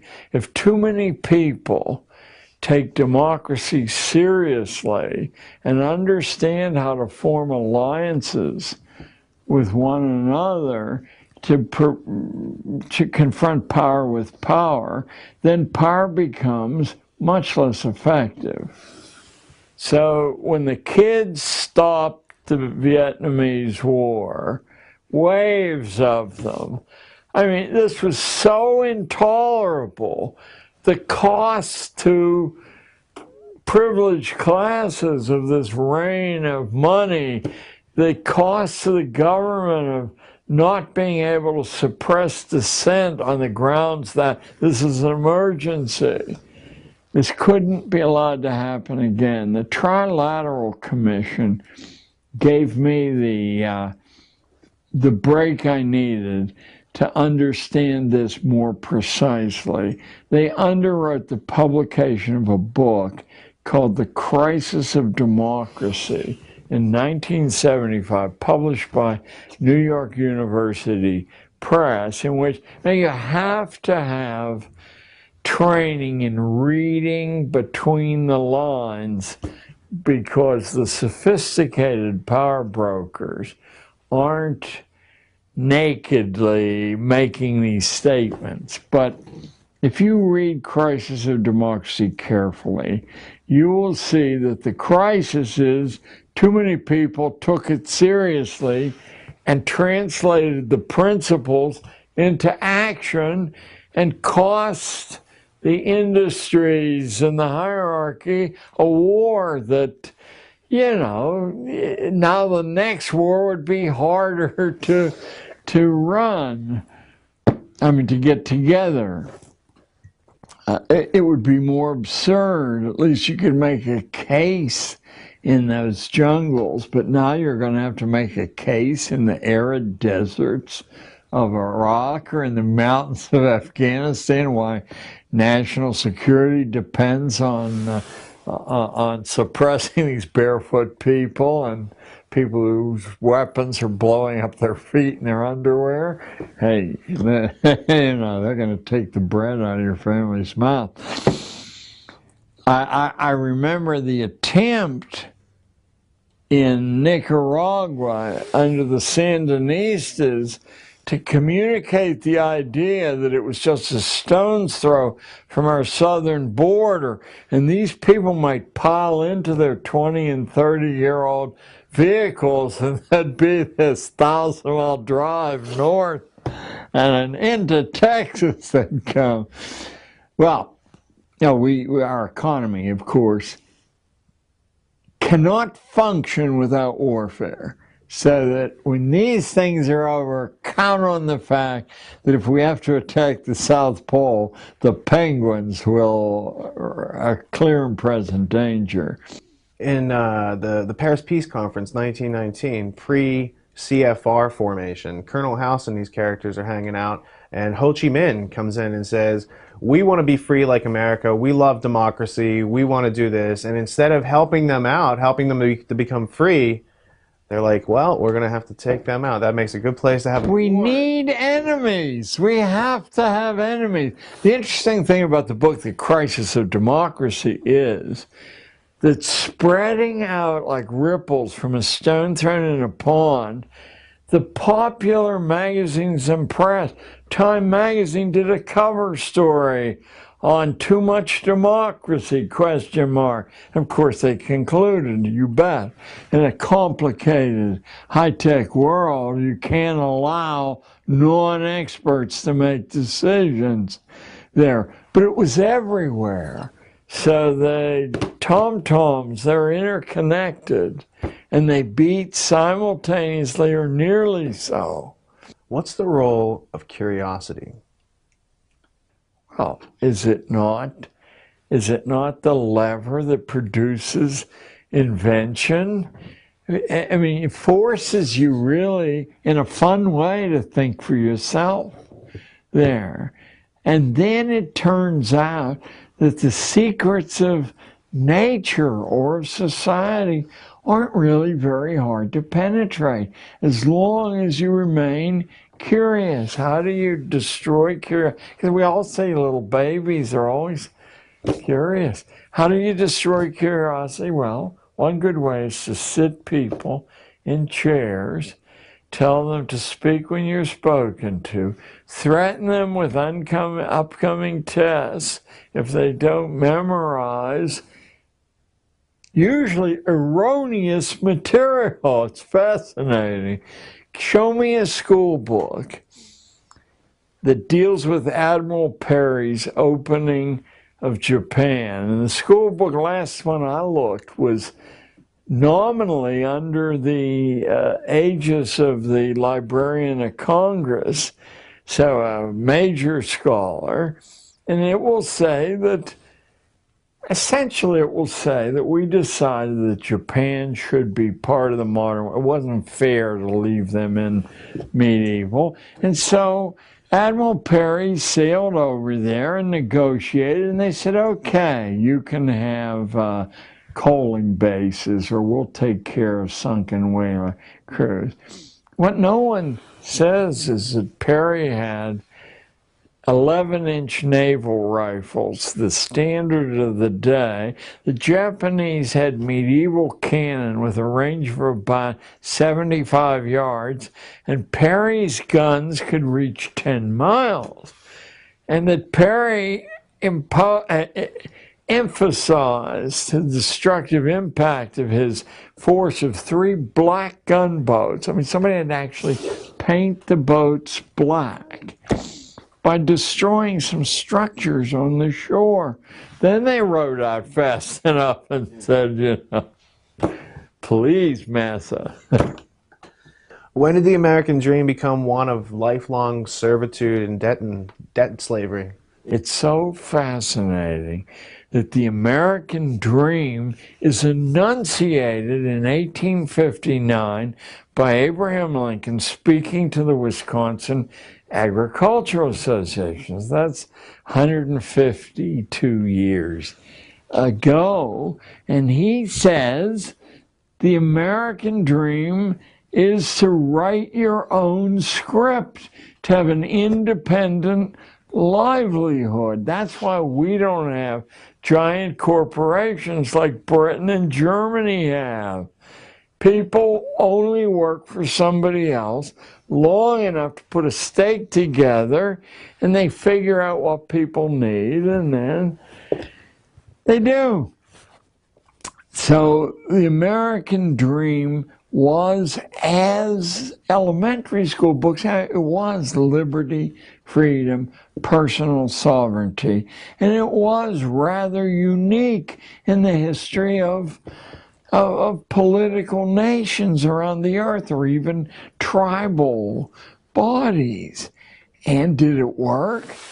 It almost immediately propelled us into a paramount position among the, just because there's I'm not hostile to, but I'm also a stranger to IT and the high-tech world. But I do try to keep up with the theory of what's going on. And about 3 or 4 years ago, there was a wonderful analytical book called The Cathedral and the Bazaar. Are you familiar with it? I don't remember who wrote it at all?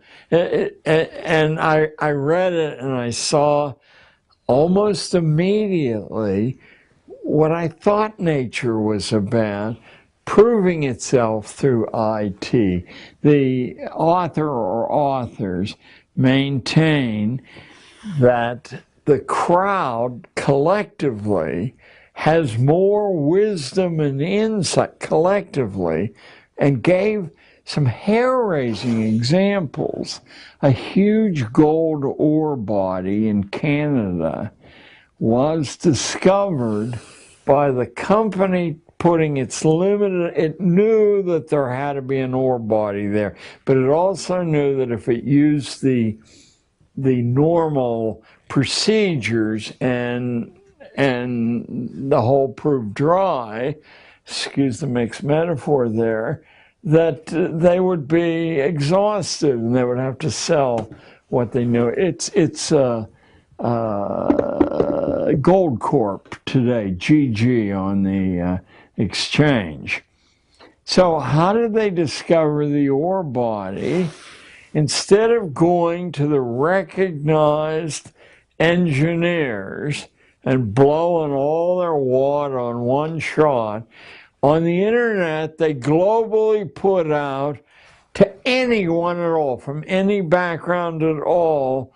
They wanted a theory of how to find that ore body. And somebody who had nothing to do with mining, pick up the book, because I'm losing the richness of the details. But it's the essence of how non-experts can make some of the biggest discoveries. Oh, well, there is a book. I made a note to bring up here.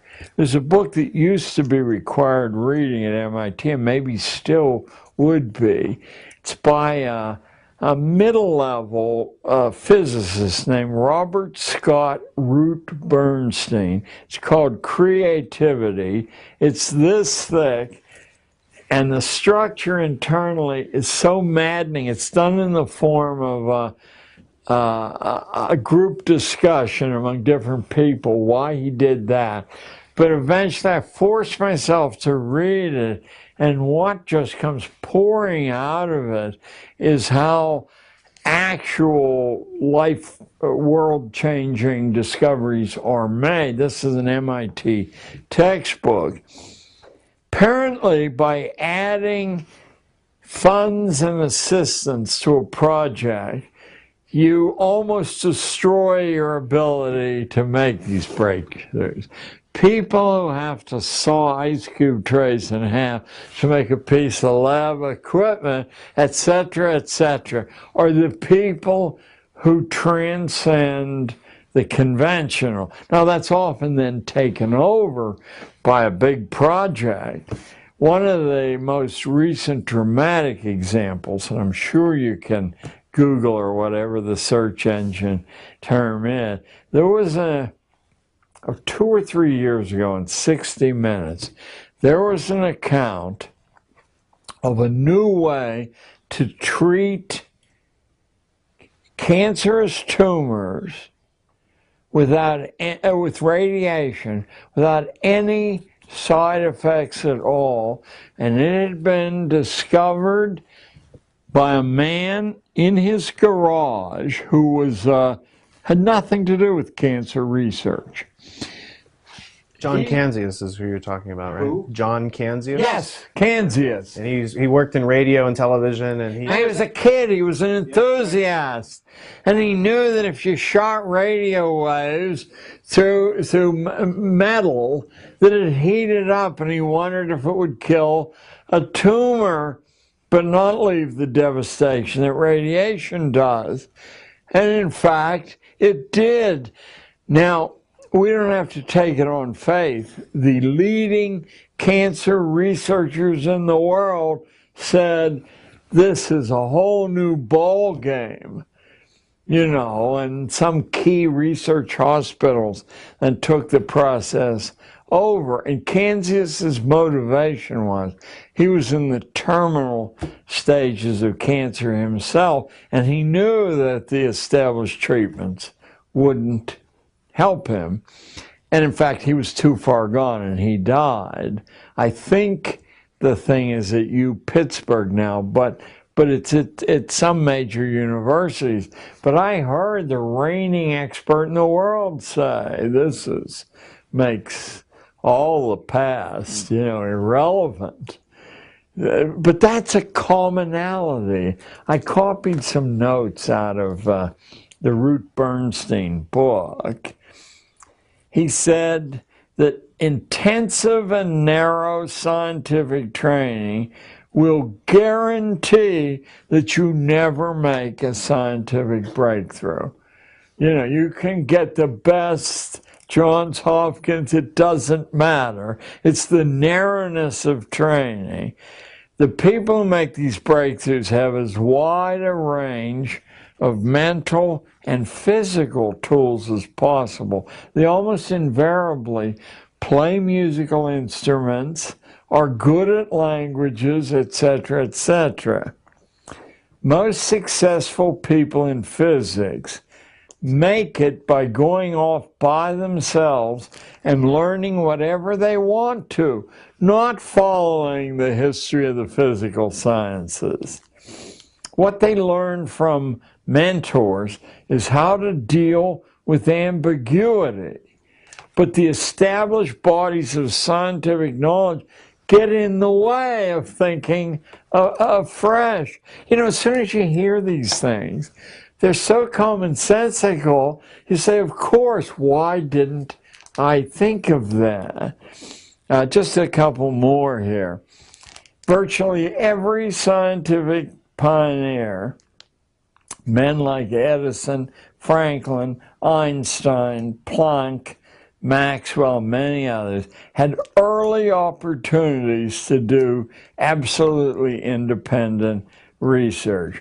All of them were in their early 20s, which has given rise to an understanding in the higher levels of the sciences that if you haven't made a major breakthrough by your middle 20s, you're not going to.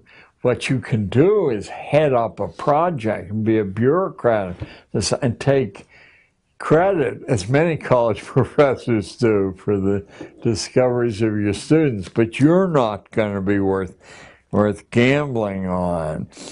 It isn't the age in itself that limits insight. It's the imprint of rigid patterns of habits.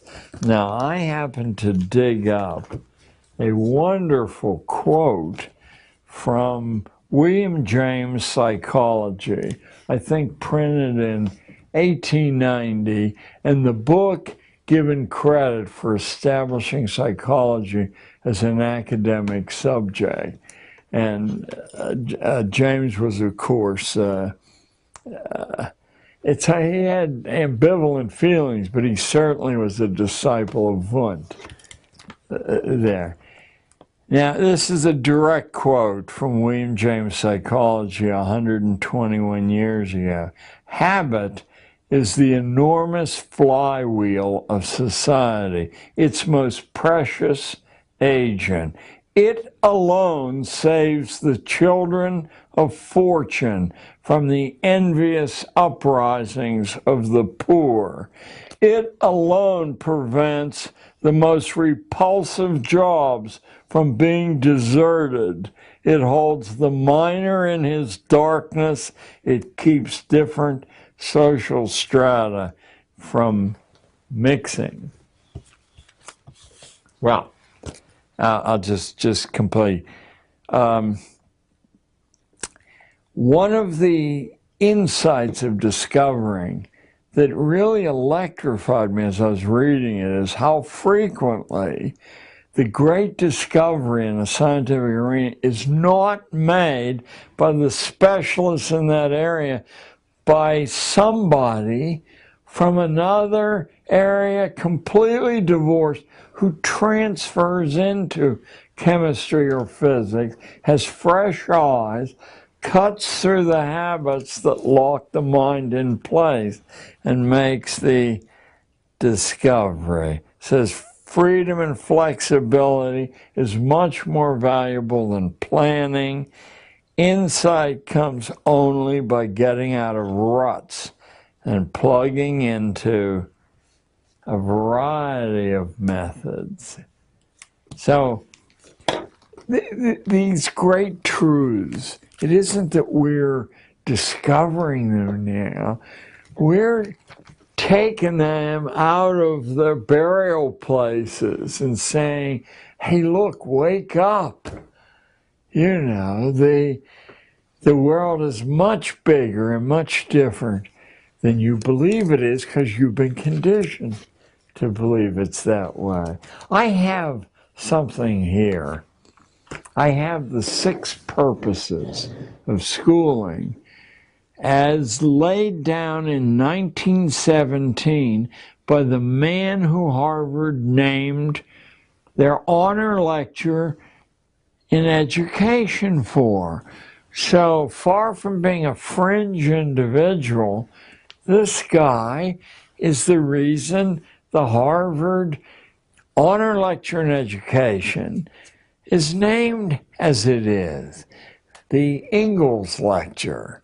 Looks like Inglis, but it's pronounced Ingalls. And I would like to read you the 6 purposes of schooling. I moved heaven and earth, and it took years to find this book, just like trying to find, in past years, a copy of Carol Quigley's Tragedy and Hope. I learned about Ingalls from the 20-year president of Harvard, James Bryan Conant, who was a poison gas specialist in World War I, was a very inner circle of the atomic bomb project, World War II, was the High Commissioner of occupied Germany after the war. So he wrote, there must be 20 books about the institution of schooling, of which he was completely a proponent. And he's a very, very bad writer. I forced myself to read most of these books, and in one of them, he says that if you really want to know what school is about, you need to pick up the book that I'm referring to here, Principles of Secondary Education. 2 years it took me to find a copy of the book, 750 pages, tiny print, and as dull as your imagination can conceive. And furthermore, it's not until you get to the very middle of the book, in an unlabeled section, that he spills the beans. Let me spill them for you. These are the 6 purposes or functions, as he calls them. The first he calls the adjustive function. Schools are to establish fixed habits of reaction to authority. That's their main purpose, habits of reaction to authority. That's why school authorities don't tear their hair out when somebody exposes that that the atomic bomb wasn't dropped on Korea, as a history book in 1990s printed by Scott Forsman distributed, and why each of these books has hundreds of substantive errors.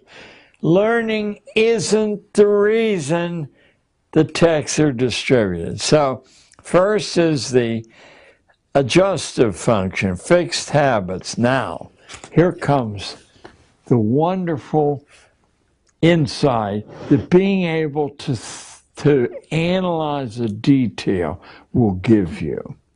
How can you establish whether someone has successfully developed this automatic reaction? Because people have a proclivity when they're given sensible orders to follow it. That's not what they want to reach. The only way you can measure this is to give stupid orders and people automatically follow those. Now you've achieved function 1. Have you ever wondered why some of the foolish things schools do are allowed to continue? Number 2, he calls it the integrating function, but it's easier to understand if you call it the conformity function. It's to make children as alike as possible, the gifted children and the stupid as alike as possible, because market research uses statistical sampling, and it only works if people react generally the same way. The third function he calls the directive function. School is to diagnose your proper social role and then to log the evidence that here's where you are in the Great Pyramid, so that future people won't allow you to escape that compartment. The fourth function is the differentiating function, because once you've diagnosed kids in this layer, you do not want them to learn anything that the higher layers are learning. So you teach just as far as the requirements of that layer. Number 5 and 6 are the creepiest of all.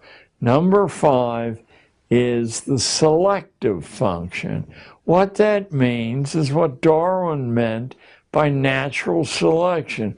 You're assessing the breeding quality of each individual kid. You're doing it structurally because school teachers don't know this is happening.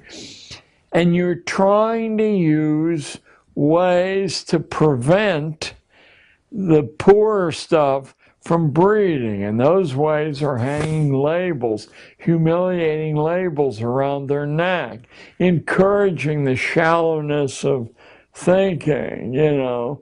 I often wondered, because I came from a very, very strict Scotch-Irish culture that never allowed you to leer at a girl. Well, when I got to New York City, the boys were pawing the girls openly, and there was really no redress for the girls at all, except not showing up in the classroom.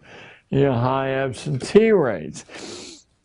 Well, you're supposed to teach structurally that that sexual pleasure is what you withdraw from a relationship, and everything else is a waste of time and expensive. So the selective function is what Darwin meant by the favored races. The idea is to consciously improve the breeding stock. Schools are meant to tag the unfit with their inferiority by poor grades, remedial placement, humiliation, so that their peers will accept them as inferior. And the good breeding stock among the females will reject them as possible partners. And the sixth is the creepiest of all, and I think it's partly what Tragedy and Hope is about. It's a fancy Roman name. the propaidutic function. Because as early as Roman big-time thinkers, it was understood that to continue a social form required some people being trained that they were the custodians of this. So some small fraction of the kids are being ready to take over the project. That's the guy, the honor lecturer, and it will not surprise you that his ancestors include the major general at the siege of Lucknow in India, famous for tying the mutineers on the muzzles of the cannons and blowing them apart, or somebody who was forced to flee New York City, a churchman, because at the beginning of the American Revolution, because he wrote a refutation of Thomas Paine's Common Sense. They were going to tar and feather him. He fled and was rewarded by the British by making him the Bishop of Nova Scotia. Those are Ingalls' ancestors. So Al Ingalls is certainly, when I learned of this and wrote to Harvard asking for access to the Ingalls lecture, strike me dead, Lord, if I'm exaggerating at all, I was told, well, there is no Ingalls lecture, hasn't been for years, and we have no records. It was the same thing that happened when I discovered that Elwood P. Cubberley, the most influential schoolman of the 20th century and the bionomics genius, had been the elementary school editor of Houghton Mifflin. And I wrote Houghton Mifflin, if there are any records, and they said, we have no record of anyone named Elwood P. Cubberley. Now Harvard's telling me there's no Ingalls lecture. A week passed, and I got a call from Harvard, from some obscure office at Harvard, saying, what is your interest in the Ingalls lecture? I knew that I was on thin ice. And I said, well, James Conant referred me in his books to the man the Ingalls lecture is named after. And I was wondering if I could get some background on this fellow and a list of the lectures. And in due time, I got a list of the lectures and instructions how to access the texts, but not easily. Enough hoops that someone who has to mow the lawn and burp the baby, wouldn't jump through those hoops. I was able to prove Harper's wouldn't publish when they did the cover essay I wrote, which Lou Latham named Against School, probably after Jeremiah's Against. But I had called the artificial extension of childhood, because I think that's the key mechanism at work here. So they wouldn't print the information about Cubberley because Mifflin denied it. It was only months afterward that I looked through my extensive library of incredibly dull books about schooling and opened, and the facing page said Elwood Cubberley, editor-in-chief, elementary school, publishing arm of Houghton Mifflin. By the way, the secondary editor-in-chief was Alexander Ingalls. So you see how this cousinage, the incest, works. If Martin Luther's idea was to cut out the middleman and teachers read books. Why can't students just read books instead of going to the middleman for their information? Well, the more highly placed the schooling is, the more likely it is that they do that. They go to primary documents.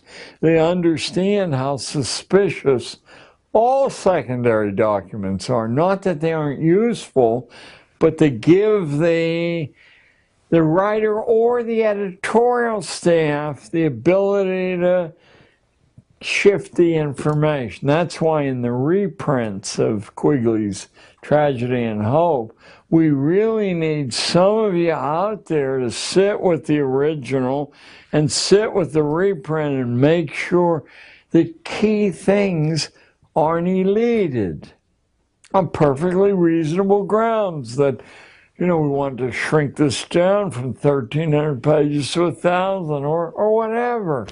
Oh, it was an oversight.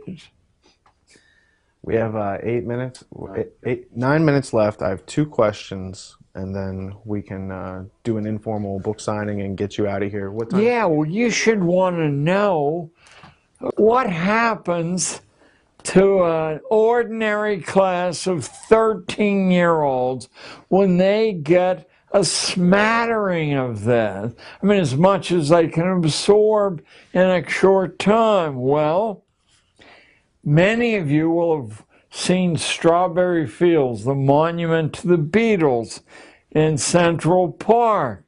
I don't want to pat myself on the back because I didn't much care for the Beatles and I hate using Parkland for it. But I was approached by 3 girls, 2 of them here, bitterly complaining that the Community Planning Board had denied Yoko Ono's petition to build Strawberry Fields. And they were furious that this had been done. And I said, well, you don't have to accept their decision. They're the lowest part of the pecking order. First, according to protocol, you have to take your case to them. So we'll book you an appointment, and you lay down the reasons you want to take 3 acres of Central Park and give it to this group who could only play 3 musical chords. But I told them, whatever you want to do, including building a pistol, I'll show you how you can learn how to do that. I won't censor. So it had been voted down 45-8 by the Community Planning Board, and the Community Planning Board unanimously rejected their appeal. I said, now you want to look who has to sign off on their decision. This is not a group of local big shots. This is the Landmarks Preservation Commission.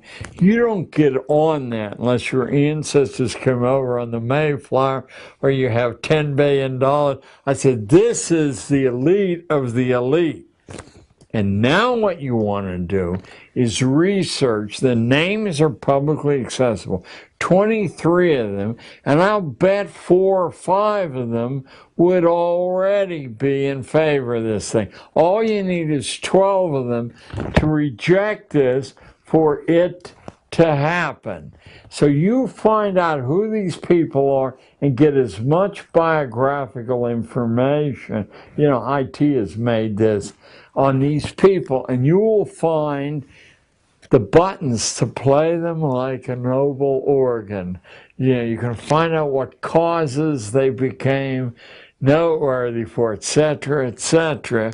And now what you're going to do, because there's 12,000 kids in this school district, is I'm going to free you from school for a month, and you're going to split up. You go from school to school, find troublemakers, and get petitions. Because what we need, because your letterhead will say committee of 5,000. We need 5,000 signatures on a petition, and you're going to write an individual letter writing campaign to each of the 23 members of the Community Planning Board, asking them to please immortalize this group of this group.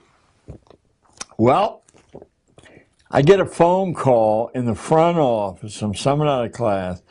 I was 6 weeks later. And the voice on the phone says, "Hello, this is Yoko Ono." You know, and I thought it was one of my cockamamie friends. I said, "You know, this is George Washington, Yoko. What's on your mind?"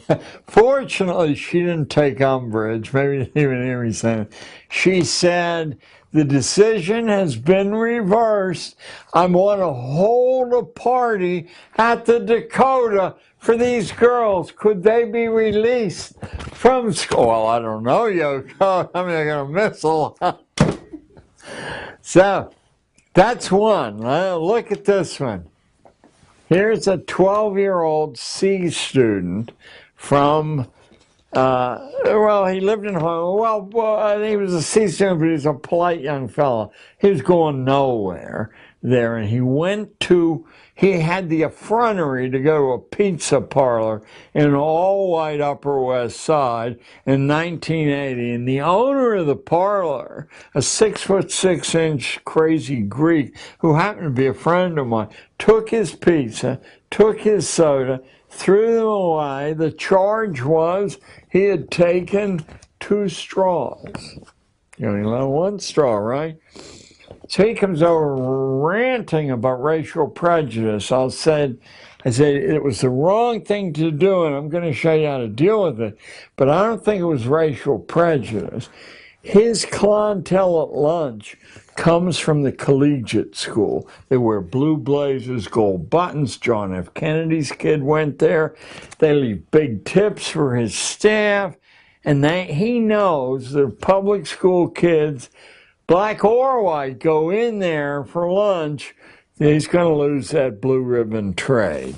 Nevertheless, you're going to give him a chance to back down. This is an absolutely massive, insane Greek who believes violence is the solution to all problems. Once Jerry Mulligan, the famous jazz saxophonist, bounced a $10 check. He had it blown up to billboard size and mounted outside the restaurant. Okay, so I said, you go to the phone and I'll listen. And you say, I'm the guy whose pizza you took, but I'm willing to let bygones be bygones, if I could. Nick hangs up on him. I said, I'm going to give you what in law is called an affidavit, that you attempted to solve this problem peaceably.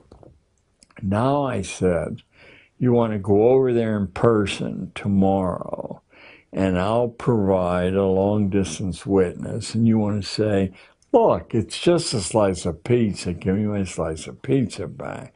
But Nick had the bit between, out the kid goes. And now I said, you're going to call him one more time with a different teacher as a witness. Then you're going to write him a letter, certified, return receipt requested, 65 cents in those days. And now you have 4 pieces of evidence to provide to the court. And then you're going to sue his ass in small claims court.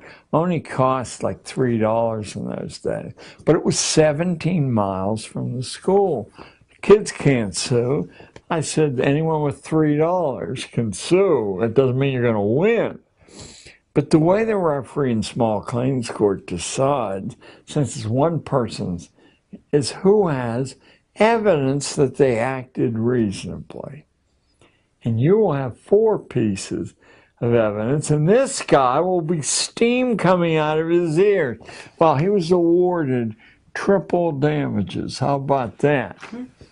Now, what do you suppose the small claims court referee said when he got home that night to his friend? You're not going to believe what I just adjudicated. So beginning about 4 days later, we get a call from the Brooklyn College Law School.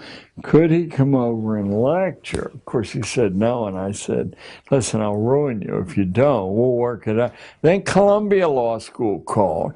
Then we got daily calls from judges to take him out to lunch, because isn't this a symbol that the system really? Okay. He's the only kid in 30 years of teaching that took my advice not to waste your time in high school. I said, any number of very good colleges will take you in at the end of your sophomore year if you provide the documentation. You're ready. He went to Duke, full tuition scholarship, then Duke University Law School, and by the way, these two events, Strawberry Fields and Pizza Palace, are from the same term in a junior high school. Just a few more of these things. Here's a PhD from UCal. Here's a 13-year-old girl who came to me complaining that her mother was a liar, said she could go to Paris alone that summer if she could raise the money. She said, I just checked and nobody. I mean, she was a single parent household. Mother was a secretary. She said, nobody. I said, well, you can't do it. Well, on a job, but there's not very much money if you have a little business. And she said, 13-year-old kids can't have businesses. I said, if you have something people want, they don't care how old you are. I mean, Sean Fanning almost ruined the music business with Napster. He was 17. So she takes a week out of school, figures out a really interesting exotic business that you can read my book and find out what it was, and raises enough money in a short time by cutting school for 6 consecutive weeks that she could afford to pay her mother's way to Paris. She came and said, I've got much more money than I need. I said, why don't you take your mother to Paris? She might appreciate it. On the basis of that, she went to what I believe is the finest college in the United States, Hampshire College, where you write your own curriculum and then you negotiate with the faculty. My granddaughter goes there, will be graduating next year. Hello, Christina. That's all I'll say. So, What phrase in Icelandic means writing of God? yes. Well, her real name was, it's carried popularly as Gudrun, but she wasn't satisfied, so she went to court and changed it to Christina. So, hey, you know, what are you going to do? If you could say something that would echo through time and each and every person from now until the end of humanity would hear it. Yeah. Sensible children do not wish to be incomplete human beings. And so when you impose a stage theory of human development upon them, you affect or tormenting them, you're limiting their opportunities. The whole world for all history knew that childhood is over about the age of 7, and if it persists beyond the age of 12, you've got some hopeless human being on your mind. Don't be your kid's enemy, because they're not a kid, that's a fellow human being, male or female. Be their partner and enlarge the opportunities. No homework, please.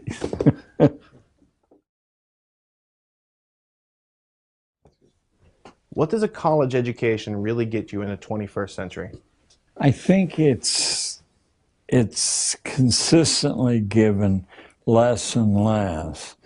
It essentially was the last hoop to jump through, but it never delivered much to most of the people who jumped through that hoop. It is possible, if you understand that an education is something you have to take, to use the resources that are assembled there and actually stitch together an education for yourself and get some value. But most people, of course, follow a prescribed plan which has been put together by a committee somewhere. And in fact, doesn't do much for most people. I went to Cornell, Columbia, and Reed College, and I can guarantee from Cornell and Columbia, I remember nothing except the babes, the alcohol, hangovers, etc. From Reed, I got a little bit out of a Plato seminar that I do remember, basically arguing with the professor who encouraged that. You know, it doesn't give you a bang for your buck unless you commit, which who does? Isn't it supposed to produce a certificate that certifies you as eligible? The funny thing is that IT has accidentally exploded a lot of that because so many people, I remember when my daughter graduated from MIT, and she used to bitterly complain that her classmates would vanish for months at a time doing jobs for various companies, then come back as if nothing had happened and nobody punished them. You know, sorry to say that we were so slow picking up on, you judge people by performance, not by credentials. And real people, you'd be insane to hire on the basis of credentials, because the skew between memory and application is so large that eventually you're top heavy with people who don't know how to do anything much. I'm going to ask this last question. I'm going to go burn your DVD. That way you're not late. And so just answer to Jitu and Tony and Kevin. What is the value of persistence as juxtaposed to the learning process?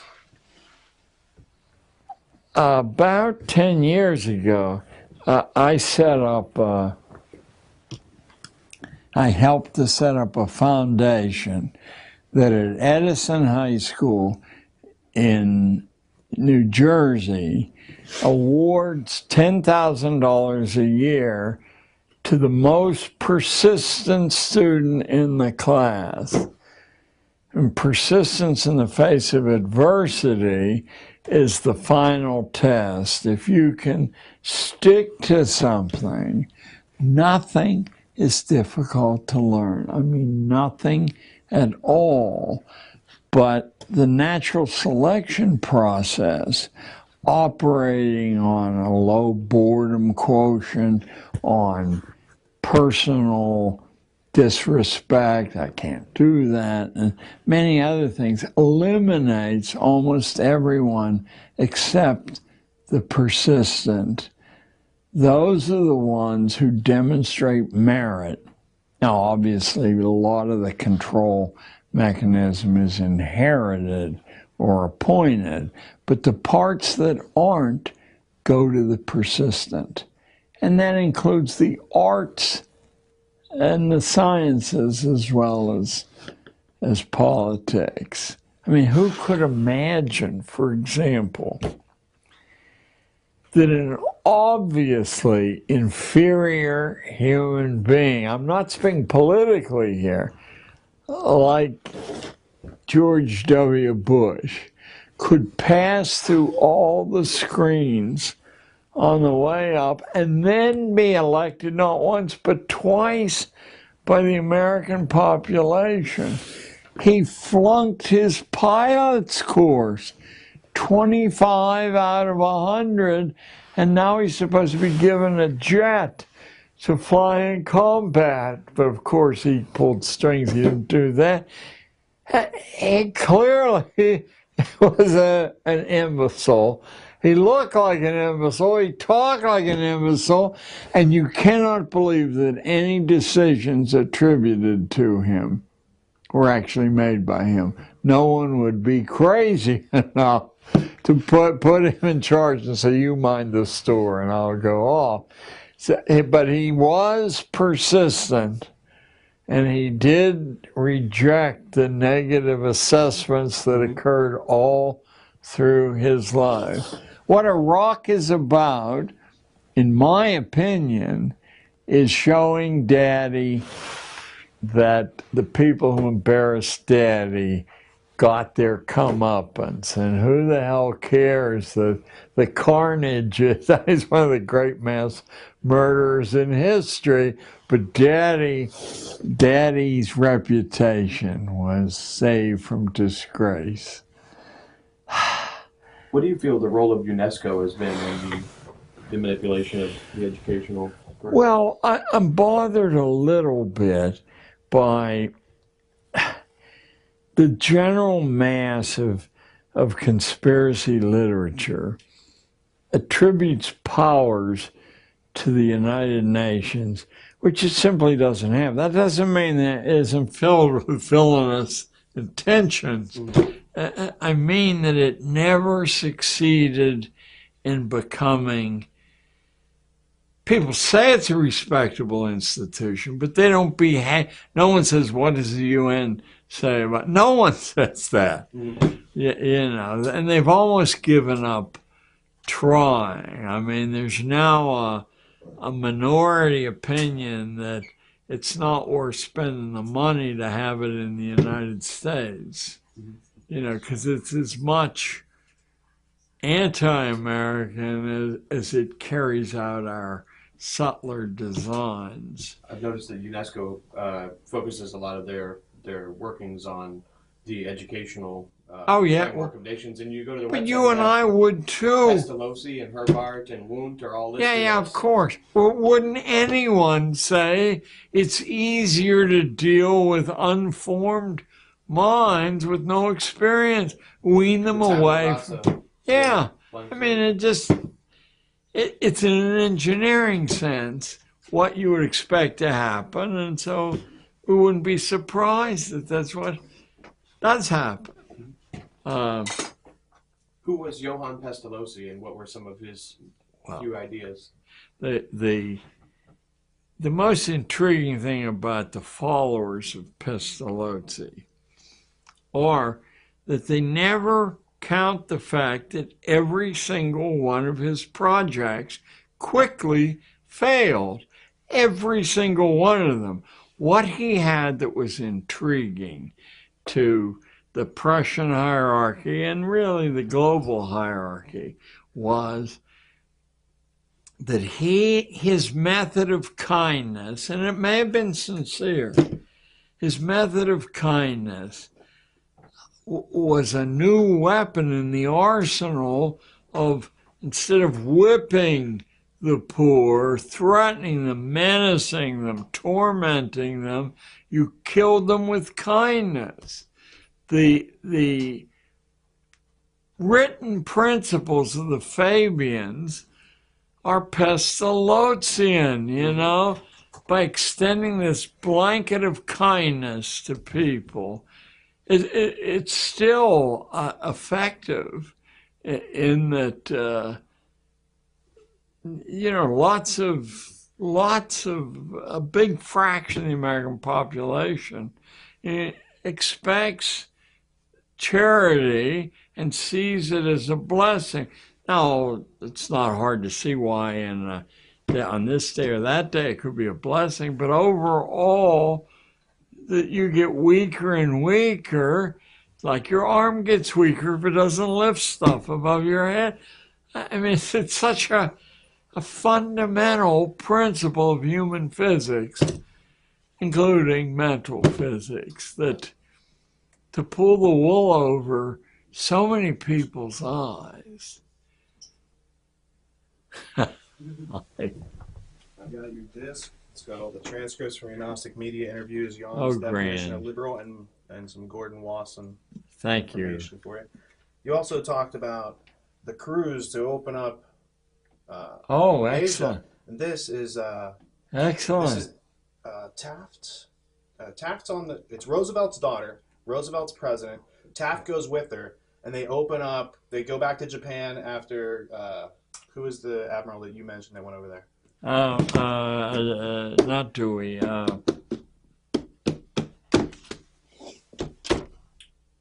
But you know what I'm saying? They had already gone over there, and this was the second one, and then this sets up the whole World War II, World War I, the whole scenario, the opium smuggling, it's all in there. And this guy wrote Flags of Our Fathers and Flyboys. Oh, yes. James Bradley. Yes. And so I thought you might. Thank you. I will. You'll enjoy it. And you did an outstanding job. Hey, this has been To say the least. a lovely course in how complicated it is, to make. To get the word out. Have you seen this book? It's called The Perfectibilists. It's by Terry Mollinson. No. That was the name of the Illuminati before it was known as the Illuminati. It was the Perfectibilists, and they were a private club. And this means per me kaki vidant means through me the blind become sighted. So their top secret is the trivium and learning, but they use it out of order, so they don't establish what exists first. They assert logic without. No. If you look in the back, it has a full glossary of individuals. All the members. He's cataloged. Now this is my copy, but I want you to take it, and I can get another one.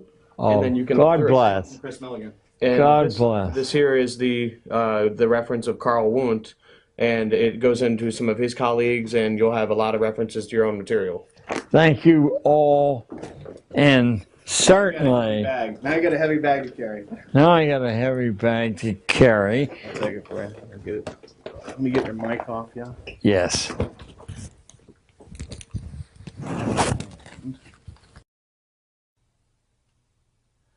You've now experienced the first step of the ultimate history lesson. We've done the hard work of organizing the facts, and now it's up to you to think, learn, communicate, and take action among yourselves. But we don't expect you to do this alone, and in fact, since this message applies to all of us, it's truly a circumstance which unites us and makes us indivisible, so that we might deliver freedom and justice, not just to ourselves, but to people around the world. If there is a point to all of this, it might be in realizing that the system isn't broken. It was built this way, on purpose. It serves those who created it, not those who are managed by it. As a result, our potential as human beings has been undermined. Our birthright has been stolen, and our adolescent period of life has been extended indefinitely. We have been numbed to these facts, which have been obscured further by the 15,000 hours of public schooling, which is mandatory in order to earn the right to live and work in our civilized culture.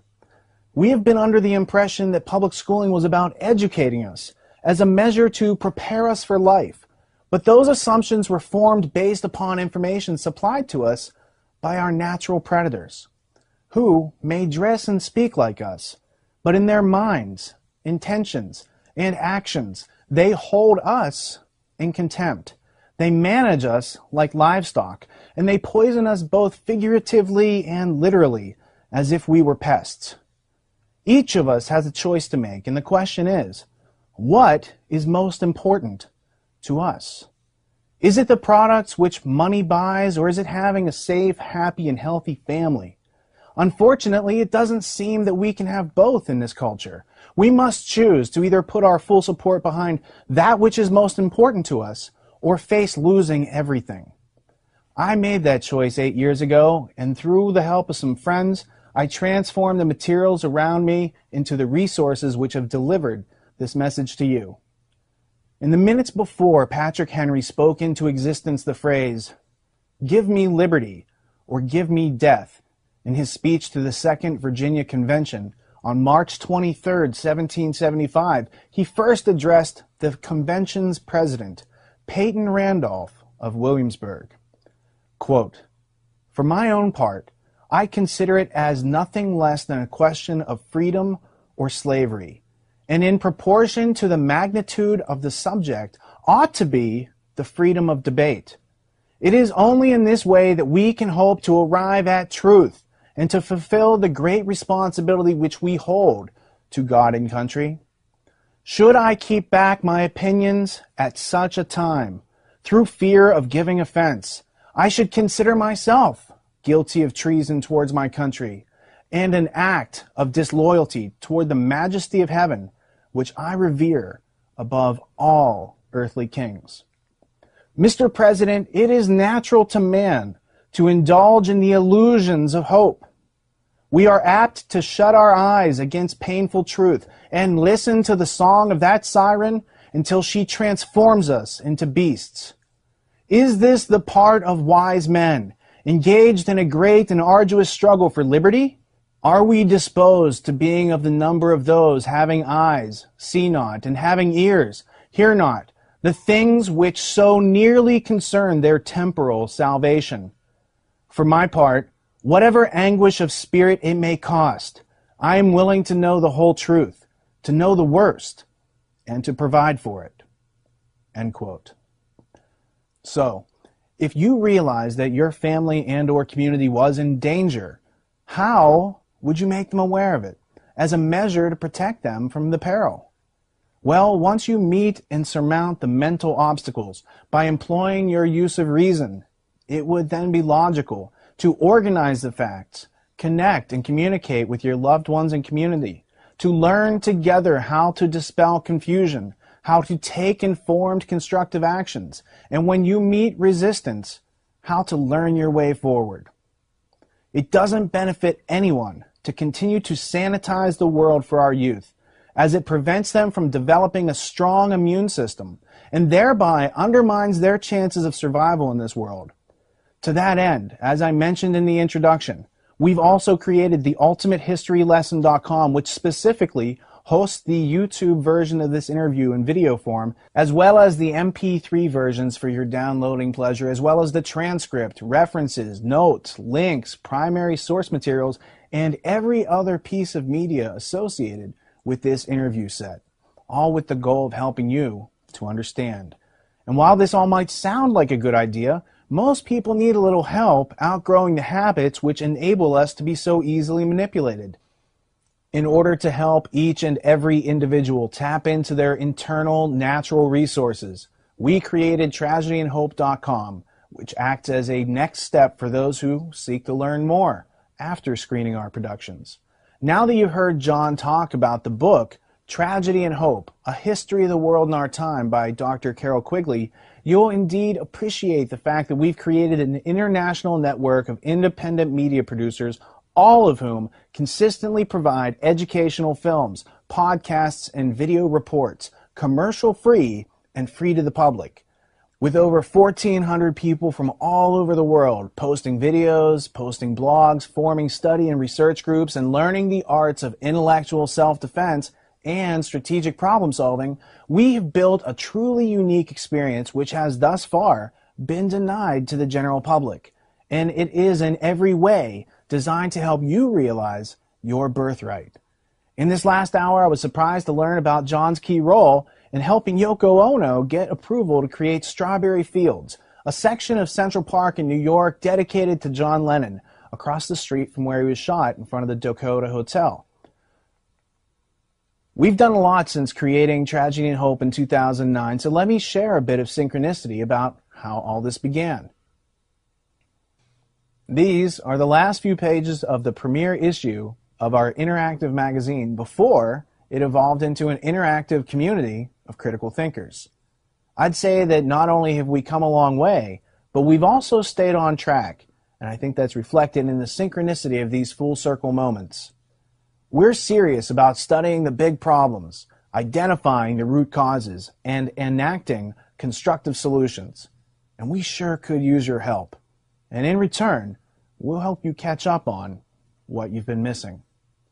We must ask the questions: can we have peace without understanding the root causes of war?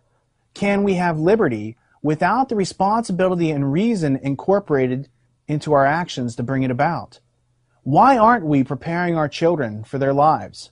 Why doesn't public schooling prepare us for the fact that we are entering a world where there are predators and systems of predation to be avoided? And in learning the answers, we've found that it's due to the fact that the predators designed the public schooling system. It's time to reclaim our birthright, and this interview is aimed at delivering it to you. What you do with it is your choice. Figure out how to teach yourself anything by asking substantial questions and identifying valid answers. Help us create a network of affiliates and continue to spread this message of self-liberation. By understanding the problems, the solutions become known. The truth is the future, and we want to see what the world looks like when you develop the habits which reveal your inner potential. Last but not least, learn how to use the active literacies to liberate yourself and share what you've learned with others. Because the world is made up of words, and if you know the right words, you can make of the world what you will. Go and do likewise. Be persistent. Refuse to give your consent to irrationality, and realize that in your heart and mind, that we are only victims until we mature and take responsibility for our thoughts and actions. And to that end, keep learning, keep moving forward. Thank you for tuning in and not dropping out.